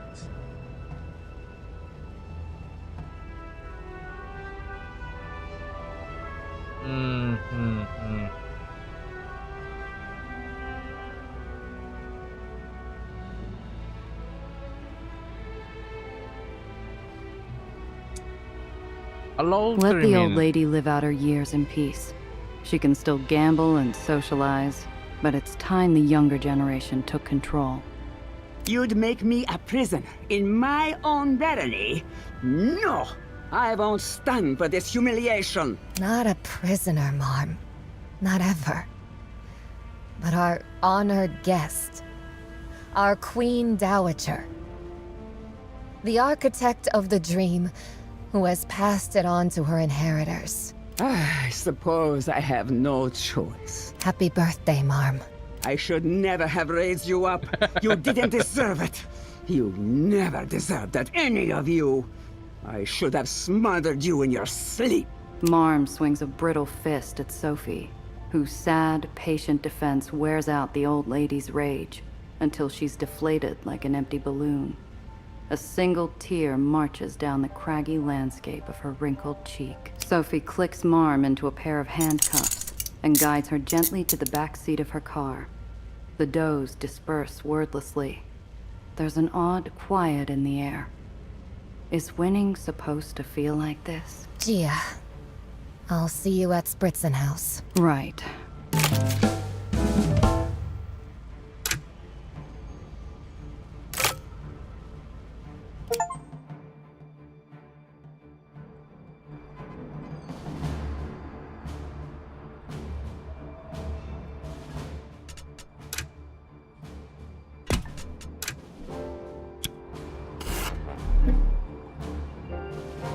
I'm sitting at a red light when I feel a telltale tingle, like I'm being watched.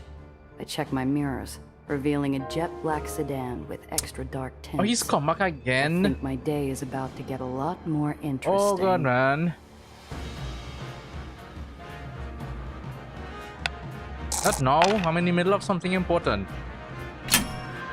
That's a Truman Miranda, the kind favored by White Street's infamous sanitation brigade. It could be a coincidence, but it didn't exactly part with White Street on the best of terms.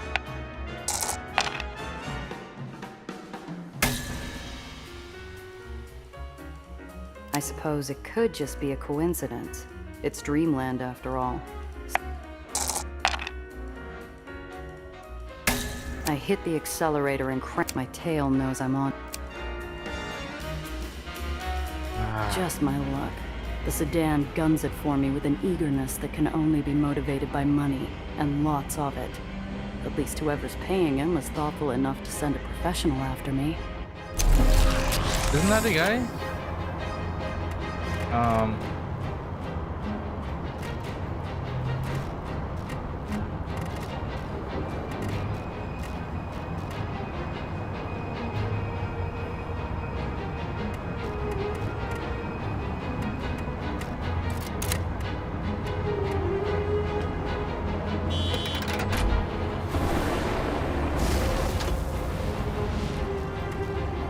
Sorry, bystander. I gotta take a little hit for me.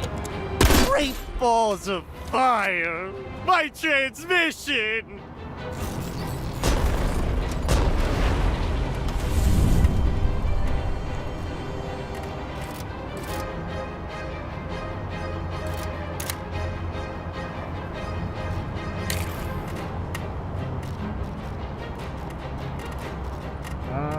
Come on here, why not?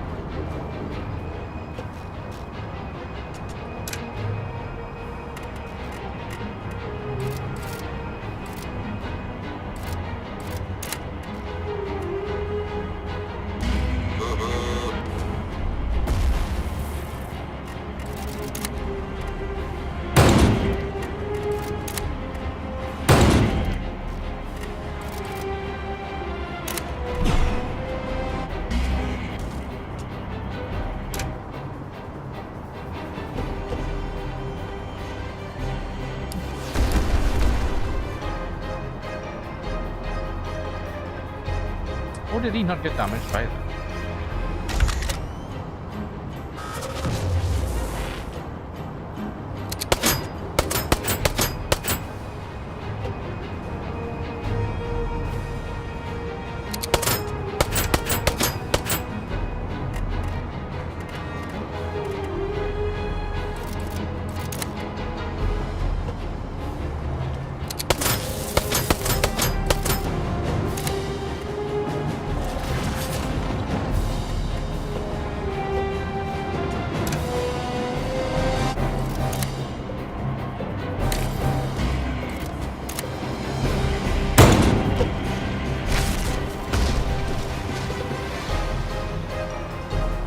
I've been in more than a few scrapes in my life, and that was no amateur. Which means people are trying to kill me. People who know how, and they're probably going to keep coming.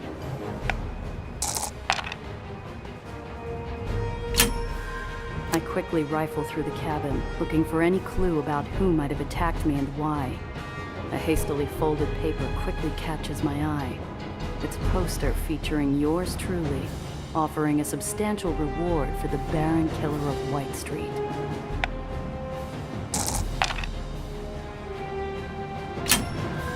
I pop open the hood of the vehicle, and I'm immediately greeted by the now familiar glow of red Aether. I suppose it was inevitable that with Eli gone, his stash of advantage. I've lingered here long enough. That firefight is bound to have attracted attention. Climb back into the car and slip away before I attract any more attention.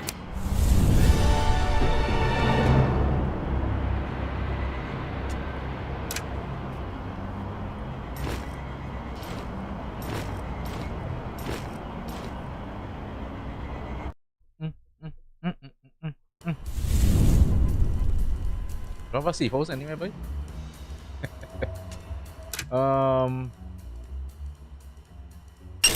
In case I end up in a fight again.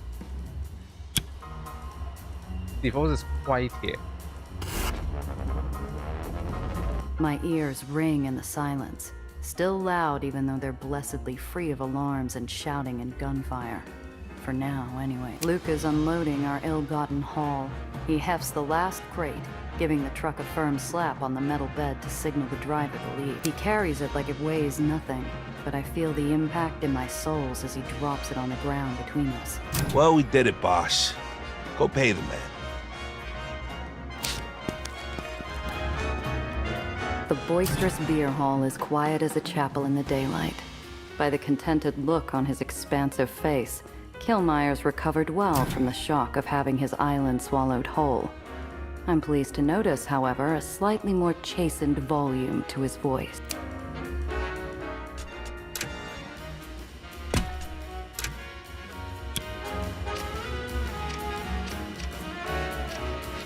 Aha!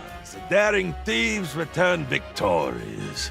I knew you could do it. We have to offload this stuff pronto. You got somewhere to put all this? Not to worry. Those kegs behind me are quite empty. Perfect for hiding things I don't want others to find. Please, sit. Make yourself comfortable. Have you seen the news? Maren Magdalene seized control of Dreamland. Baron Shuxaloas, 68-year-old matriarch of Dreamland, has retired. An official statement from the Doors reads as follows: Our mother carried the dream of a better barony her whole life. As of today, she no longer does it alone. While we handle the drudgery of everyday operations, Mom will enjoy her golden years unburdened. Just like you planned it, Sophie. Yes, it seems Mom has been properly cowed, but enough of that. Let us look to the future. Care to join me for a snifter? Not on your life, Killmeyer. Where's my Aether core? Close at hand, Liebling. Close at hand. Now, about my price. We worked hard to get this. It's only right we get a taste before you get the lion's share, wouldn't you say? No. No, I would not. We stick to the deal, Teufelsfrau. Or you will never see your precious Aether core. Oh, never. Let me try and let's see if we could make that work.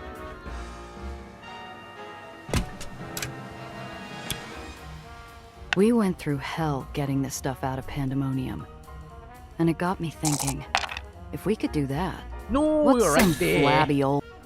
You're right there. No, I see it's coming this one. I see it's coming this one.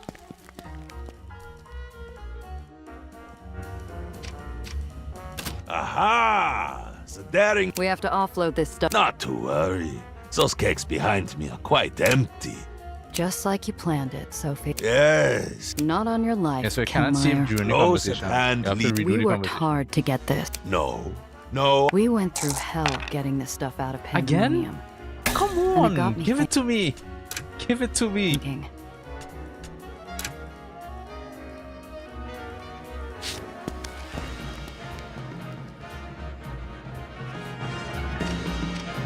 Aha! We have to offload this I stuff want that money. pronto. I Not want to the money. worry. That's what I'm Those doing this kegs for. behind me are quite empty. Just like you planned it. Yes. Not on your life. Close at hand. We worked hard. No. No. We went through hell getting this stuff out of Pandemonium. And it got me thinking, if we could do that. If I didn't know better, my dear, I'd say you were threatening me. My 7-shot makes an echoing thump as I slam it onto the table between us. Very perceptive of you. Sophie shoots me a brilliant, surprised smile, and I hide how much it flatters me as I continue mean-mugging Killmeyer. You will never get anywhere. Yeah. The thing is, I save scum, but only for certain things. Only for certain things. I don't do it for everything. Like, I'm okay with 3 now. It's like, alright, cool, whatever. I lost that rule or I lost that decision or whatever. But this, I want to see if I can get the money. You continue to impress me, Randazzo. However, you may wish to, that's the expression, pump on the brakes. You can feel a gun barrel when it's pointed your way. I don't have to look at the balcony level to know dozens of Killmeyer's goons have snuck in while we talked, taking careful aim. Don't worry, I'm not offended. In fact, I admire you. This is a token of my affection for you, my dear. Please, take it. There's some dice, okay. Ah, shit. So all of that for nothing? I will say I could save 1 gold bar or 2 gold bars or something. For dice. Huh. Show me that Aether core and let's get this done. Certainly, certainly. You know, you are even lovelier when you are impatient. Please, I just ate. I masked my surprise at the small device wrapped in cloth stained with what I imagine was the previous owner. A faint hum escapes the polished metal and tickles my palms. Luca's people are waiting outside. Coordinate with them. Wunderbar! Congratulations on the deal well struck. I shall go attend to things. Please, make yourselves at home. From now on, for you and your friends, drinks are on the house. Thanks. My people could use a round too. Robbing a casino is thirsty work. Of course, delighted. But only 1 round. Do you hear me? Loud and clear. Well, gang, we did it. I don't know about you ladies, but I could use a drink. Luca, it's 10 in the morning. And? It's 5 What o'clock are you, somewhere. my mother? It's 5 o'clock somewhere in the world, Luca. Come on. I mean, I'm Sophie. Well, I've got some time, and I'm feeling quite lucky. I've got a deck of cards that need breaking in anyway. Giovanna? Step in and deal. Sophie unpacks the cards, but as soon as she slides them into her waiting palm, I lean over and snatch the deck, quick as lightning. Giovanna? No offense, Soph, but I'm dealing this hand. How do I know these cards aren't marked? Cute. The leftover shakes from the day's events have finally subsided. We've pulled off the crime of the decade, deposed a tyrant, bargained with the devil, and come out the other side. I haven't had the time until now, but thank you all. You don't know what the past few days have meant to me. Enjoy it while it lasts, because this is the calm before the storm. Sure I do. I have a feeling You're so. not the only one with skeletons in the closet, Sophie. Why do you think I stuck out my neck for you? Thank you for having my back at the roadblock, darling. And all along the way, too. Don't mention it. Well, come on then. Tell me what I missed. I want all the juicy details. I think we did okay. Maybe we just got lucky. What do you think? I think every day you wake up with the sky still above you is a lucky one. True. But this wasn't a fluke. We all did our part. We earned this. Yeah, except Luca, of course. Hey! Like anything, it was part luck, part planning, and part force of will. Pandemonium was a house of cards. It was bound to tumble down sooner or later. The hand finishes, and Sophie reshuffles in silence, dealing out wry looks with every new card. Drinks and smiles flow easily. The mood settles comfortably, like a dog snuggling into its bed. So what happens now? I'm in it for the long haul. Underground's not going anywhere, so neither am I. How about you, Sophie? Luca? I know you've got a lot on your plate, Soph, but I'd like it if you stuck it out with us, now that Marm's been dealt with. What do you say? By now, my sisters will have Marm set up in a charming cottage on a private island belonging to a very good friend of hers, who is privately relieved to have Marm under wraps. Some friend. Believe me, If you were friends with a Black Widow like Marm, you'd like to keep her where you can see her too. She'll be comfortable enough and will want for nothing. You think that'll hold her? Well, we are her daughters after all. I'm sure she always expected something like this. Maybe not this soon, but... Marm always did make her own rules. That she did. But to answer your question, Giovanna, yes. I believe I will help you in your crusade. Because even though I am a criminal, I am also a pragmatist.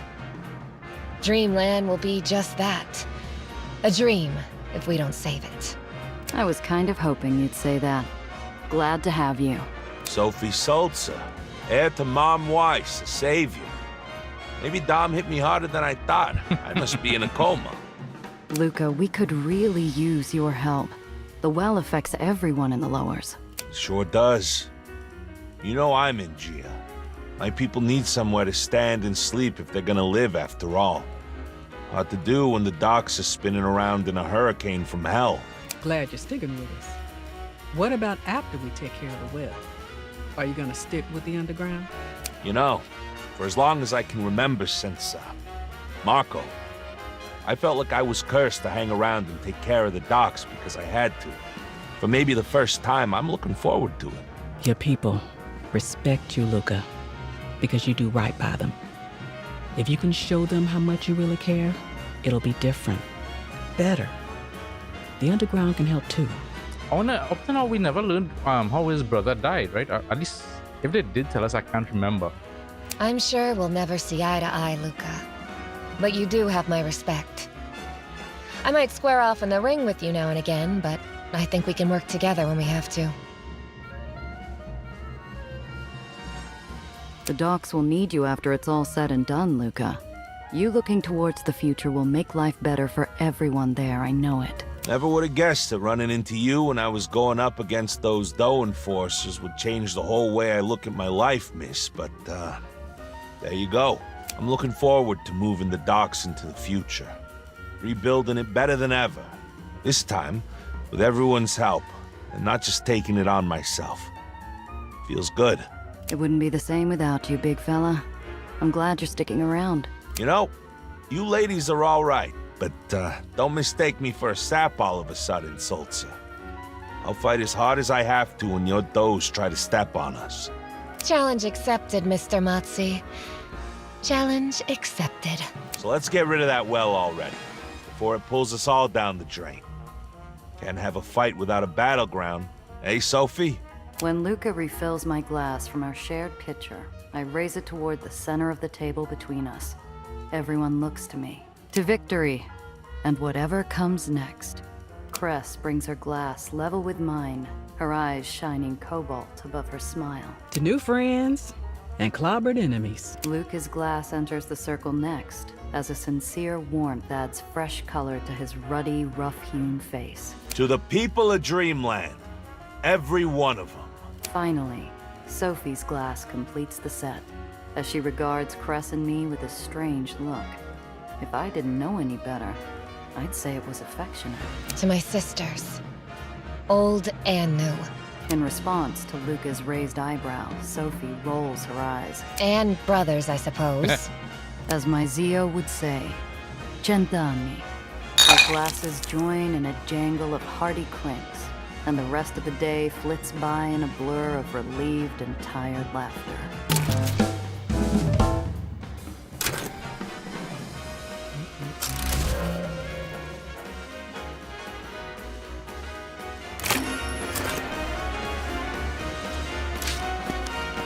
Yeah, I have a feeling shit is about to hit the fan.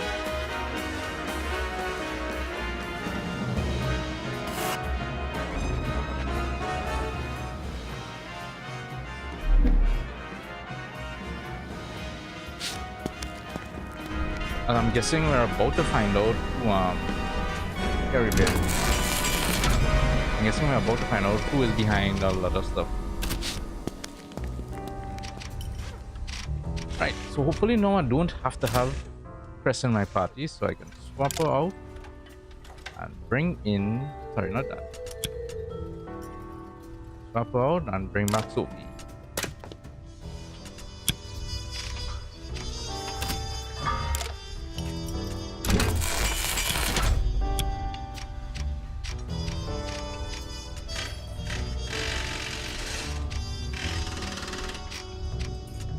I wish you could sell vehicles.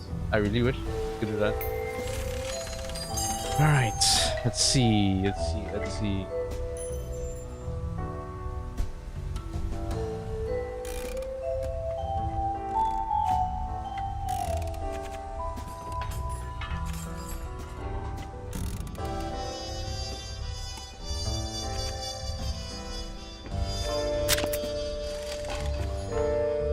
I should go there, right?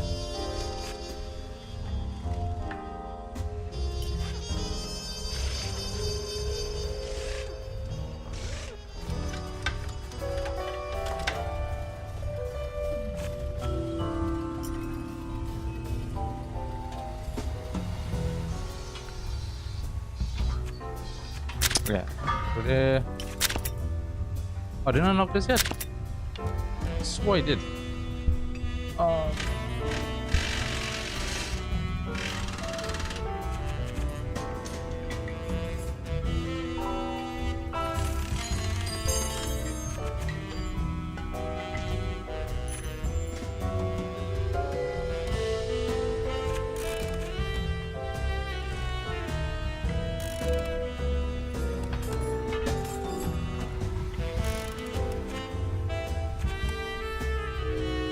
why not? Come.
These are billing a little bit differently. So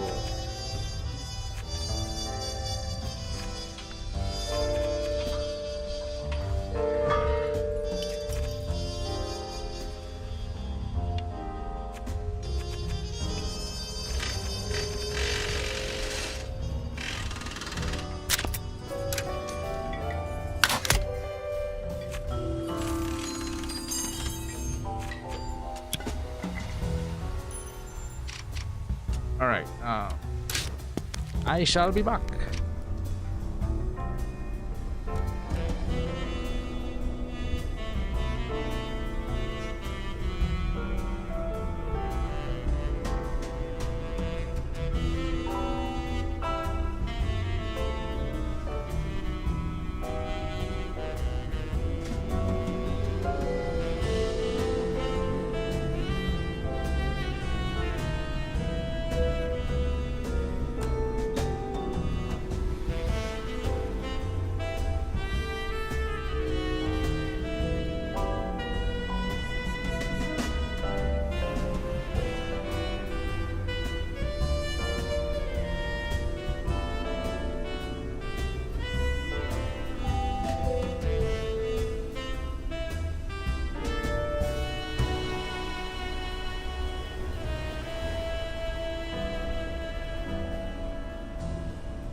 Okay, let's make some rounds here.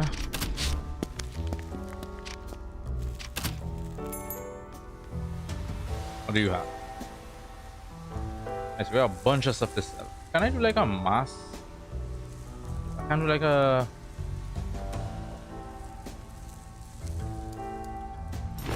just select all and just sell. Maybe if I...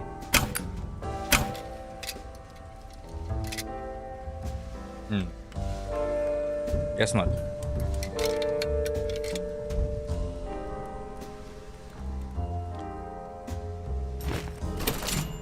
I'll just do this. Maybe.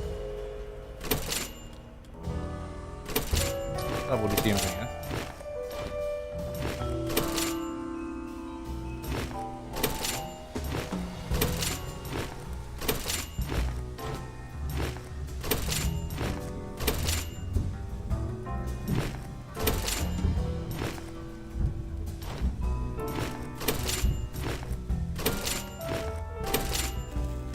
Okay, it was this one.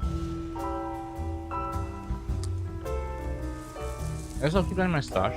This is a lot.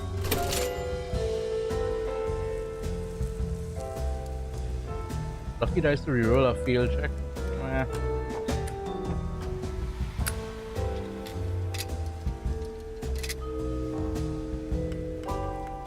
Take less ether damage. I'll keep that around. Get rid of it. That. You know what? I think I'll keep this in my inventory. I feel like that. I need that. Sophie's there. Oh yeah, I need, like, you know what? I have to get back press and check the inventory.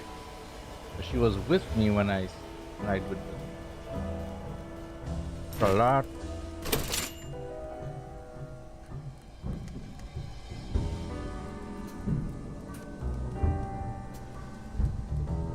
A lot.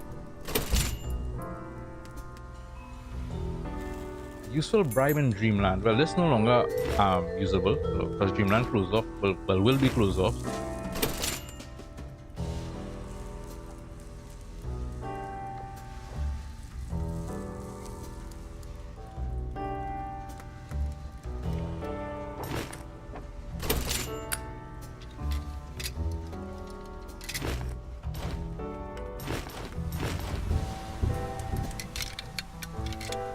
She just has retake it, right? Good.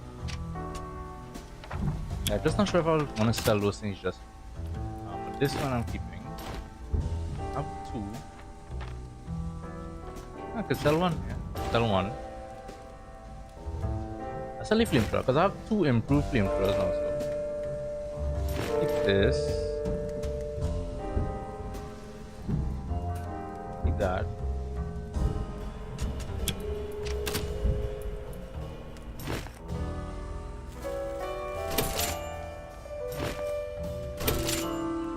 Oh yeah, somebody needed an engine, right?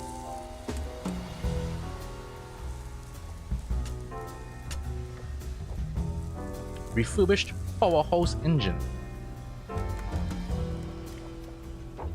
Improved turbo. Standard turbo.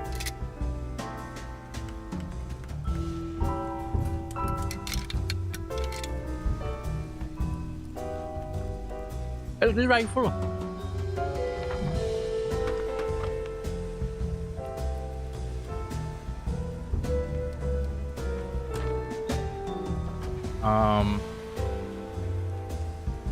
Do I really want to do is the question.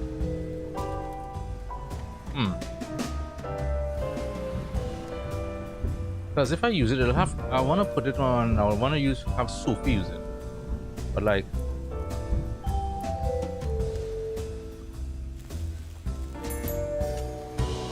I know.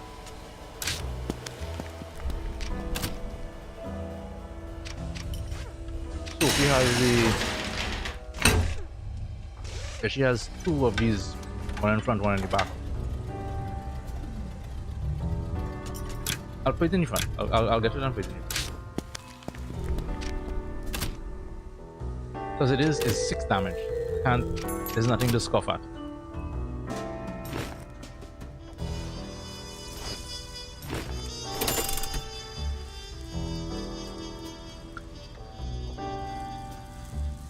military grade grenade launcher. I have a grenade launcher, but it's not military grade, right? I have to just make a huge investment in all of these, right?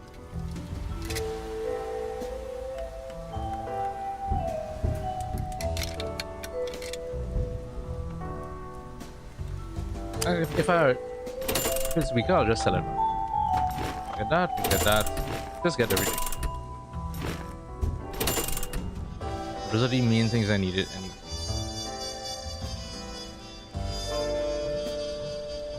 Anything else? So there was storage. Large concealed storage. I think I have one already. Okay. One is large concealed storage. Oh.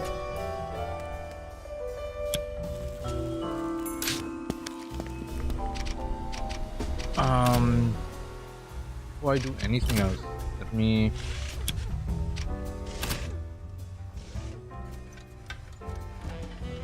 yes, no, Sophie, let me just had some stuff.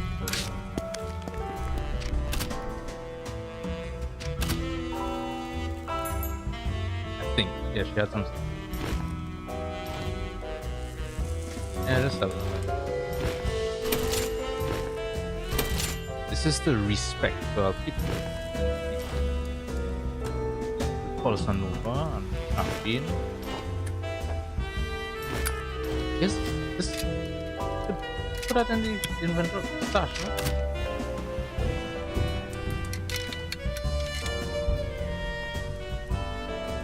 Yeah, if anything, why is it doing that? Yeah, we have cigars to sell too.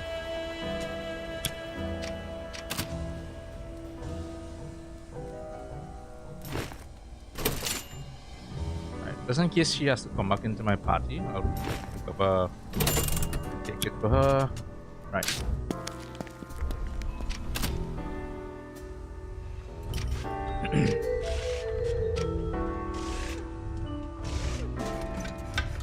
I know that I have the engine.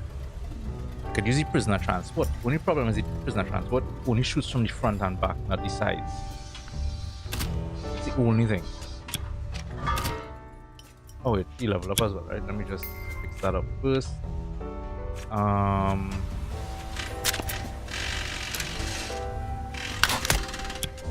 Right. Papiro, Sophie. Okay, let's see.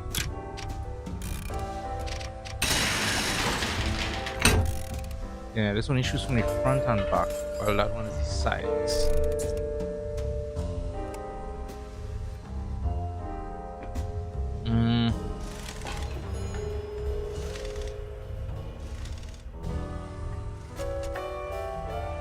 And it could handle more weight. That's the next thing too.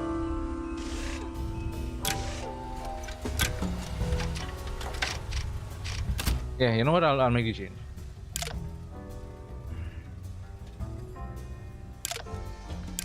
And it's also discreet, so that's a huge one as well.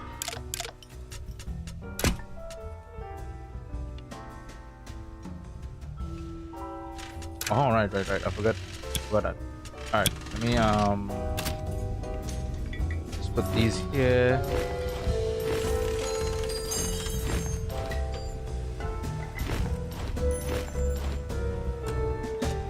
Right.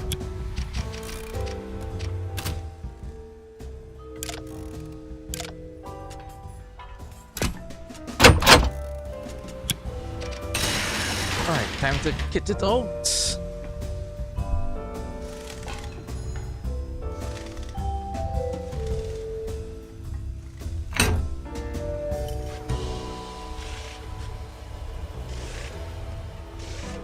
What I can do is the Gatling gun is actually more damage. This shoots in a range. That's the one. That's the 3, 4.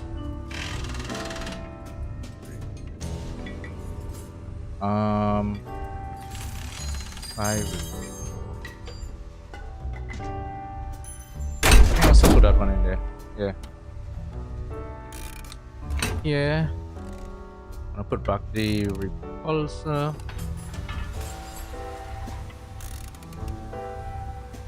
Truck star storage. Didn't I remove that? Same thing, right? Yeah. Put that there. Engine.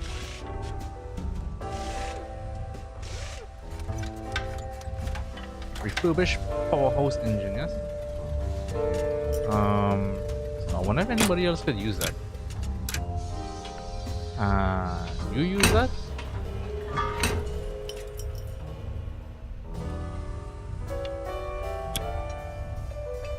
More EP, more wheat.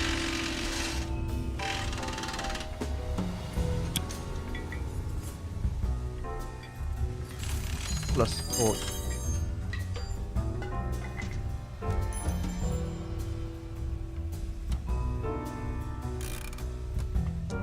So then if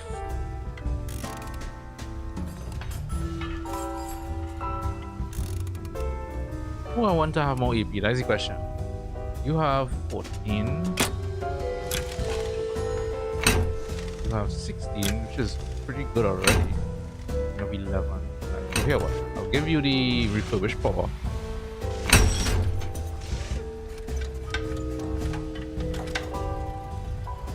A lot more movement available, right? A large storage. Take that.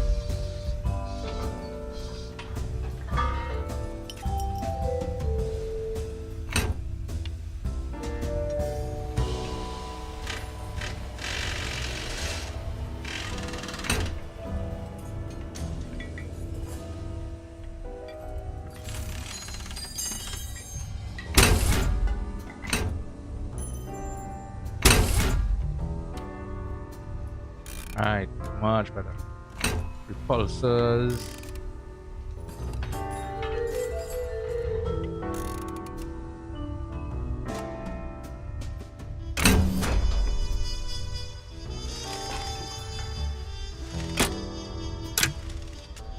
Confirm that. Anything I have for me, by the way? 9.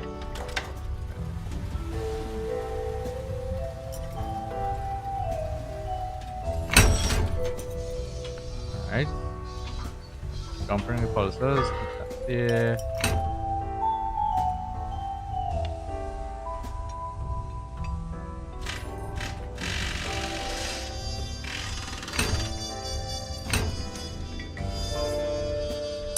Keep that there. Weight 6, yes? Yeah. Gia has no armor, so. Alright, where's Sophie? So I did say I think I want to change this out for the sniper. Where is it? Where is it?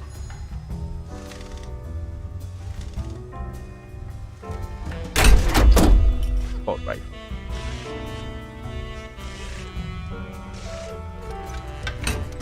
No upgrades for the engine, right?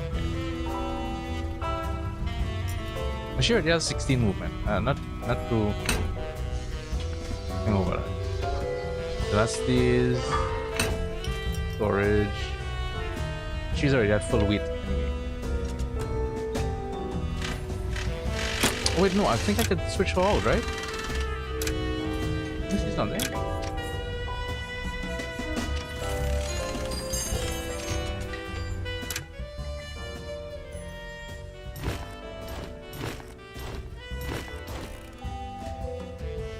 I think I am able to a vehicle. Let's see if it's better. Could handle a little bit more weight, man. Yeah, yeah. And the same kind of vehicle as well.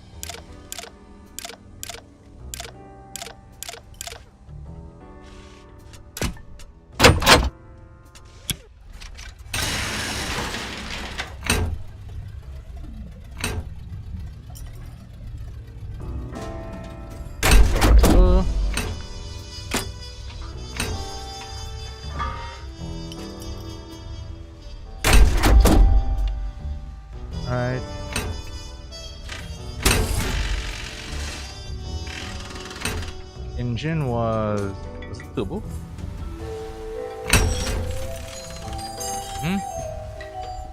Repulsor, where is the jumping repulsor?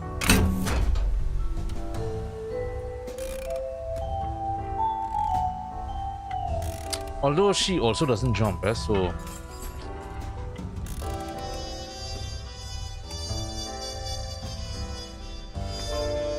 but keep the jump nonetheless.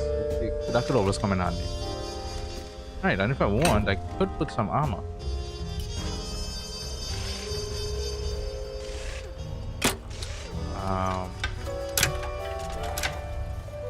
Right, I think we kind of good. Let's see. Throw that here.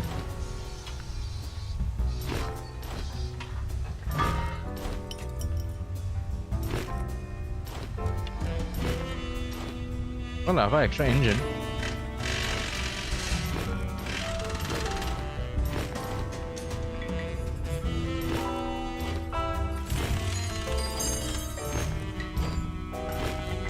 You know what, I'll sell a few.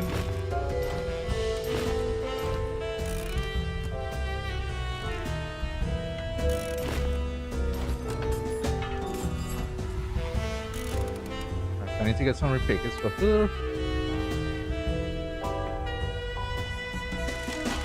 And maybe storage.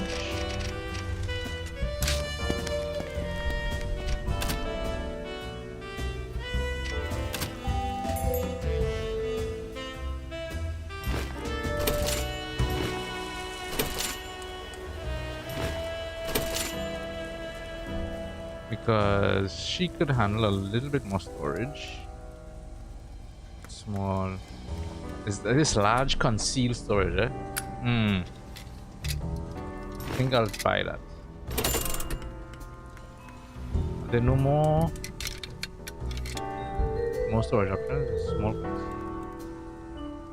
That's it.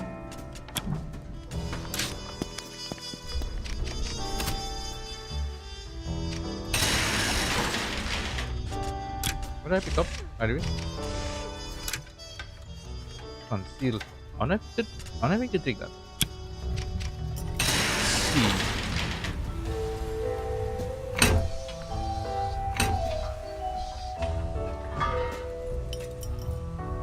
Where is it? Large conceal. Yes, right. And you could take more armor, potentially.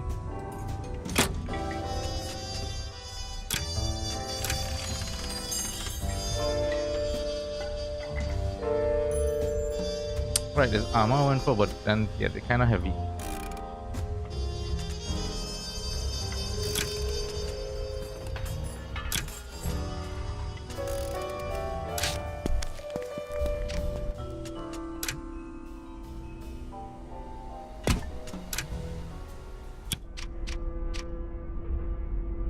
Okay, see where we go from here. We arrive back at the hole in the late evening. All I want to do is slope off to a bunk and slide into oblivion for a few hours. But Apollo and Sam want a debrief. It takes a few pots of coffee and some encouragement, but I recount the night's events as best I can. By the time I'm finished, rays of sunlight illuminate the room. Apollo leans forward in his seat while Sam leans back. Both are equally interested in the fate of their old enemy, but Apollo is eager, while Sam seems almost sad. Given the alternatives, we thought it was best for Marm to stay close, where Sophie can keep an eye on her. That's that. Especially if you're a perfectionist. I mean, also too, Noel, y'all, I don't think y'all want to see how I just play visual novels, like normal visual novels. I don't think people are interested to see me play those, because the amount of save and reloads I do at those games. See what I mean, Apollo? A good head on this one. Take Marm out, and she's a martyr. Pulling her teeth does two things. It shows our strength, and that we're different from her. Especially if there's like multiple pathways and whatnot you could take, and endings and whatnot. After everything that woman's done, living in a gilded cage is far too good for her. And in the old seat of her power, no less. What's to stop her from seizing control again? With the Does in charge, we're not likely to see another White Street. Sophie knows better than us how the wind is blowing in Dreamland. Well, I don't like leaving that canny old witch in a position where she might rise up again, but you've got a point.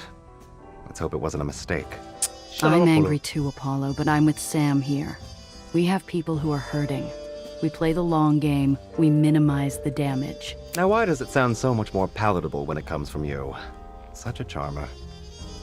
Apollo, you've been giving Luca the evil eye ever since we got back. What gives? Time to put the tiger on the table, eh? Very well. We've got a few questions about him. Such as? Like what? How committed to the cause is he, really? Look, bitch, while you were sit down here in your cozy little underground area, we were out there putting in the hard work, you know. Like, what? He's aces in my book. A good man and a good ally. Don't tell me you suspect him of something underhanded. It's not in his nature. I just don't want him leaving us in the lurch when his ledgemen call his name. Gia, you have to understand. Joining the underground is serious business. It's a sacrifice. It means being part of something bigger than yourself and your people. Luca's an unknown, and we have no room for doubt. I simply don't trust him, darling.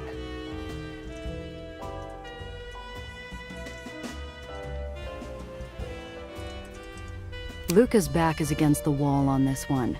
If the well isn't closed, Dreamland is heading straight into it. His #1 priority is his people, and his people are in Dreamland. Darling, I've had spa days longer than you've known Luca. Once he decides Dreamland is out of danger, then what?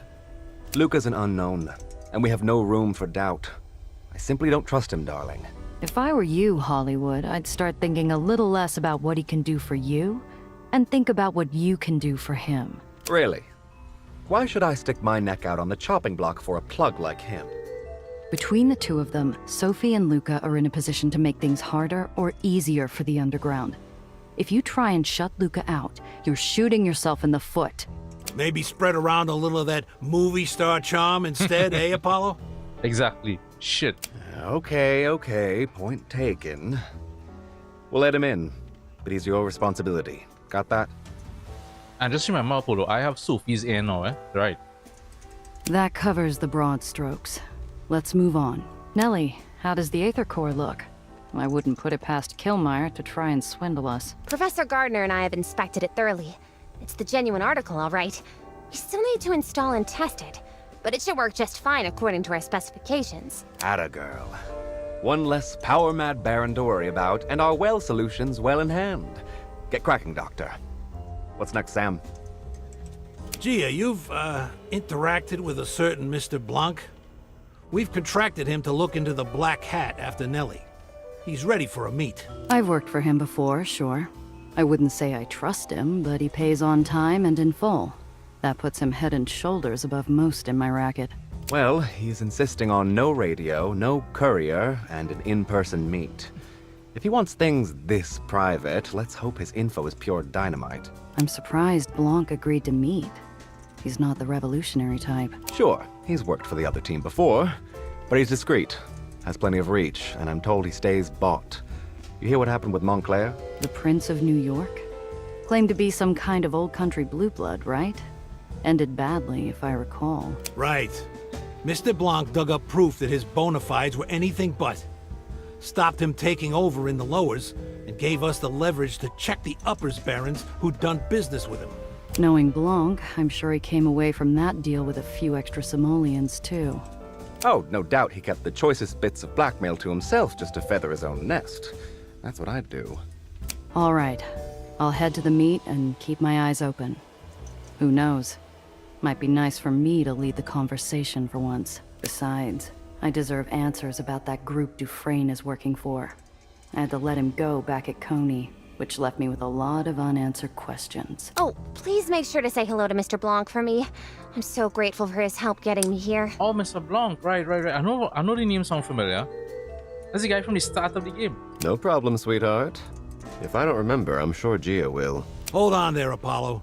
You're not planning on going to the meet yourself, are you? Why not? I know the uppers better than anyone here. If anyone can get in to see Mr. Blanc without getting pinched, it's yours truly. Your famous face might give you away. Let Giovanna and I take care of it. Look who's talking. You might not be a movie star, but the Rat King is just as well known in the papers as I am. Or don't you think the infamous Iron Hand meeting with an underworld figure will grab headlines? Yeah, I just I didn't register the name Mr. Blanc until it hit me. It's like, all right, because we only interacted with him once, so it just didn't stick with me at all.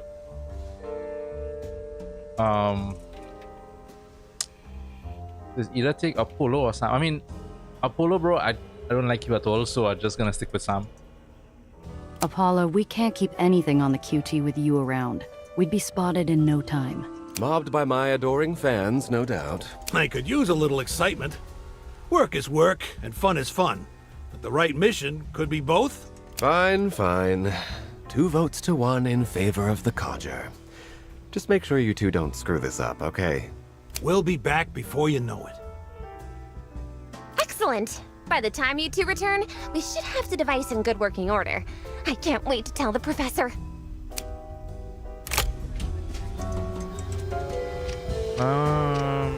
Yes, darling? A lot happened in Dreamland. How are you holding up? Couldn't be better, considering the circumstances. No regrets over leaving Dreamland to fend for itself? We Does are used to running our own territory. And my people know how to run the ship. Honestly, being out here is doing me a favor. It saves me from all the planning and public relations and arguments. Marm might have been the one at the top, but you were the Doe's leader. You think Dreamland can handle itself without you? Surprisingly, yes. As far as Dreamland knows, Marm graciously retired, entrusting the barony to her beloved daughters. Business continues, expansion is on hold, and the tables keep running. A happy ending. Oh, it'll be some time before that. Marm still needs minding, and the Does have new responsibilities. It'll take some getting used to, even under the best circumstances. In the meantime, I've instructed my people to focus on recovery. Make donations, seed territory, monitor the Does, and ensure Winnie is cared for. I still want to know what happened to Jenna. You know what? I'm actually gonna head over to do that one day.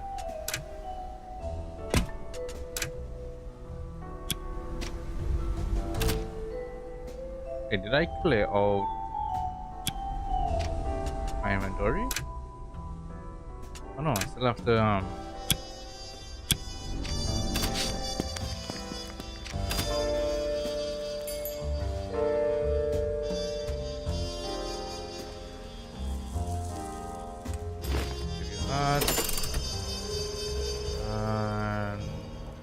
is he cheaper one?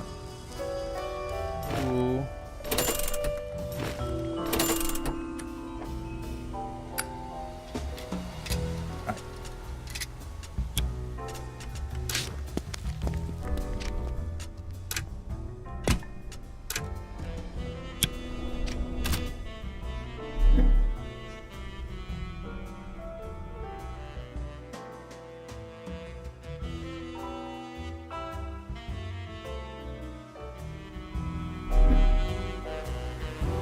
The uppers are another world only vaguely resembling the one I know.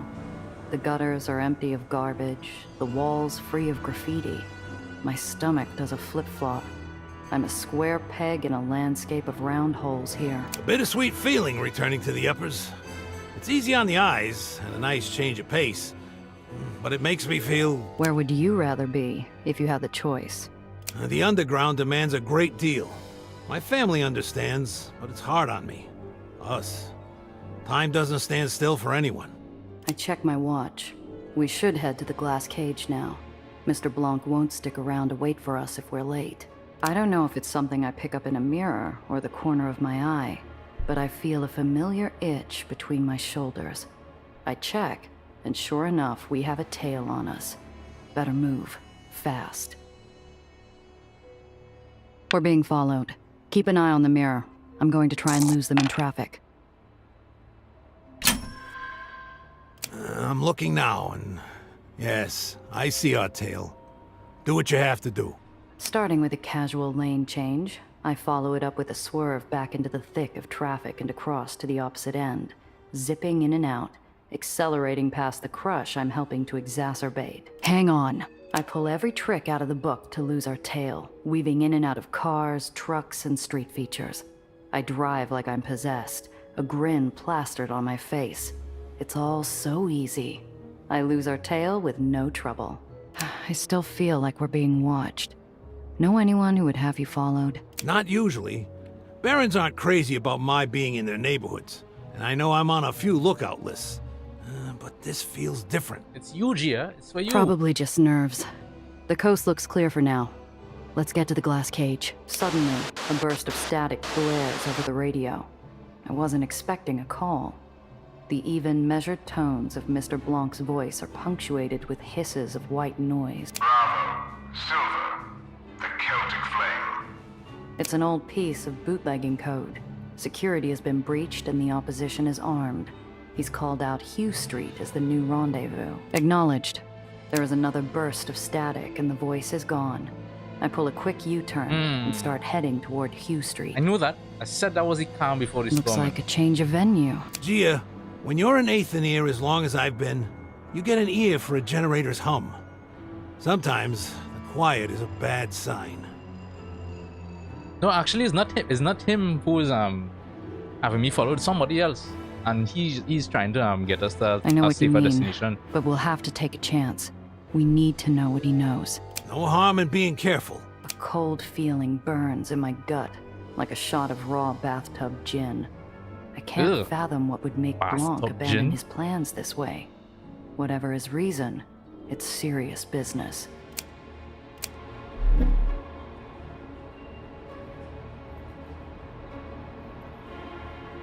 I need to get rid of my heat, but I don't have anything.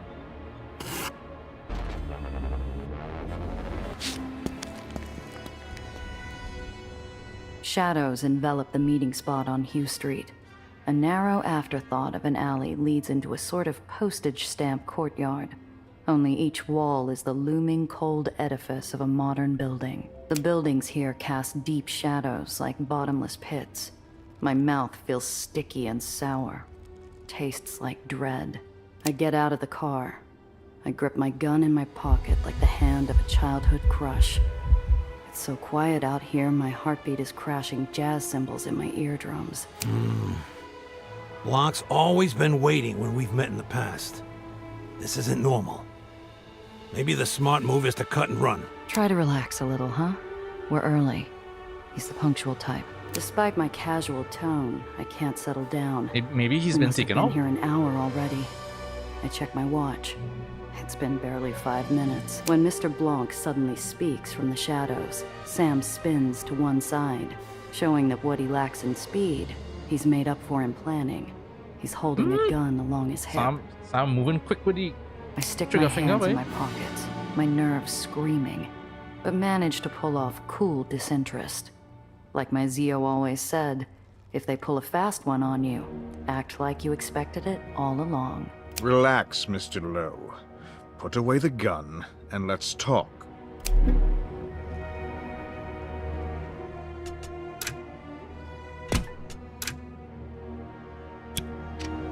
Nothing but darkness within. I guess nobody's paying for overtime tonight. The uppers are different at night. All of that pristine concrete and glass, so shiny and bright in the day, looms like jail cell walls after lights out. The open, starry sky somehow still feels too low, too close. I'm trapped. That's close enough, Randazzo. Mr. Blanc, glad to see you in the flesh. I was becoming concerned for your welfare. An unnecessary kindness, but an appreciated one. As you can see, I am here, and well enough to conduct our business. Beyond the corona of cigarette smoke, I can make out even less of Mr. Blanc's mug than usual. Something's not right here. Ah, nay, impossible. Shit. I mean, I'll still try it. Yeah. Everything about this place makes me nervous. uneasy. Probably what Blanc intended in the first place. Was this the plan all along? I've gotta say, I don't love this alley for a face-to-face. Why the outdoor meet? I have more important things on my mind than undermining your confidence, Randazzo. Use your head. With painful slowness, I edge closer. The man likes his anonymity, but curiosity moves my feet before I can stop them. The tip of his cigarette flares with light as he takes a long draw. Despite his businesslike tone, his hand is shaking slightly with the effort. His skin looks pale. Is he sweating? You're hurt. Not another step, Randazzo. Until today, I would have described Blanc as flawless, if cold. A consummate professional, always in control. Tonight, the cracks are showing. And they're showing that things are wrong. Deeply wrong. I have the information you paid for. Let's hear it. Quickly, so we can get out of the open. There is not a safe place in New York. I will be leaving soon. I'd recommend the same for you all. Are you serious? What about your network? What about the glass cage? My enterprises are not your concern. The ember of Blanc's cigarette shakes in his hands. He takes a long, hungry drag. All the more reason for you to cough up the information and get under cover. Very well. My investigations have led me to a group called the Trust. It is an organization that has existed as long as the field of Aether development. They have more resources than all of the baronies combined. Jesus. How rich are these people? They wield immeasurable influence, fantastic wealth, and they hold sway over each and every baron in New York. They have stayed secret thus far by suborning, bribing, or killing any who have dared to challenge them. Is he Illuminati, right? That sounds ridiculous. Are you putting me on? As soon as the words escape my mouth, I know he's dead serious. But it's too ludicrous to fathom. I can't seem to fully catch my breath. Ignore them at your peril. It would appear you have stepped into the deep end without realizing it, Randazzo. And you've dragged the rest of us along with you. How is my fault? How is my fault? You were the one who gave me Nelly to transport. I was just a small-time smuggler. The jail is this. Okay. It all Let's say that started there with that girl. really is a shadowy organization secretly pulling the strings in the city. Sounds far-fetched to me. What's their purpose? Just as in every other period in human history, those who already hold wealth and influence often wish to keep it to themselves. All in the name of the greater good, naturally. Whatever it takes to keep control in their hands, I'm sure. People like this only stop themselves from eating one another when they fear discovery. But of course. If these people are so all-knowing and all-powerful, why bother with Nellie? They could just discredit her, ruin her rep. I provide information, not conjecture. They are simply opposed to Reinhardt's presence here.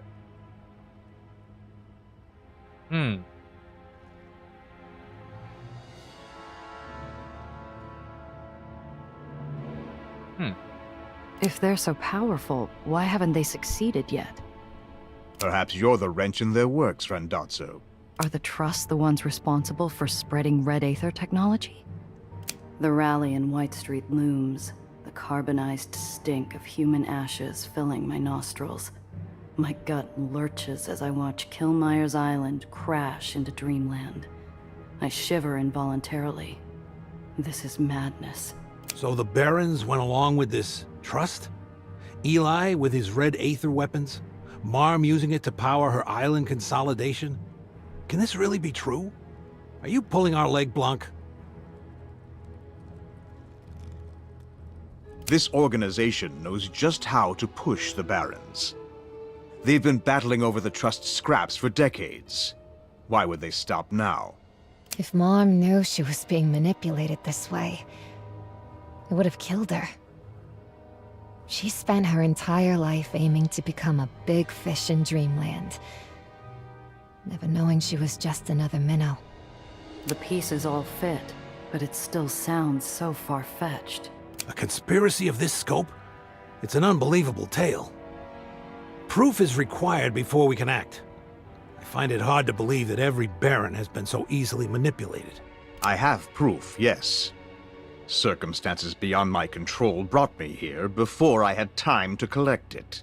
Mr. Blanc, you have always delivered the goods in the past, despite our differences. But you must understand, we can't return empty-handed. We need hard evidence. We're professionals, and we've worked with Mr. Blanc here before. If the goods aren't here, we just have to go get them, right? Just so, Randazzo. Mr. Blanc reaches into his breast pocket slowly. His motion hitches, and despite his iron demeanor, he can't help but grimace in pain. The proof. It is in my office. I will let... Mr. Blanc's mouth hangs slack as a thunderous gunshot blows a hole the size of a silver dollar through his smoking jacket. He falls to his knees, jaw working soundlessly. I'll never know his last words. Fallen from his mouth, his final cigarette sits in an ever-widening pool of crimson. The flares of light from the blooms of gun barrels illuminate the alley in an insane strobe. I don't even have time to scream. Mr. Blanc is clutching something in his still hand. Desperate, I lunge forward and pry it from his claw-like fingers as bullets whiz and ricochet all around me. It's a heavy brass key. Get the damn car! I clutch the key like a talisman and throw myself to the ground, presenting as small a target as possible. Miraculously, none of the shots hit me, but it's only a matter of time. Gia, get in the back!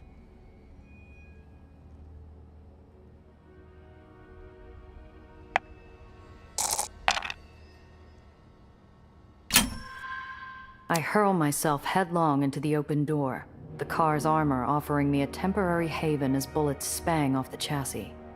The cordite-ridden air is sweet in my starved lungs, shuddering breath after shuddering breath. The driver floors it, but I scramble behind the wheel.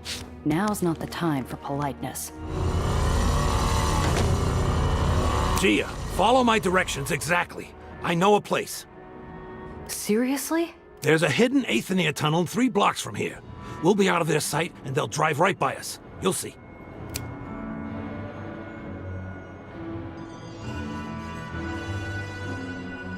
This is it. We need to lose or blast our pursuers before their reinforcements can show up on the scene. I hope you have some tricks up your sleeve, Gia, because they're gaining on us. Let's see how they do out on the streets. What are we looking for here? Alright, bystander. Sophie. Right, I haven't repainted the cars yet. Alright. 1, 2, 3. Ooh, mysterious assassin. Eliminate mysterious assassin.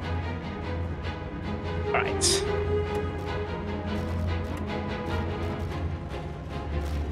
Where am I, by the way? Oh, this is me. Okay.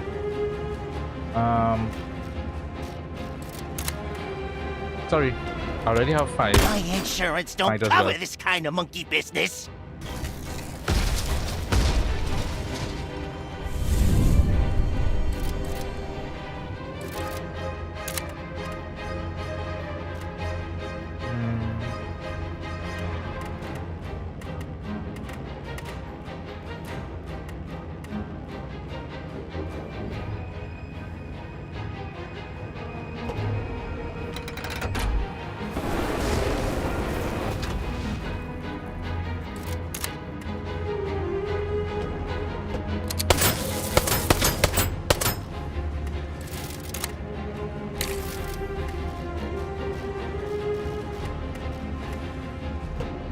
Right there, I guess. A little too close for comfort, but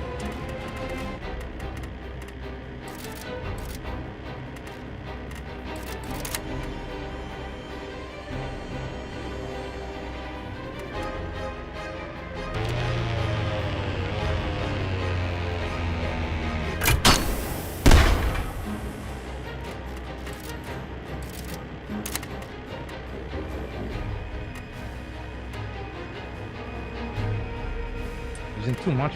Ah.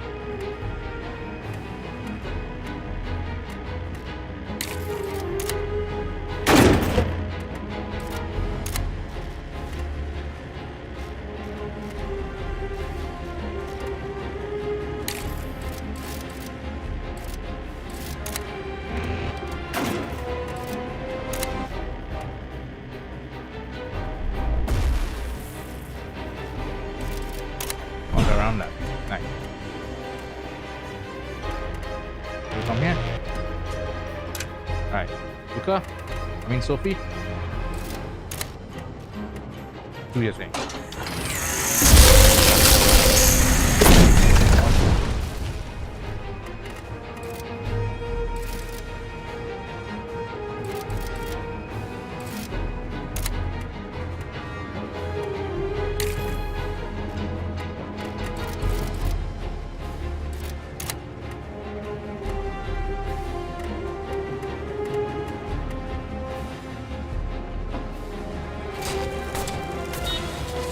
Beep, beep.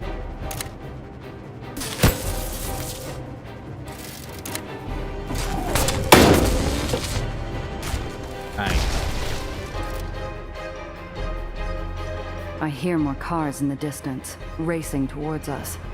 We're out of time. Sam, where's that tunnel? Sam leans over and honks the car's horn 4 times in a row, like machine gun fire.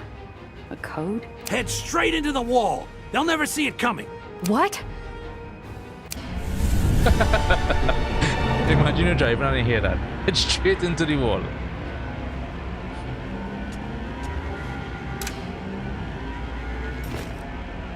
Ooh, that's a nice storage.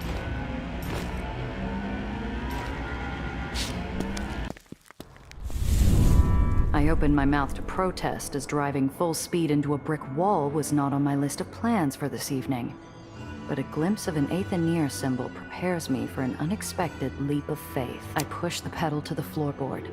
Just before impact, the wall snaps open and then shut again a scarce 5 seconds later, just after we pass through. The road drops at an angle steep enough to put my heart in my throat, but it levels out quick enough that I don't scrape the fender. Gradually, the sounds of the chase outside fade. We are safe, for now. Back to the drawing board. We are down a reliable source of information, and worse still, we must return to the underground empty-handed. We're not sunk just yet. He gave me this. I'm guessing this unlocks something in Mr. Blanc's office at the glass cage. That makes sense. Let's move, Gia. Keep an eye out, though. I'm certain they won't give up just yet.